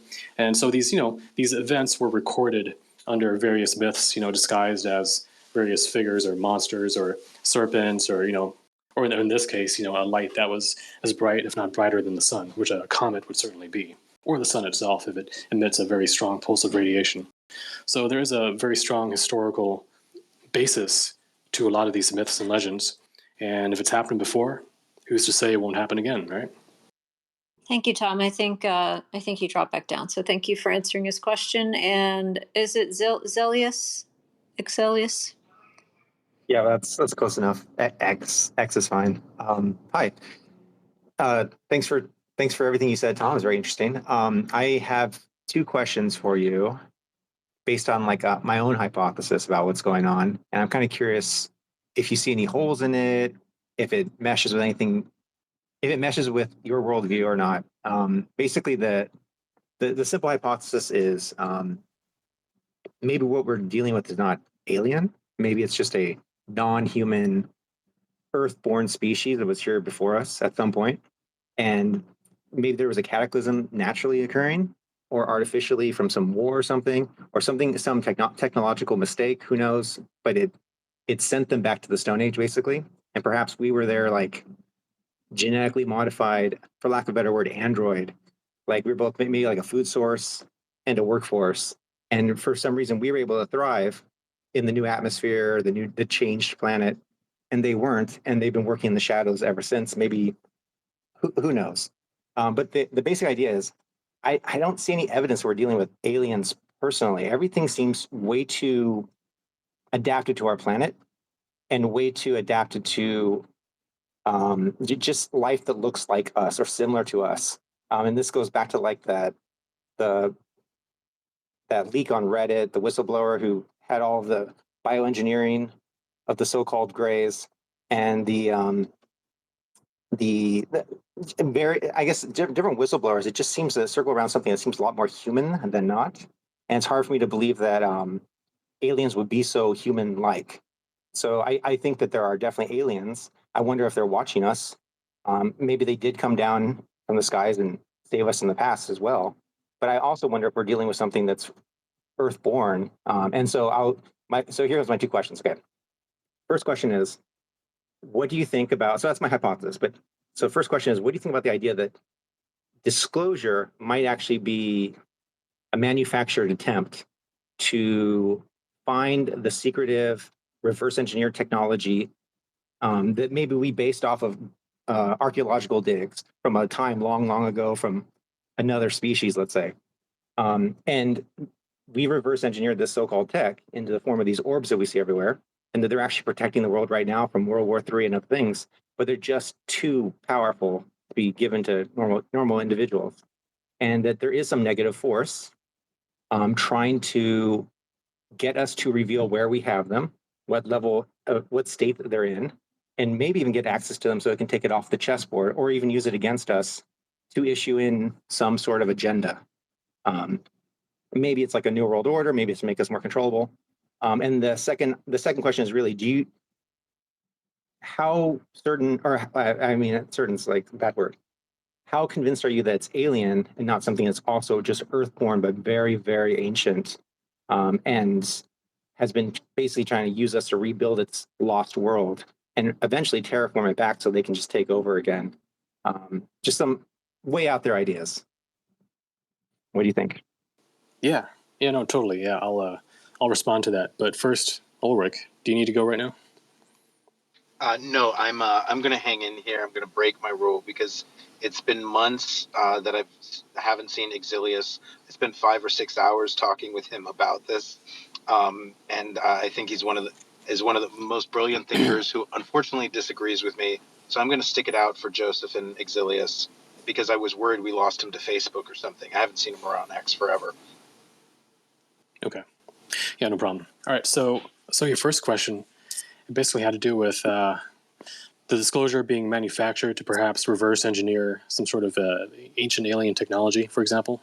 And that is probably part of it. Well, okay, so it definitely seems to me like there are elements of the power structure, whether the military or politics or something, that are interested in gaining access to hidden technologies. And actually, it's not just them. I mean, it's the Vatican going into different countries and pillaging their secret knowledge and technologies and bringing it back, right? And the Jesuits specifically. So we know that they are doing that. And same with the Crusades going into the Middle East and digging under the Temple Mount and bringing back knowledge that led to the building of the cathedrals and perhaps even the Ark of the Covenant, stuff like that. So they've always been in the business of trying to scrounge up secret technologies. And I don't, maybe I misunderstand your question, but I don't see why they would need disclosure necessarily to do that if they can just do it secretly. I don't know, did you want to? Sure. I mean, The distinction there. So yeah, I may didn't flesh it out. It's the idea that perhaps they're working from the shadows, but they didn't want to give us the technology that they might still have in some form of working after all this time. But we've uncovered our own, let's say, like in Iraq or other places, we've uncovered actual craft, and then we reverse engineered it. And in doing so, we might have our own secret program that they only became aware of, and they want to. They're like, oh, we thought we had control over the humans, but now the humans have this tech. So it's a big, and it's seldom seen. So there's a lot of mystery behind it. We don't know the full extent, and so we can't go forward with our plan. We need to take it off the chessboard. Does that kind of make sense? Okay, I see. Yeah, it makes more sense. Yeah, well, in I don't know if it's a counterexample or maybe just simply a parallel addition to that, is you have the lore that elements of our shadow government did make deals with them for an actual intentional technology exchange. Maybe it's not the same NHIs, maybe it's some other group, okay? But there was supposedly some sort of technological exchange, and that's where some of the Black Ops tech does come from, besides the reverse engineering of down ships and things like that. Maybe part of it was an intentionally given technology package. But the issue with that, which has been discussed in previous spaces, is that perhaps these technology packages were Trojan horses, where simply by giving that technology to humans, to these deep Black Ops groups, it would allow dependency or increasing interfacing with the actual NHIs themselves. So if you are given understanding and truth and technology from some of these NHIs and you start operating by that principle, you can't help but start to think like them and to start operating by them, because your very assumptions about reality and power and everything like that, it changes. It makes you more on the same page as they are. And so therefore you attain more sympathy or sympathy with them, and therefore you're more likely to work with them or to therefore also be under their influence, to see that their cause is the right one and that you have to align with it. So in other words, technology can end up being a means of infiltration of our government by getting our government on their side, by giving them the tools and the knowledge that they need to start seeing the alien agenda as something desirable. Okay, that's one aspect of it. But what you're talking about, I would say that is possible, but I don't think that could be the one and only, if not the main alien agenda. Maybe it's something that is some particular shadow group, and maybe they're concerned about it, and so therefore they're trying to get disclosure to get, to kind of rein that in. But I'm not sure if that is the entire thing. So that's just my opinion on that. And the second question, how do I know that it's aliens and not something more ancient and earthbound? Well, see, I do think that it's a multispectral phenomenon where it's not strictly just alien or strictly just cryptoterrestrial. it seems to me that there are different forces that are here from a plethora of different sources. Like some people, they are proponents of the time travel theory, and others believe that no, it's like an ancient offshoot of the human race. And then others say no, they actually are from other planets, and others say no, they're interdimensional. Well, what if it's actually a combination of those things? Whether it's different beings with different origins, or it is beings that fit in multiple bins at the same time. Like, for example, we can kind of tell from their capabilities that, for example, they have extremely fast travel speeds. They can make the right angle turns, extreme acceleration, walk through walls, be invisible, or show themselves if they want to. They have all these abilities, and then you start off asking yourself, well, if that's the case, can they even travel to other worlds? Can they, with given those abilities, can they travel to other worlds? And if the answer is yes, then the question is, well, did they? Have they ever? And if yes, then perhaps they came from those worlds, maybe at least just in an intermediate sense, where even if they did originate from Earth, who knows, 300, 500 million years ago, perhaps they went off-world, and they've been off-world for a very long time. And then, let's say 5,000 to 6,000 years ago, some of them came back, and they've been here kind of re-engineering our society in their image. That's possible too. So we are really just talking about different hypotheses, and it's not like we can just rule one out 100%. It's more like we can just say, okay, well, maybe that's part of it, but maybe it's not the main thing. So everything that you're talking about, I would say, yeah, it's definitely possible. But to really know whether it is the main thing, I think we just need more data on that. Yep, that's it. Thank you. Thank you very much. And let's go to Joseph. Joseph will be the last question of the night. Ulrich, thank you for hanging in there. And Tom, thank you so much for being here. These are the most important spaces on X, in my personal opinion. Joseph, you'll be the last of the night. Go ahead. Awesome. Yeah, thank you for you guys talking tonight. It was really cool. I had a really simple one, but the implications are pretty personal because we're really talking about a cataclysm here. And so we're talking about survival, really. Like a lot of it is talking about the far end of it and the implications of it and what their intentions could be in the planning of it. But end of the day, it's really about our survival personally, individually. And of our survival, there's two camps, right? There's people who are abductees and people who are not. And of the people who are not, my thought is really quickly, a lot of people are doing stocking food, prepping and stuff like that. But I think that's a disaster way of preparing because if any one person knows that you're stocking food, right, you're going to have hordes of hungry people going around, and that's pretty much where a zombie is. But my real question was for the abductee part, because like for me, for instance, I recently lost an entire Sunday, and our mutual friend Amy pointed out there's probably training that I have no memory of, which is likely true.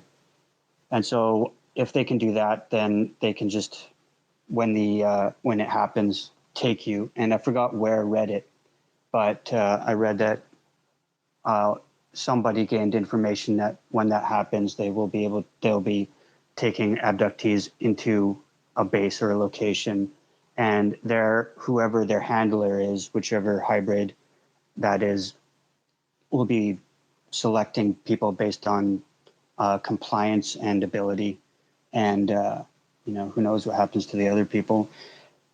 What are your thoughts on that side of that aspect of it?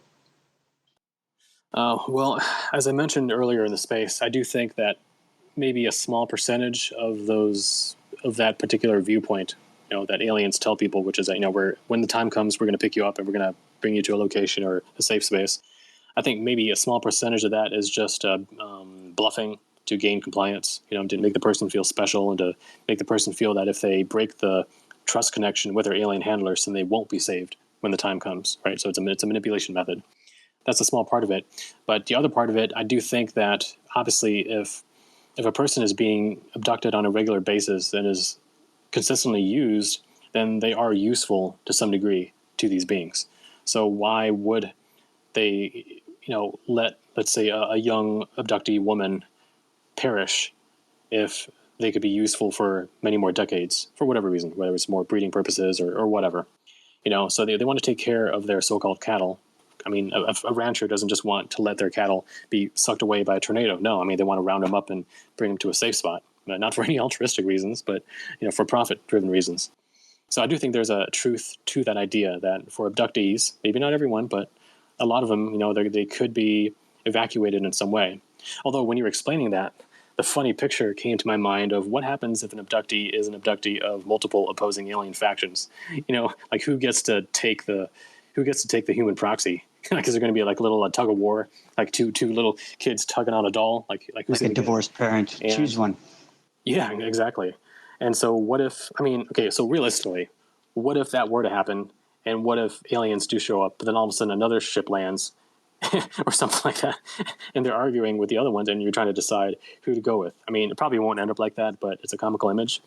But it does bring the idea that, I think abductees sometimes are under the eyes of more than one faction or more than one being, more than one agenda. And so we have to take that into account as well as to what could happen during these times. Now, I will say this, that you don't have to be an abductee to be given, special treatment or guidance or being saved. I think someone just in a high enough spiritual state can also receive intuitive and synchronistic guidance to make it through obstacles that would definitely plow under anyone else who doesn't have that. So this inner guidance, whether it's divine or other, that is also an asset. And I definitely would not recommend that anyone try to do CE5 and get on the aliens' good side just so that they can get rescued during a cataclysm scenario. That's idiocy. Yeah. I mean, because that's a Faustian, that's a deal with the devil, if there is one, right? And you definitely don't want to do that. But you know what? I think even if you are an abductee, it's probably a good idea to prep regardless, because you don't know. Because the thing about prepping is it buys you time to think during a time of a chaos, because otherwise you've only got days to do something about it, whereas otherwise you might have weeks. And that might be the difference between life or death if you can get more information and kind of calm your wits during that time and make you should have a plan beforehand, but what I mean is like assess the situation. So I think any prepping is better than no prepping, even if you are an abductee. But it's possible that you might do all this prepping, but when the day comes, you just get abducted and you never return to all your goods. Yep. So who knows? Yeah. I'm not really of the point of view that if that does happen, you're special or something like that. You're just a cog in the machine, right? But I don't know. I think there is a far off possibility that it could be an opportunity if that happened, because right now we're abducted, right? It's a very controlled situation. But if that happened under that chaos, and then they're forced to manage you, that's a very touch and go situation for them. There's not a lot of security that they're normally used to. That could be an opportunity. Of course, it's not really one you can plan for. But yeah, thanks for answering that. Yeah, sure thing. And one more thing I wanted to add to that is that if that eventuality were to happen, you would probably flip over into your abductee alternate personality with all those memories intact. And so that adds an additional element of unpredictability, because you don't know necessarily what you will know or realize or remember when that moment happens. You might think like, oh yeah, these aliens, I'm going to punch them in the nose, or just some comical thing. But when you actually get to that point, you get triggered into your alternate personality and you start realizing something, whether it might be your Manchurian candidate programming activating and you thinking, oh yeah, these are the good guys, I need to go with them, even though they're not. Or it might be something higher activating within you, because now is the time to remember who you truly are and that sort of thing. Maybe you'll be activated in that sense, and you'll realize that these beings trying to pick you up, they're up to no good. Or even you might have an additional sense of discernment that you don't currently in your current like regular human ego self. Actually, it's good you brought that up. If you have time, that was really on my mind as well, because I've been looking at a lot of these My Labs people, and also a lot of the ritual abuse people in the occult. So there's the occult military innate. So both of them have learned how to disassociate personality, and like everything they do, it's really, really hardcore how they do it. But they also just copy everything that the NHI do. And so I don't really hear about it a lot, of abductees having these alternate personalities. but I can't imagine it's not true, right? And so I've been trying to tease out for other people what it's like to pop in to an alternate through your normal consciousness when that alternate is activated from these occult and military people. And I'm not getting a lot of information, but yeah, it seems really likely that we do have alternates, right? Right. And, you know, a little side point on that is, if you think about it, in a way, by being born here into an infant body, we adopt alternate personalities as humans that isn't necessarily our true self. So we already experienced a split just by coming here. And then these other things are just additional splits on top of that. Thank you, Joseph. Actually, Joseph, if you want to pop in next week, we could actually talk about that a little bit longer. I wish your question actually had come up in the beginning of the space. Yeah, because getting into it now, it would take some time. So, Ulrich, thanks for hanging in. Thank you to everyone who came up to speak. And Tom, as always, I can't say enough how important you are to the community and how important your voice is.